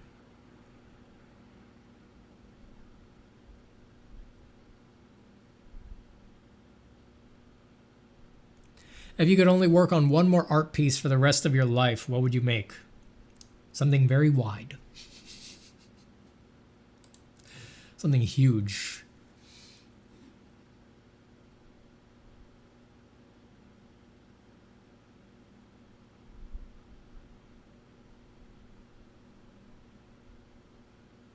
Don't worry, Daryl Grant. The ceremonial milk and cookies are always appropriate, no matter how late. The Sharon says, hey, Stephen, any tips, thoughts on making art when life is tough due to non-art factors in life, excluding anything AI related because that's obvious? The unfortunate answer is that when it's tough, it's tough. You know, like in the situation you're in now, if you're at a state where it's like, if it's hard for you these days, there's nothing that can fix it immediately, usually. Instead, what I can give is guidance for fixing it for the future. And the truth is that you can, through practice and mindfulness and many esoteric means, I'm just kidding, just many of the things I talk about on these streams, you can turn art into a treasure room. Basically an alternate dimension where when life is hard, you can literally vanish into ecstatic pleasure by sitting and doing art. And I can personally attest to this is possible in the deepest darkness imaginable, the depths of grief, the most just, when you're not making art, you can barely come to grips with the suffering infused nature of reality, and you just question everything, and you're just basically on the negative side of existence. Still, in the middle of that, if you have prepared it in the practice, pencil touches the paper, patience for about 15 minutes, gone. Gooey euphoria. If you want it, you don't even need the gooey euphoria. You can run it up and down the flagpole. You don't even need to feel anything. You just vanish. And, you know, the art is your whole existence. Or you can feel joyful, or you can feel happy, or you can feel gooey euphoria. You can learn to even control it, you know. There's nothing unusual about that. People have been doing that for thousands of years. You can, if you want an analog, you can Google the jhana meditation. It's just an ancient, it's not special actually. People have known how to do it forever. And it works. It does work. And art being a path of a similar depth to something like meditation or yoga or something like that, the same things are available. So if you learn how to do that, which the process is mostly learning how to rest on the page. That's step one, which I have discussed on this stream. You could go back and hear me talking about it, I think 2 times just on this stream. But basically you just need to become very mindful and aware while you work. And when the crawling in your skin feeling that you want to get up and leave, even though art is the number one thing you want to be doing right now, comes up, instead of reacting to it, you just don't react. You just observe the feeling. That's the gateway. You start there. Many things unfold from there, but if you begin there, I can assure you that beyond that gateway lies, yes, the treasure realm. And at that point, once you have that established, you will never, it won't be a question of like, how do I keep making art when life is tough? When life is tough, you'll just be more pushed towards art because it's the only escape sometimes. It can literally, unfortunately, there might be times in your life where art is the only source of pleasure. And so you're going to be goddamn addicted to it because every other aspect of life is pain. And yeah, when it's the only source of pleasure, you're going to keep coming back and back and back and back and back. So, yeah. But for now, I'm sorry for what you're going through. It's going to take some time to build up the treasure realm. And the only immediate thing I can say is what I said before, which is become mindful, maintain awareness. And when you want to quit, when you're sitting at the table, just don't. Just observe the feeling of quitting. And with great meditative mindfulness, as you draw, ask yourself, what is the shape of that feeling? All feelings have shapes. All impulses have shapes. All volitional actions have shapes. Like literal shapes. They have literal, like there is a shape to them in their body, right? Like there is something it feels like in the body to want to get up and leave. And if you observe it, you can catch its shape. It's like a wiggly curlicue, you know, and everybody's feels different. And it has other signatures like a negative affect and particular repetitive thoughts and things like that. And you want to, all of them, you know, like you want to say, I want to become a connoisseur, an expert on what my quitting impulse feels like, and observe it and observe it and observe it and observe it until you realize that just like everything in life, it's an empty phenomenon with no inherent meaning, and it can't ever bother you again. The day that you truly integrate and understand that it is an empty phenomenon with no inherent meaning, and that the qualia are arbitrary, to have it control your life again after that point would be like having your life controlled by a picture of a tiger, a hologram of a tiger. It's like, I know it's a hologram. Like it can't control my life. You know, it's not.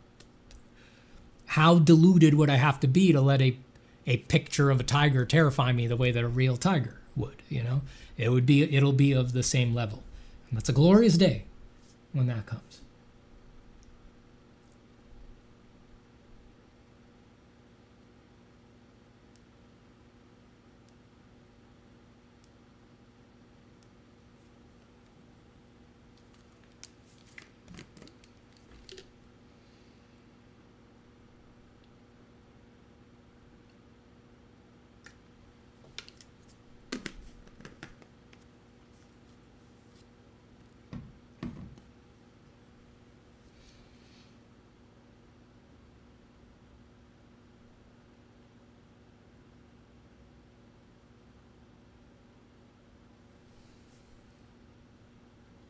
Stephen, did you say Jonas meditation? Yeah, the Jonas Brothers meditation. Yeah.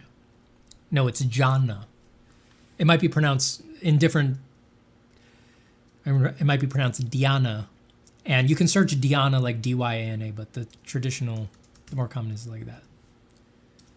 I didn't need to say that. Plenty of people in the chat know what it is, but that's the typical spelling, Jhana.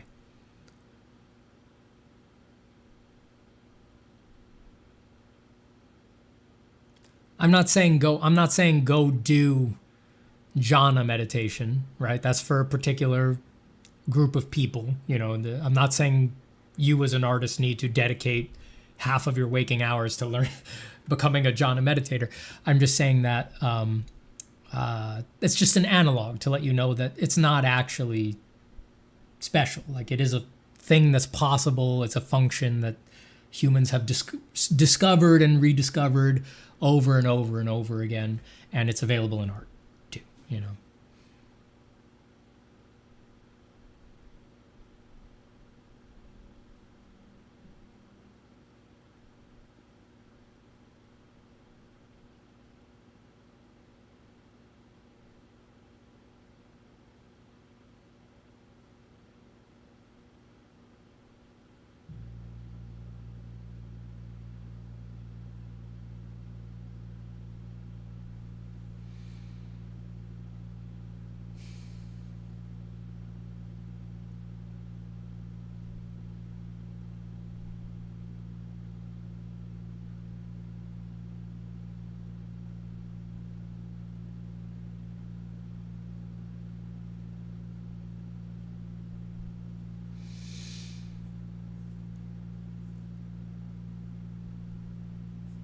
What's more interesting to you, dystopian or utopian depictions when creating art? Dystopian. Utopia. I don't know, my art generally, I'm more interested in exploring the darker side of things in art. Utopia. It's like, cares about that?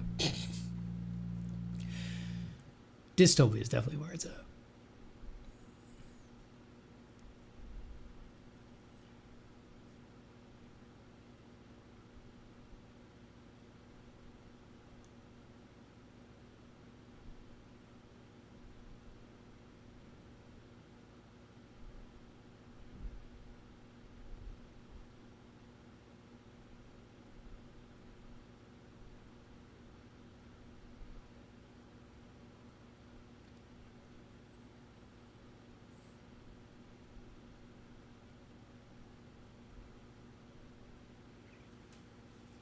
Aki says, I was scrolling on your Instagram a few weeks ago, and one of your posts said, Cain showed that God could not decide what stays and what falls away.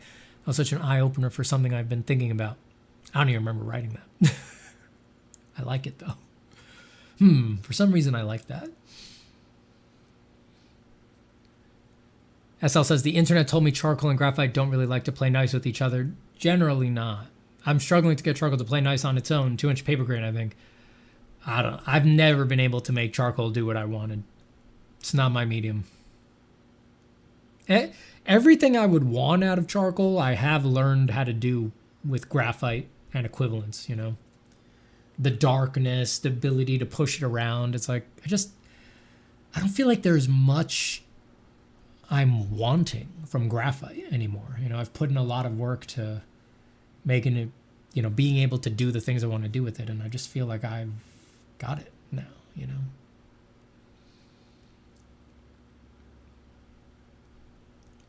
John says, hey, Stephen, I wanted to ask if there's anything wrong with only studying fundamentals. I really enjoy practicing and learning new things, but would like to know when this becomes a problem. Thank you. Well, I always, on this channel, I'm very heavy into like, you should always be doing projects. But I do also try to make the disclaimer that there's nothing wrong until you feel there's something wrong with it. Like, if you're happy doing it and truly happy, don't stop. I mean, what really matters in art is, are you happy with what you're doing? But if you have a part of you that's like, that has these things inside that feel jammed up, that you're like, I want to be making, you know, these pictures that I have in my head, or these projects, or this comic that I want to do, and you're seeing the fundamentals as a sort of means to an end to that, and you're putting that stuff off, that's where there's a problem. But if you don't really have that, if you don't really have something inside that feels like it's burning to come out, but for some reason you just find yourself here like, hey, I'm just loving the fundamentals and I'm not really asking for much more, then don't fuck with it. Everything changes. So enjoy it while it lasts, you know?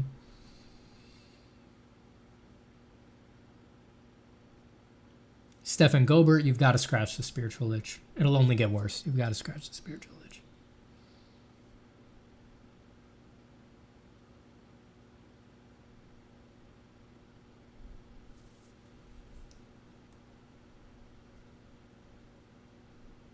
Ayub, I saw you re-asked your illustration and brand identity thing. I did answer that in a longer answer a while ago. So I'm not going to re-say it, but it's somewhere buried in the stream. So you're gonna have to re-listen to the whole thing on 4X and try to find it.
Thanks for the cookies, Daryl. Damn, made me hungry immediately. All right, what else am I missing here?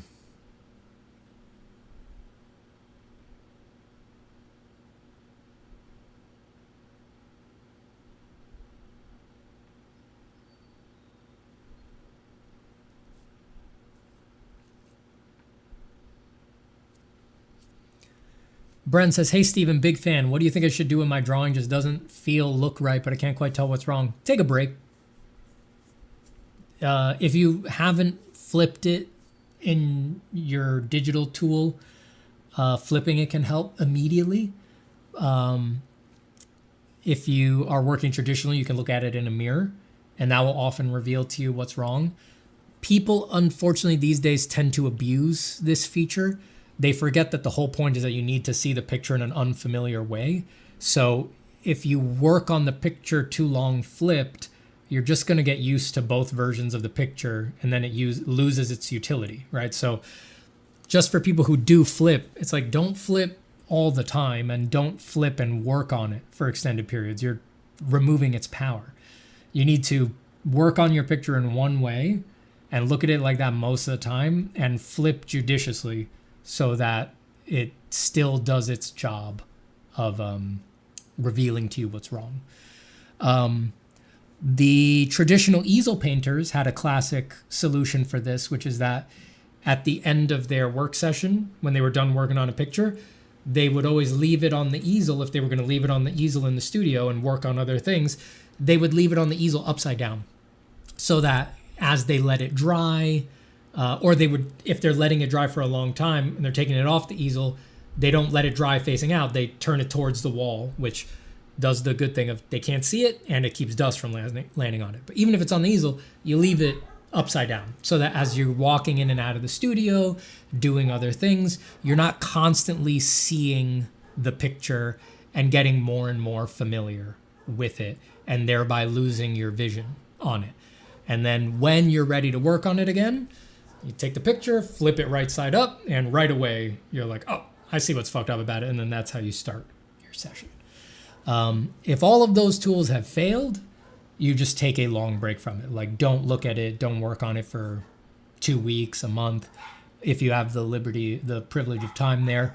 And usually when you come back to it, you can tell what was really good about it actually, and what was not so good.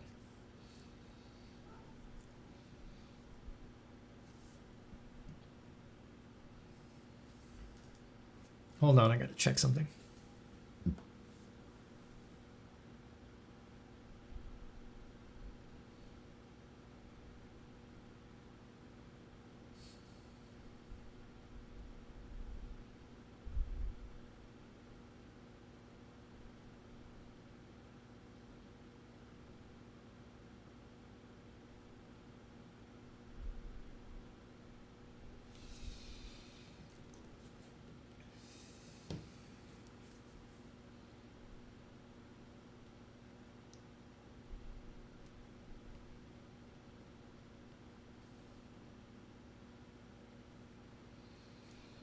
Copy Kitten says, just watch your stop optimizing art video, and coming into the stream is a nice addendum. Welcome.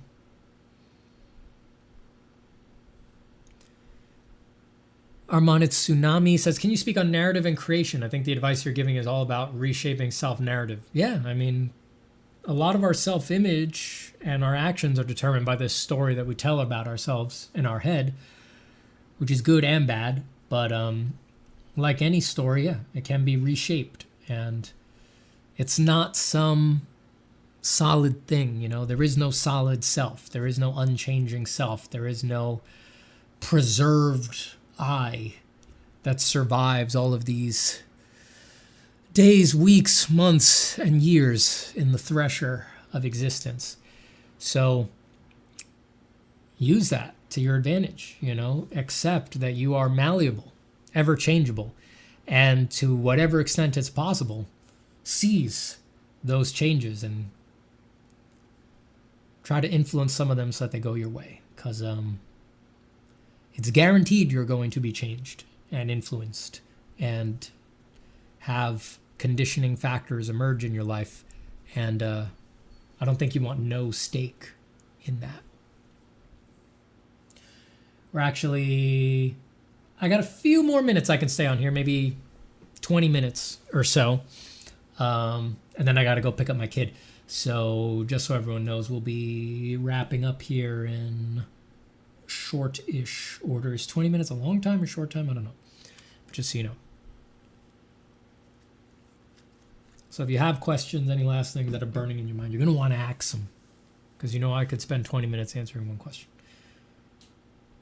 A lot of questions today. That's how it goes when we haven't streamed in a long time. I barely drew today. It's always like that. Whenever there's a big break from streaming, this one was 3 months long, something like that. Crazy baby times. First one back is always all Q&A. The burning questions that have been rising in people's hearts while I've been gone.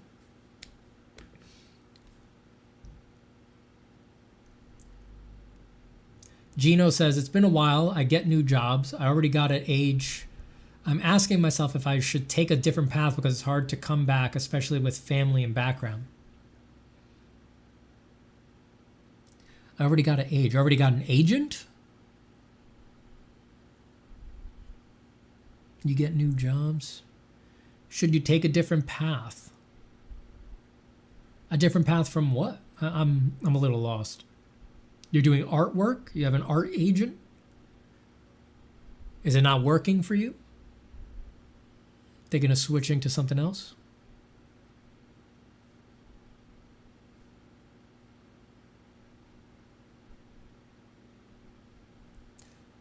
Armanit says, but narrative plays an important part of great design too. Oh, of course, yeah. You're not really designing unless you have some sort of containing structure, It's not necessarily a story narrative, but a lot of people think they're designing by doing random stuff and trying to make it look cool.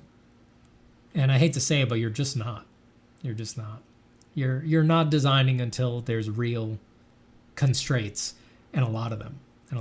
So, yeah. Pixel Art JJ says, do you believe people lack awareness? Obviously. Of course. In general, people are... But you see, I'm pretty extreme. Like, I could be convinced that to some extent, our whole consciousness is just a repressional mechanism. It could be that basically, our entire cognitive structure is basically some way of repressing things that we know too much about. Knowledge of our own death, knowledge of the death of everybody that we love, that things are impermanent, that we have little influence in a tremendous cosmos of causality and void. It's like, forget lack awareness or self-awareness. It's like, I could see how just our whole everything, our egos, the things that we focus on, the places that our physiology puts our attention is just, a tremendous repressional mechanism for making us forget about that stuff until we've had enough time to reproduce. I don't believe that every day. I'm just saying that I could be convinced. So I definitely think people lack awareness. Lacking awareness might be the whole nature of human consciousness as possible.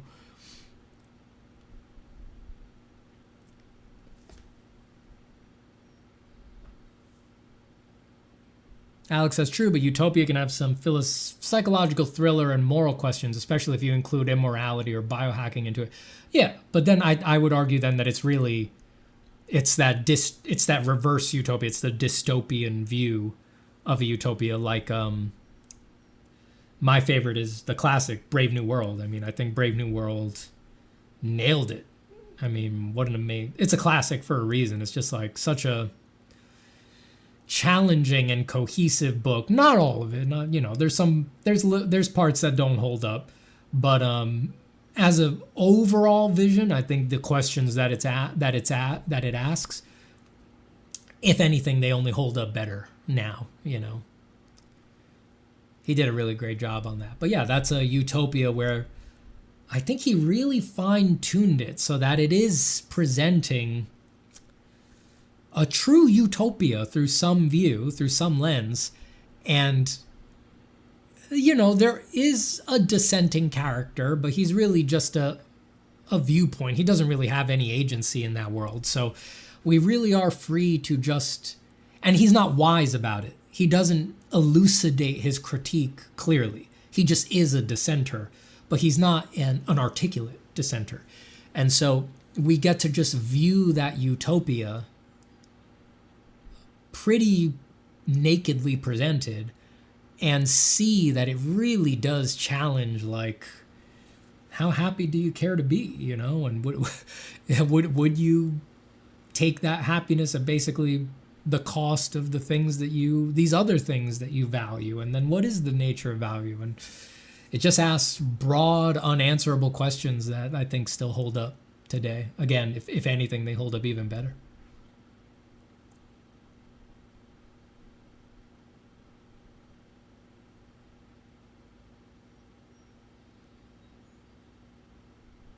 Space Raven says, Steven, I hacked the system. I'm quitting my job in the fall. I get to keep my benefits. Nice, that is a hack. And I'm traveling the world to work on my book, the illustrations, train martial arts, and dance. Many blessings to you. May it go perfectly. May it go perfectly.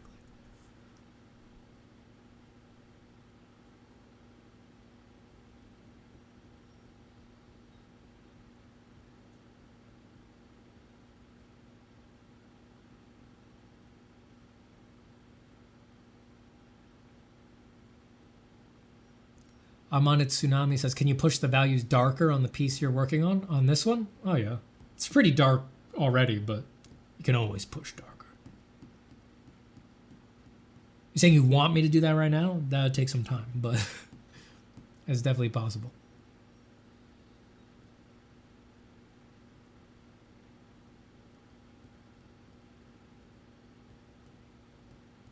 Nifty Nozzle says, hi, Father of Graphite. I'm a sculptor trying to relearn drawing. I find it difficult time-wise, especially with a normal job with it. Do you think it is possible to do both time-wise or focus on one of the two?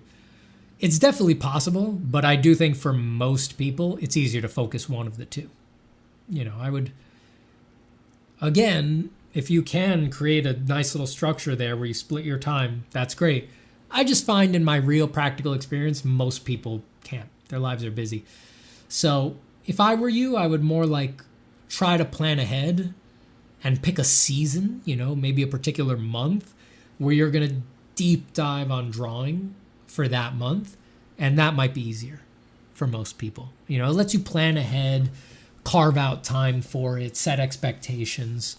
And then maybe, you know, with a couple of those seasons, you'll get it up to a level where you can integrate it with your sculpting practice. You know, maybe it'll become easy enough for you that you can then comfortably say the beginning step for all of my sculptures is drawings. And then that's a virtuous cycle because then you're a sculptor first. So every time you sculpt, you'll get an opportunity to practice your drawing and practice it to an end, which is always good, to a particular end.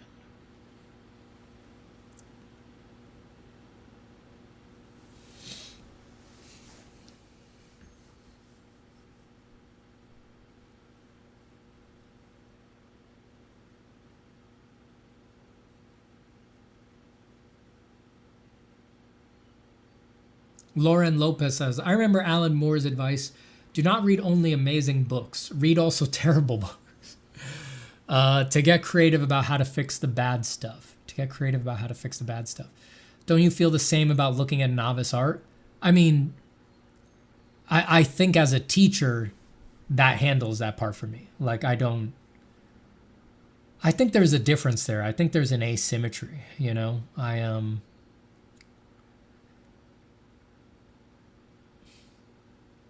I think that the path, like I'm not a professional writer, but like I think that the act of writing has a more direct thought to product application, right? Like you can literally, let's say you're reading a bad book, you can have a critique that takes the form of, let's say, a sentence, right? You can correct a bad sentence. That critique is now directly, that's your sentence. You could just copy paste that better sentence into your book and it's in there, right? Obviously, there's making things more cohesive and things like that, but you know what I mean. Like, I hope you see what I mean.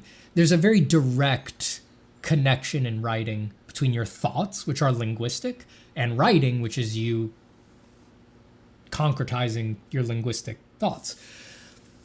Drawing is not the same because you have the impulse, you have the critique, but then you then also need to do the mechanical practice act of executing that critique beautifully. And I just don't see, like, looking at novice art. I think it's mostly just going to be inflating your ego, because unless you are actually painting over it and correcting it, which would then make you a teacher. You know, it's very unusual that people do paint overs for things that they're then never going to share with the original artist. If you're not doing paint overs, you're not really doing the act. You know, you're not really doing the full critiquing act, the full act of drawing, right? The distance is greater there with drawing than it is with writing. So I think that that's really most appropriate as a teacher. Look at novice art as a teacher, know the person, know their goals, help them correct it, and either you or them do the corrections. I don't see it being that useful to fill your visual library with art that you think is below your skill level, that you're not going to engage with really beyond that at all. Again, it might, you know, if you're very sensitive, and we all get like this, we all get sensitive about looking at great work. We all have times where we get very envious and we're so self-reflexive that we really just can't enjoy the beautiful work of others. It's too painful. But that's a us problem. That's not a problem with the great work that's in the world. That's we're in a bad place. And it's temporary. It's always temporary.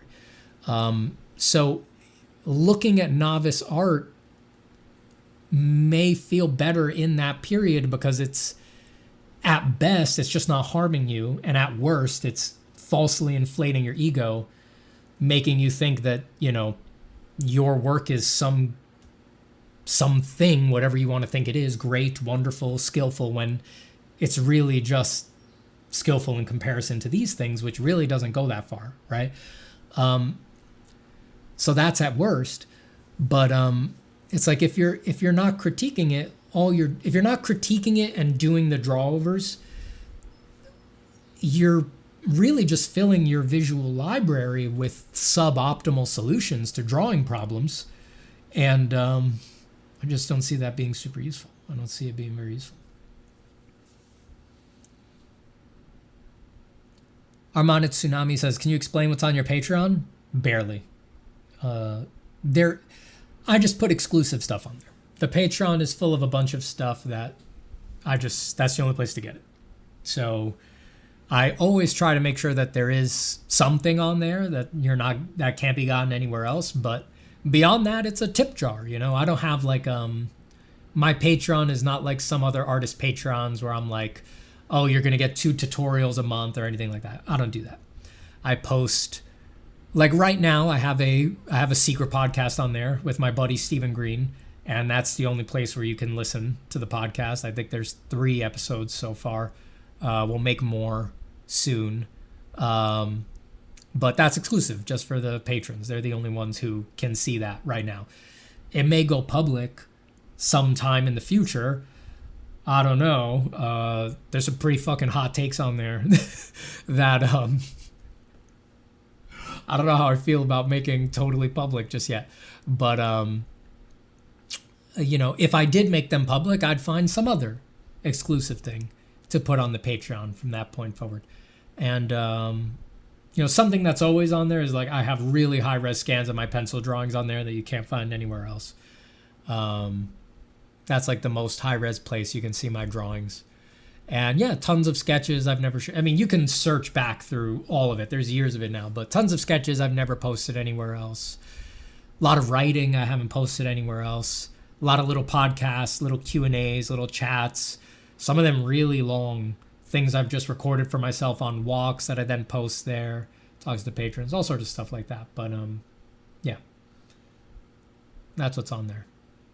It's a glorified tip jar. Oh, and it gets you into the Discord. That's the main thing people care about. I always forget to say that. If you sign up for the Patreon, if you pay just once, you get permanently into the Patreon Discord. And that's a great community. People are always sharing art on there and talking on there. And I go in voice calls on there on occasion. And yeah, I look at people's work in there. I don't post in there all the time, but I'm always checking out what people are doing.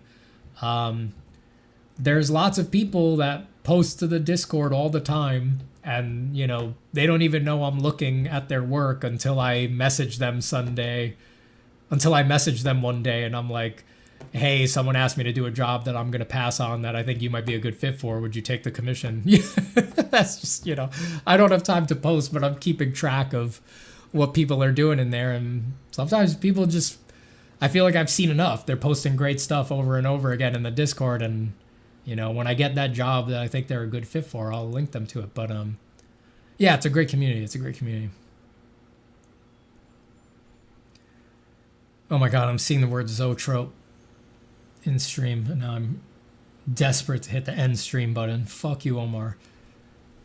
Fuck you, Omar.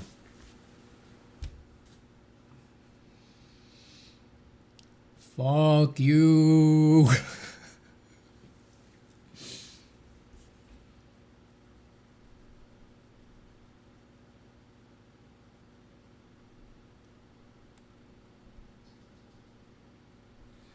Isn't the Zapataverse a utopia? There is so much going on in the Zapataverse that you wouldn't believe. You wouldn't believe. But you're all going to learn. You're all going to learn soon enough just what's going on in the Zapataverse.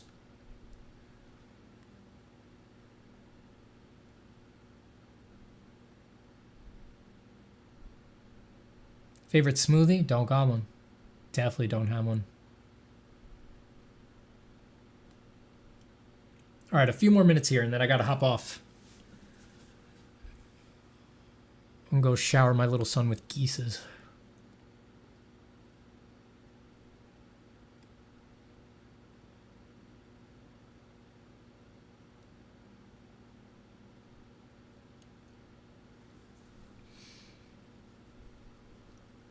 Bren by default says, mind if I go philosophical? Do you believe that we have free will? That's very funny. First time? Just kidding. I'm saying that because I say on here all the time that I don't, and I don't believe in free will. There's even a video on this channel, not that old. If you go to the videos, it's probably like 10 videos back or something like that. I haven't made that many videos. Let me see.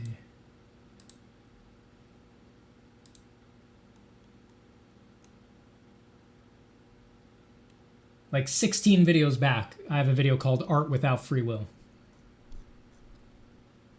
that covers some of my thoughts on it. But yeah, we talk about that all the time on here. No, I don't believe in free will. And I never mind if people go philosophical. I don't. Ascending Storm says, all my artistic hopes and dreams are destroyed. This seems to be a place of refuge. I hope so. I really do hope so. Now, I'm sorry to hear that all your artistic hopes and dreams are destroyed. Don't give up.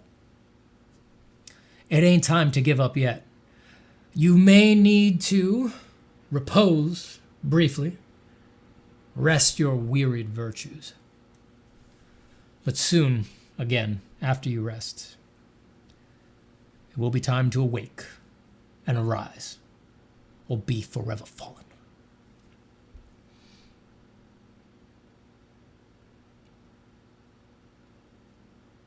I don't know if you've answered my question, maybe I missed it, but any tips for staying consistent and building discipline? The ultimate hack for consistency is enjoy the fuck out of your work. So it's like, that's the short answer for near end of stream. Look at everything that's going on in your practice, find the things you don't enjoy, and ask yourself why they're there. Who told you they had to be there? Who told you there's no alternative? If there's something in the process that you don't enjoy, you better be sure sure it needs to be there. Seriously, you better have thought it through and be absolutely sure that it's worth it to grind through it. Most people have not thought about it, and most of the things they're grinding through are not worth it. Look at every part of your practice. Find the parts that aren't fun, that you don't enjoy. Scrutinize them. Replace them with things you enjoy.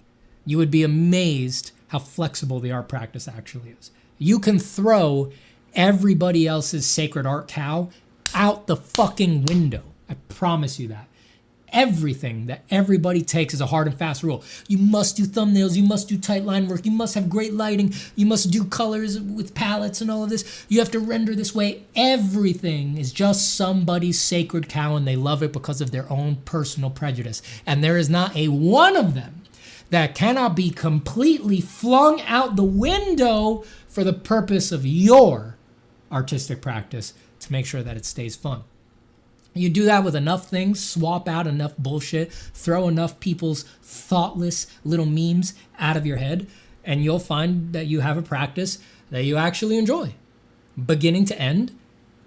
And then consistency and discipline will be laughable notions. It's like, it's the funnest thing in your life. Why wouldn't you spend as much time as you can doing it? It'll be more fun than video games. It's like, of course you're going to do it a lot. Of course you're going to do it a lot.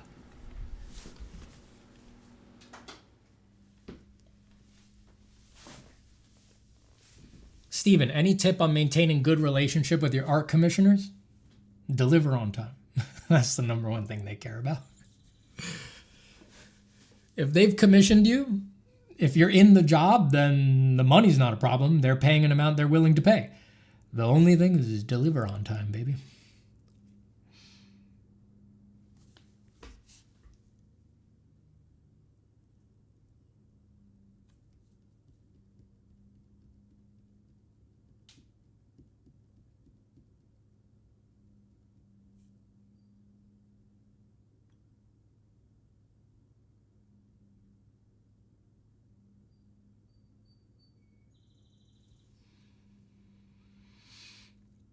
Goodbye, Namogtist. Enjoy your nap.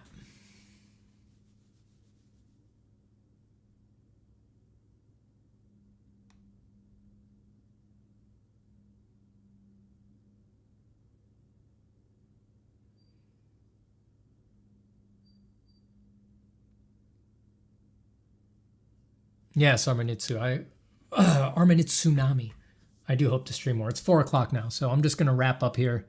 I'm skimming for any fast final questions, but Stevie's got to go.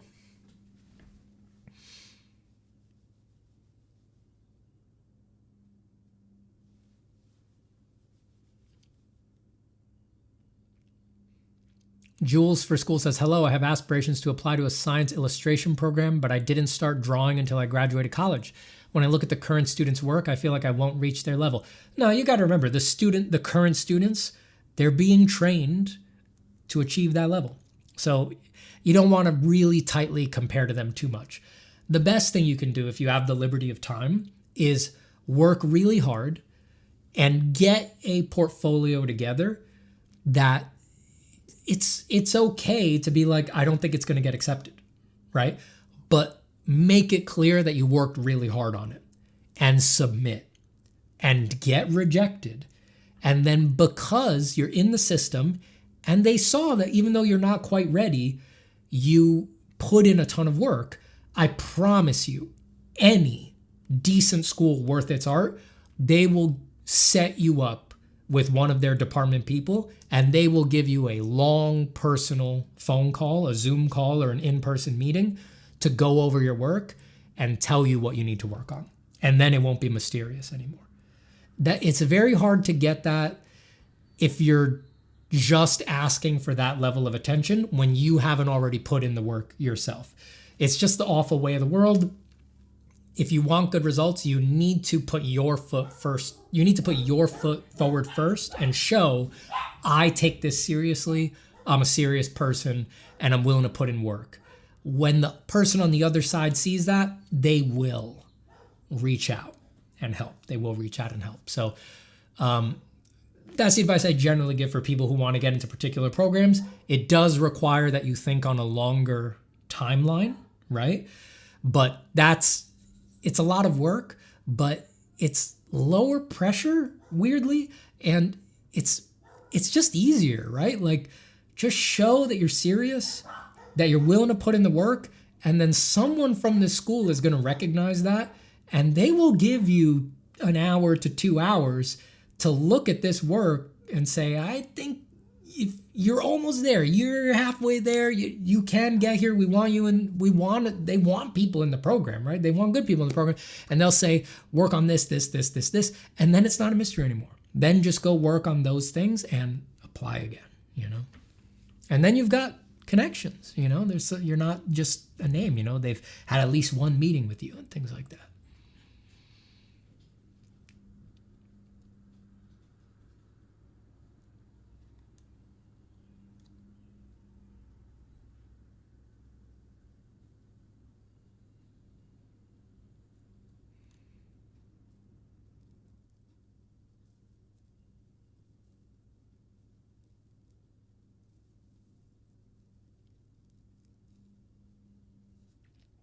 I'm seeing some good questions, but I'm over time here, so I'm sorry I can't get to them. Feel free to ask them on the next stream. I'm seeing a bunch of good questions.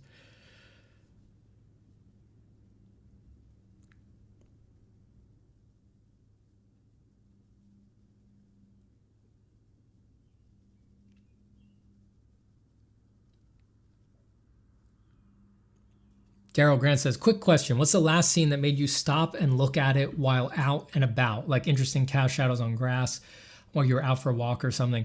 These days, I'm always looking at that.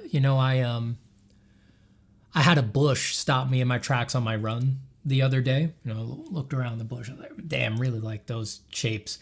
It was like a topiaried bush and just had really nice.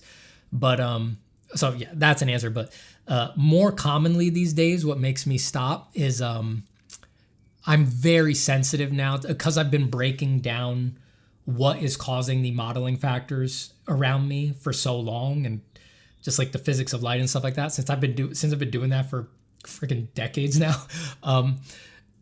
What stops me in my tracks a lot now is there's a highlight or a light source that I don't know where it's coming from, and it's just like anyone around me would never care about this one weird streak, right? But because my unconscious is very sensitive, it laser focuses and it's like, that doesn't align with the traditional model. Something's making that. What is it? And then I start prowling around the scene. Look, it's always a mirror. It's always a specular reflection coming off of a window on a building way over there. And it's like the sun is being reflected in that mirror-like, and then it's being diffused through like the red brake light of a car that's parked over there, and then it's like perfectly hitting this thing and making this one slightly redder streak that shouldn't be there. And I'm like, I got you, motherfucker. Now I know what caused you. I do that an embarrassing amount of the time. I'm just like, what the fuck? Like trying to figure out what is making that one. Once you're sensitive to it, it's like, that spot shouldn't be that red. That spot shouldn't be that green. That spot shouldn't be that light. That spot shouldn't be that dark. It's like, shouldn't be, right? And it's just like, I gotta find the outlier, the one weird configuration of lighting and shadow and the way things are bouncing that is producing that odd thing jumping out from the traditional systems that I'm used to. All right, I'm way over time. I'm out of here, folks. Happy drawing. Goodbye.